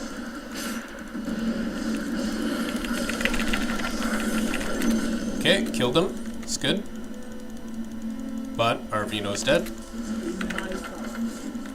And our anti-mage is still ratting. Dire snow fortified their structures.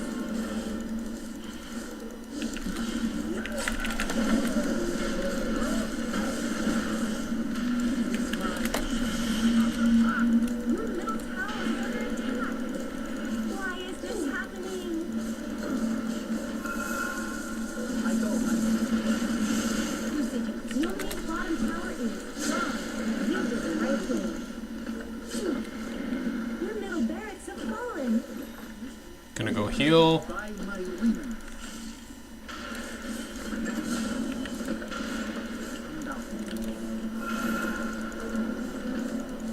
Anti-mage gonna come back. Your middle barracks have fallen.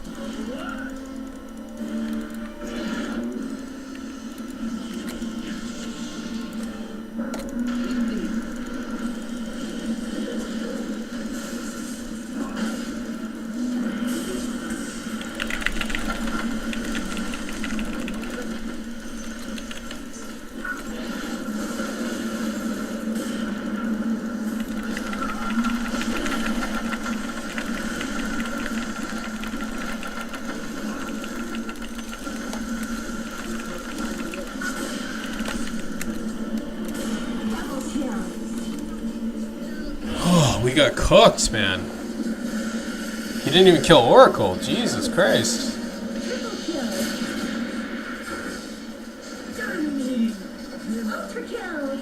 Now we got destroyed. We got utterly destroyed. Oh well, whatever. It's a turbo. It's a turbo.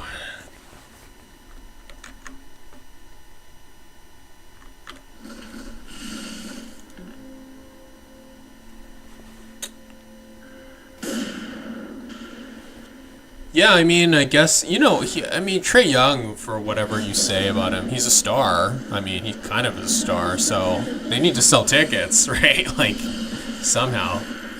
Well, that was close. Magnus almost killed him. He's gonna kill him now. Yeah. Nice. That was a good kill. I feel bad for this Magnus. He actually played really well, and the team's, like, really letting him down now.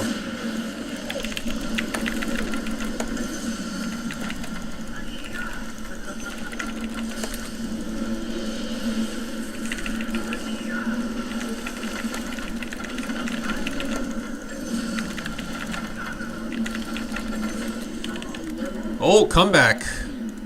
We did it, team. We did it. We won the game. I bide my time.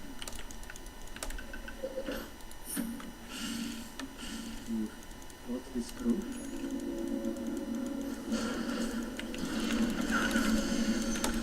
Yeah, the Wizards have, I mean, they have Concanipple, right? I mean, he's really, like, he's shooting, like, fucking 55% from 3 this year, I think, or something crazy like that. Like, he's gonna be a really good player.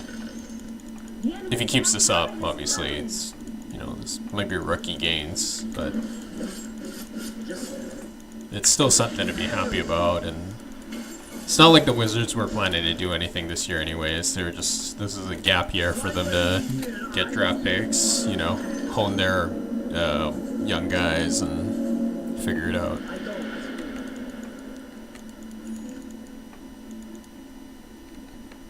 Okay, what do I need here? I feel like I need sheep, but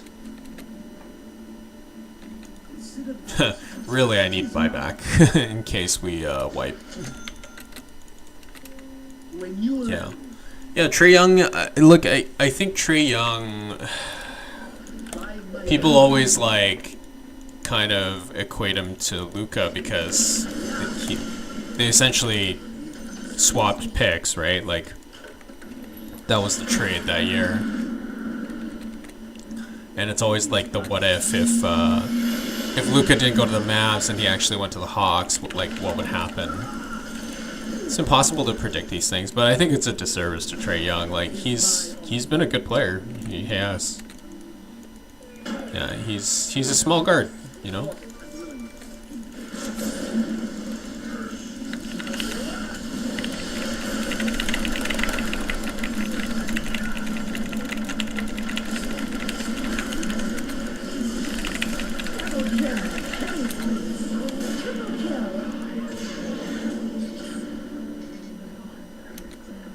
Oh. We got bamboozled. Don't know if you're still there, Glasses Man. If you are, I appreciate you commenting, and subscribing on my channel, or liking, subscribing. Really helps, obviously, the algorithm pick up so that I can get more people like yourself or whoever that just wants to stop by to chat. Really, this channel was created, I mean, the topic that I wanted to tackle on stream, but I just don't have enough viewership, is like men's problems, right? There's just not a safe space for men to come talk about their issues, and that's really unfortunate. You know, that's not cool. So yeah, that's why I wanted to create this. That was the biggest reason. He's dead. Yeah, 100%. Your middle tower is gone. I'm glad to warn you. He said you're ancient. It's kind of the name of the bottom tower is gone forever.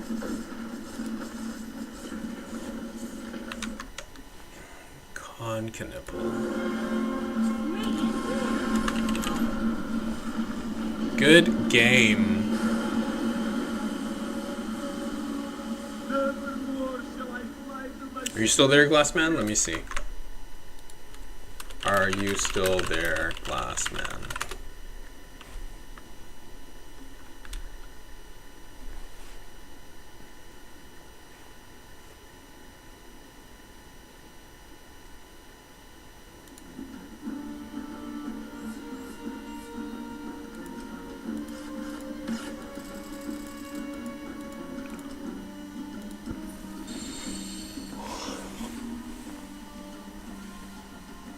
Oh.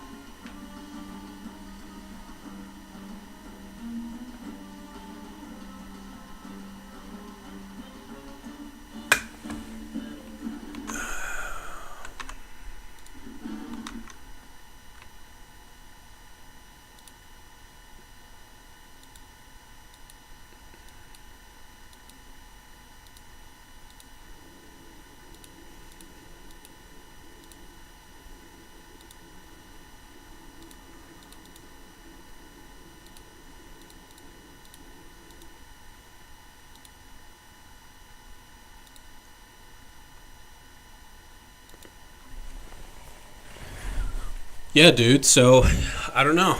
Is this a topic that's relatable to you? Or are you going through anything that I well, I personally I think it's wild. And this isn't me being like anti-American or whatever. Like, I don't have anything against America specifically. I just think that if any nation were to go kidnap the president of another nation, like, it would be all out war. I mean, you think about it, right? Like, if the UK decided to one day like kidnap the French Prime Minister Macron or whatever, and or the German Chancellor, like, and super publicly too. It wasn't like I don't know, like a CIA ops where this person, well, it was a CIA ops, but it wasn't like covert where this person was kidnapped and then brought to like a black site. No, like the president, like Trump literally went out and started talking about how they're going to take over Venezuela and they're going to run things. And he openly, I mean, he openly admitted that he kidnapped him and he bragged about it, right? Like, I think if any other country on the planet did something like this, like, they would be crucified. But the fact that the States, I don't know, people are like kind of divided about it, like says a lot about the current political climate, I think, in the U.S. and in the world, really. Yeah, it's spectacleized, right? Like, you see it like reported in every news outlet around the world, and he's openly doing press conferences about it, saying how, yeah, we kidnapped this guy and like we're gonna bring him to trial, and I have no doubt that, you know, like the guy that they kidnapped, like, I don't know his war crimes or anything like that, or his crimes. I'm sure he's like a dictator. Like, I don't think he's like a nice guy by any stretch of the imagination. But just the sheer fact that another country could basically like operate in what they feel is like their right or jurisdiction in another nation's territory and like take the president, like, that's wild. But like, let's call it what it is. It's about resources. You know, like, the U.S. has been doing this like since I was young. You know, the Gulf War, the war on terror. You know, like when they were announcing that there was quote unquote weapons of mass destruction, but they actually didn't find any weapons of mass destruction whatsoever. Yeah, it was about natural resources, right, and wartime economy, where they can produce more guns and more ships and more missiles and more everything, and you know, the military industrial complex just prints money that way, right? It keeps the economy going in some respects. Yeah. I mean, it's interesting because you're in DC right now, so you probably see these things firsthand, or up close and personal, right? Because you're, in that environment right now. But I just think it's wild, and I'm not an anti-Trump guy per se. Like, I actually probably align myself more with the conservative right than with the left at this point in my life. I would say that I'm probably like center right. More than right. Like, I'm not alt-right or anything like that. Obviously, I'm Asian, of Asian descent. I think they would kick me out of the club pretty quickly if I decided to join the alt-right. But yeah, I think it's just insane. Yeah, the whole ordeal is crazy. Yeah. Just even like the targeted missile strikes on, like, quote unquote drug boats and stuff like that, right? Like, people are asking them to produce the evidence that these people are actually linked to, like, cartels, and they were carrying, like, drugs and stuff like that, and, like, they can't produce one piece of evidence that displays that. They're just like, can you imagine if the UK just, I don't know, like, went to China to, like, execute someone, or launched a missile at, like, a fishing boat that just went by, like, the Atlantic or something like that? Like, that's crazy, right? So, I don't know. This is just wild times that we live in, that's actually, like, quote unquote acceptable behavior. Yeah. And I'm sure people are just rolling with it, but the larger issue is, like, a nation actually just doing this. It's I mean, stuff like this happens obviously all the time, but, like, covertly. But to do this so openly is kind of crazy. Yeah, and to do this on foreign soil as well is wild. Yeah, it's just, yeah, it's pretty astonishing. Yeah. And he did come out and say, like, they owe us, like, billions of dollars of oil or something like that, right? And we're going to get it back. So clearly it's about oil. It's about petrol. Yeah. But I think in some respects, like, I guess I kind of understand where Trump is coming from. He was elected to protect the U.S. economy, and he's been trying to do that in his own way. Not that stuff is working based on the numbers, like, statistically. Yeah, the tariff wars and everything like that, and the soybean wars. But he's doing what he feels is right. So, people elected him, and yeah, he's acting on what he feels is best for, I guess, the country, right? Yeah. Yeah, but the kidnapping of someone on foreign soil, it's crazy. They're, like, bringing him to trial, and I don't know. The U.S. doesn't really have many friends left, and I think they're just going to alienate people even further by pulling some shit like this, because it also sets a wild precedence for other future cases like this. Not even just done by the U.S., but, like, it could be done by another nation that just doesn't agree with, like, the current president under the regime. Like, what if Russia decided to just go out and do that, right? Like, or North Korea decided to just go do that. Yeah, so there's a lot of wild things in the world right now that I don't know if it totally makes sense. But yeah, I mean, you're from the UK. I'm assuming, I don't know how, well, I'm assuming obviously that's your home, so you probably have very fond memories of it. I just hear a lot of wild things happening in the UK, like asylum seekers, refugees, illegal immigrants, and just, like, rising crime, like, crazy censorship. Like, they have that digital ID thing, I think, that they made mandatory now. And then I heard some cases where if the government doesn't like what you say, like, they basically will arrest you. Like, there was a guy that just got out of jail as a result of talking. I can't remember what he said. Like what exactly he was like talking about at the time, but yeah, it's just a wild time that we live in, and trying to make sense of all of it is really hard. I think in my older age, what I've learned is you just need to, like, you can only control whatever's within your sphere of influence, and your sphere of influence is literally yourself, right? Like your body. We'd call it like arm's lengths of sphere of influence. So everything here. And so, like, there's going to be world issues that we cannot control, obviously. And we need to come to terms with that stuff. We need to live in our own little reality. And then whatever happens with AI and maybe World War III, like, there's some things that we just cannot control. What we can control is, like, where we live, though. Like, you know, I'm sure there's reasons why you moved to DC.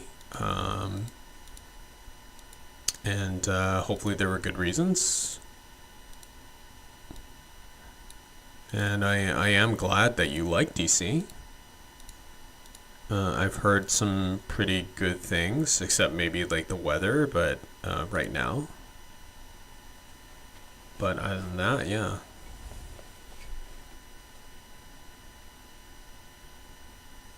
Yeah, and it's especially, I think, a weird time for men of our generation, or I don't know what generation you are from, but probably like my generation, so like 41 and under. It's a very, very weird time for men, just because we've been so overtly pro-women for so long. Not that there's anything wrong with that, but I think that the topics that I've tried to bring up is like, what about men? Right? Like, why are we dismissing men's problems? You know, it's fine if we pay attention to women's problems, but we have this whole other world of men's problems that really need to be solved, and they're not. Yeah. And so it's really unfortunate. I think we just don't pay enough attention to that. Yeah. That's my 2 cents. That is my 2 cents, Mr. Glasses Man. I'm assuming you wear glasses just like me. Or else, why else would you call yourself Glasses Man? It'd be weird to call yourself Glasses Man, I guess, but to each his own. I'm not gonna judge. Call yourself Glasses Man and not wear glasses.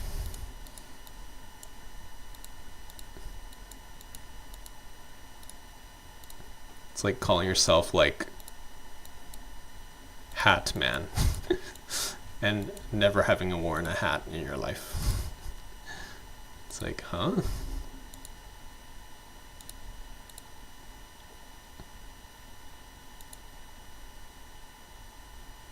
Yeah. I don't know if you're still there, sir. Let's see. Are you still there?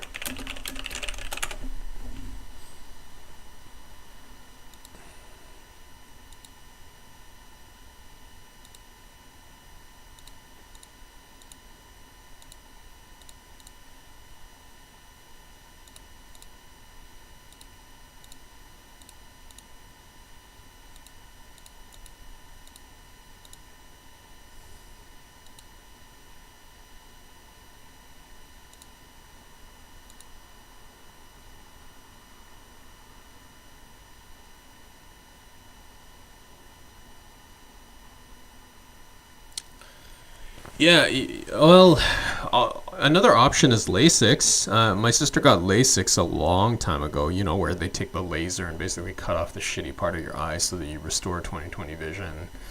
And she said she's never looked back after that. So she used to have to wear, and her eyesight used to be bad. Like, my eyesight's only like 150, like 150, 175. I think one eye is a little bit worse than the other, but I can pretty much drive without glasses.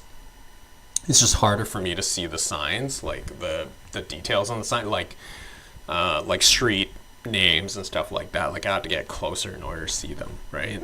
But other than that, like my eyesight's like pretty good. But yeah, her eyesight was way worse than mine. It's probably like 300 or 400. Like it's probably due to her reading so many books when she was younger. But yeah, she got LASIK a couple years ago, probably 10 years ago now. It's been a while, and she swears by it. So that's something that maybe you want to check out, which I think would be maybe cool for you. And yeah, you can see if it works out for you. Although I don't know how much it is in the States and whether or not your company actually like your benefits from your company actually covers LASIK. They do here in Canada, which is cool. Like, even though it's like a minuscule amount, you can, I think for optical benefits, you can get whatever you normally would pay for a pair of glasses, like $200 or $400 towards your LASIK surgery, which is like 5,000, I think. But it might be cheaper in the States just because it's maybe more plentiful. But yeah, I've heard LASIK is pretty good. And then I guess do the math as well. Like how much would you spend on contacts in a year versus like getting LASIK once and then having it like be pretty good for your eyes for, I'm assuming, the rest of your life. But you have to, I'm not a doctor, you have to look up medically how that would work, because as far as I know, they're literally cutting out parts of your cornea that are damaged, right? And that is going to help you correct your vision. Like they're shooting a laser right at your eye, right? So there's an element of risk there. But I've heard a lot of, I've met a lot of people. Like I have people in my life that have done this, not just my sister. And they were pretty happy with the results. It was weird for a couple days because they have to like basically wear sunglasses inside and like stay away from fucking light and shit like that. So they basically take time off of work for a couple days, but after that their eyesight restores and they're good as new. So yeah, never glasses again. For me, it's been fine. This is my journey. Yeah, I'm okay with wearing glasses.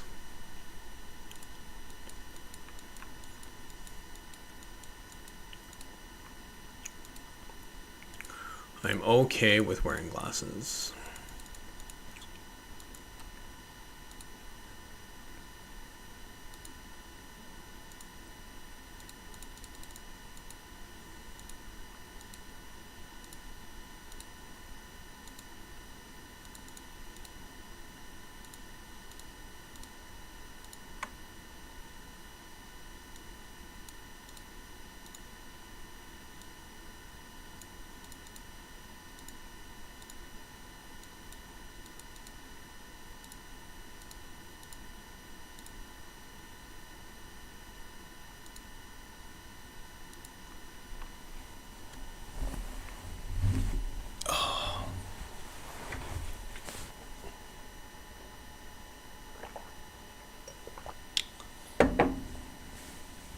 It's do you have to work tomorrow, Glasses Man? It's like 3:30 your time. Pretty late.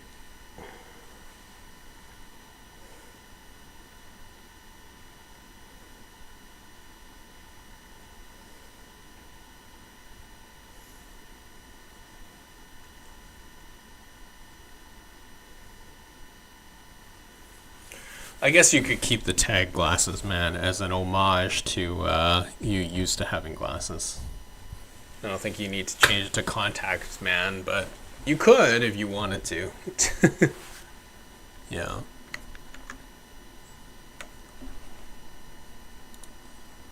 You could if you wanted to.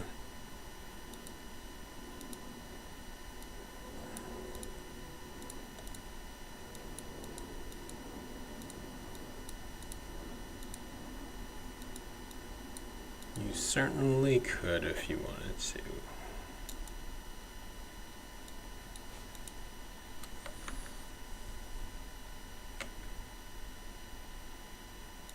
Oh, you're at work right now? Oh, crazy. So you work nights. You don't work days. What do you mind me asking what you do for work, Glasses Man? Because I guess you're working at 3:30 in the morning.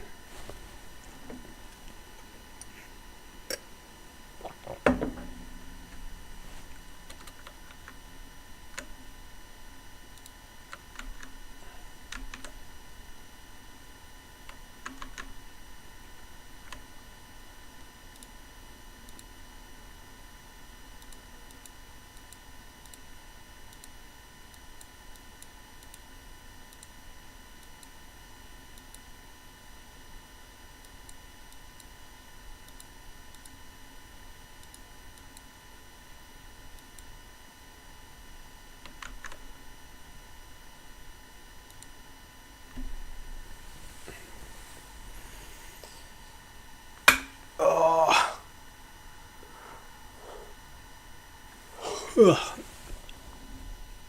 Oh, cool. I also work in IT. Yeah.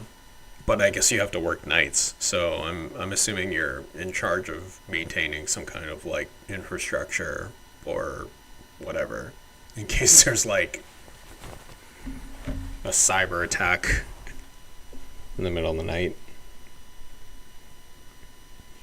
Or maybe you work for a different time zone.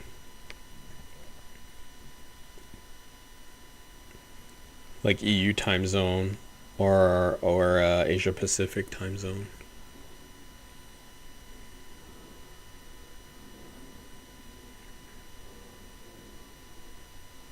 Yeah, IT's been weird, man. Like over the last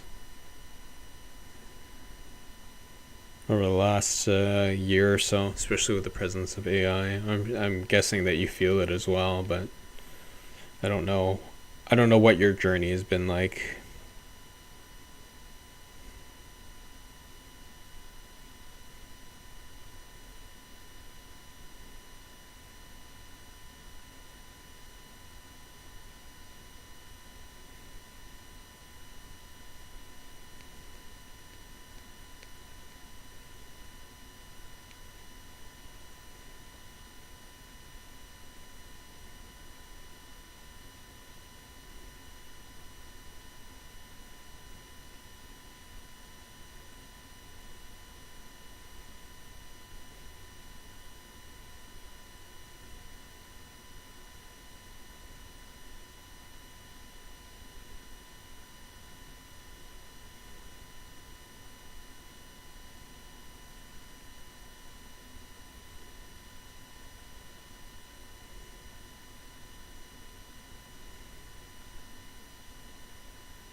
Let's watch something. Hold on.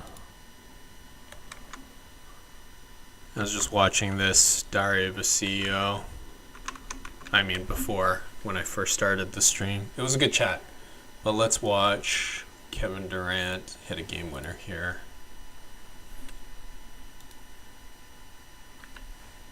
Kevin Durant game winner. Let's see. Versus his old team, Phoenix. Booker and the Suns taking their time. They're gonna go around 8. They're gonna go around 5. Wow. That was a long time to try to get a shot off. Booker does it airmail. Airball. It's contested really well, but still, airball. Can't make an airball. Gotta at least put it on the net. Give your team a chance. Oh, wow. Basically a walk-off 3.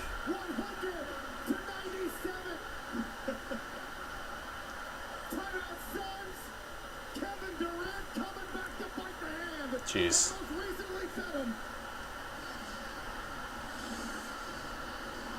Look at this play. You get the one-on-one with Durant. Slides to his right. The help is not there quick enough. And he knew it was good. Royce O'Neal.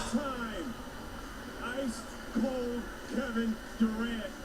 They give him way too. They give him way too much space there. Like, look at this.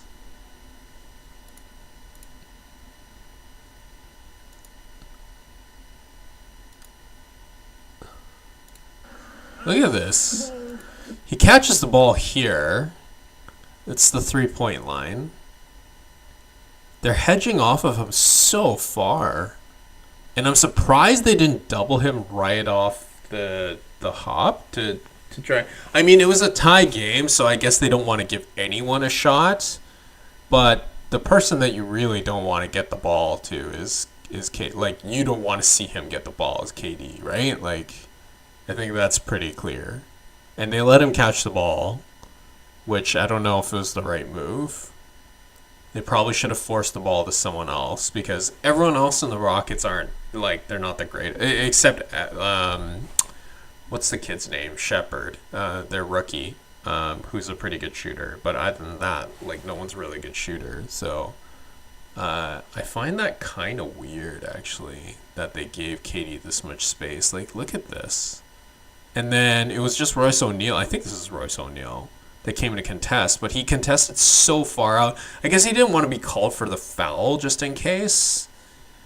But I think, 4.5 seconds is an eternity in the NBA to get off a last shot. So it wasn't like he was under pressure where he had to, like, just heave something. He had time to set up. He dribbled over. And then Booker's in front of him. Booker hedges off of KD because he's trying to cover his man in case KD passes to him to shoot a three. I guess there's enough time for him to do that in case he needed to do that.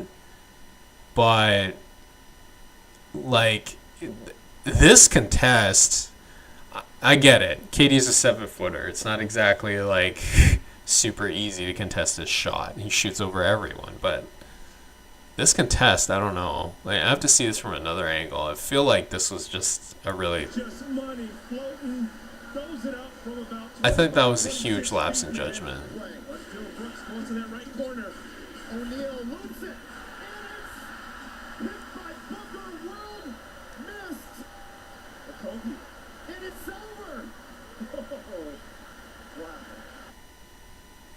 Yeah, let's watch that again.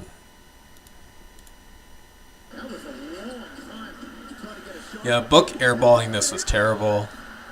That was a very bad play and bad shot. I mean, he is clutch, but, like, I don't know. It always amazes me that when players don't drive it to the hole on the last shot. Like, how much time was on the shot clock here? Let's see. I guess it ran out, right? Yeah, it was at 0. Yeah, I mean, there's a difference. There's like 1.7 seconds, I think. No, more than that. There's like a 4-second difference. I think it says 1.7 right there. Oh yeah, 1.7 in the bottom right-hand corner. So it's like he went at the right time, but I don't know why he didn't drive the ball, drive and kick to someone to try to make a shot, or force the ref to call a foul. I'm not sure this is the shot. Like really contested, right? Like, who's this? Jabari Smith? No. Oh, Tari Eason. Yeah, that was a really bad attempt. Yeah, I mean, this is a better angle to see, like... Okay, so Royce O'Neal is late. Dylan Brooks is here. Booker's here, so he's really hedging off Jabari Smith Jr. I think this is Jabari Smith Jr., who's a pretty good three-point shooter, by the way, at least from the corners. A decent one. He's turned himself into a decent one. So he's late here. I mean, Katie made a move, but this is a ton of time and space right here. And Book doesn't know what to do. Should he hedge over to KD to save Royce O'Neal and contest and then give up this? And I mean, KD's skilled enough to pass it to this guy right here in the corner 3, so he's not going to pass to Steven Adams. Like, you know the play is going to come from here. I mean, we've seen KD make this shot like hundreds of times. Oh, sorry, you're not watching that. Sorry, my bad. Fuck. There we go. Now you can see it. Yeah, we've seen KD make this shot hundreds of times. Like, I don't know. I just don't think it was contested well. I know it's, you know, again, have to say this with a grain of salt because KD is obviously one of the best offensive players that we've ever seen, even though I'm not a huge KD fan, but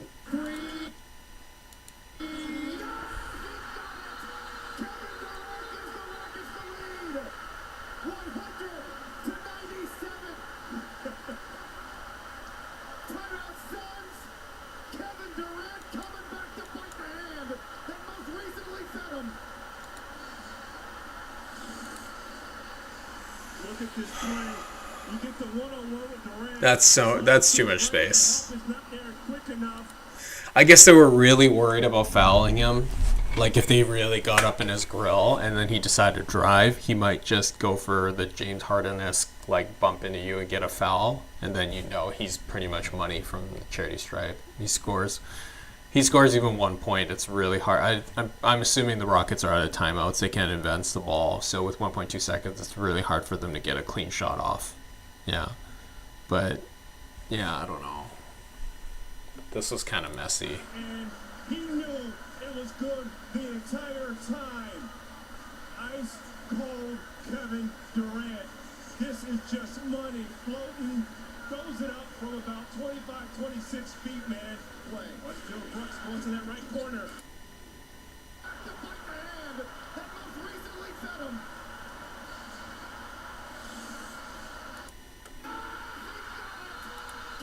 Yeah.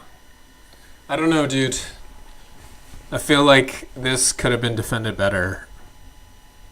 Like, with people on the floor. Like, Tari Eason, I think he's improved his three-point percentage this year. But I just, you know, I'd rather put it in the hands of him or, like, Steven Adams to, like, win the game for them than, like, KD. I don't know why they didn't double him right off the bat to force it out of his hand. Force him to make the extra pass. They felt like they had the personnel to, like, make that contest one-on-one too, which Phoenix is, like, middle of the pack as far as I know in defense. Like, where does Phoenix rank? Phoenix defensive efficiency. Phoenix Suns. Let's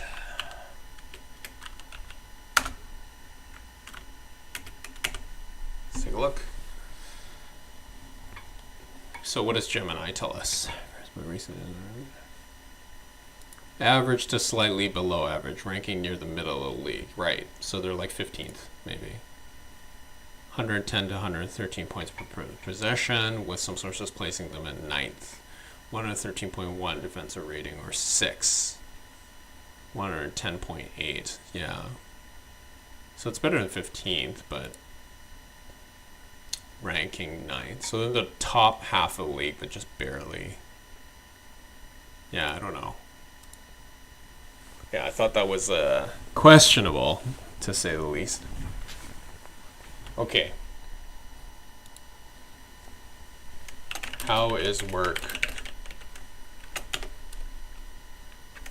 I will be streaming tomorrow. Going to log.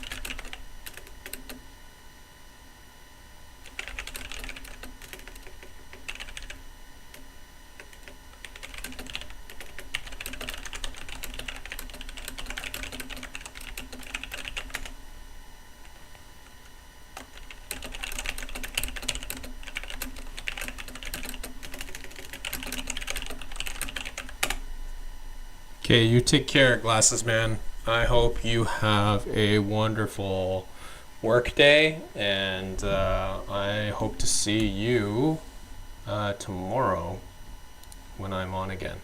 Same time, 8 p.m. Pacific to 12 a.m. Pacific. So that'll be 11 your time till whatever it is, 3 in the morning.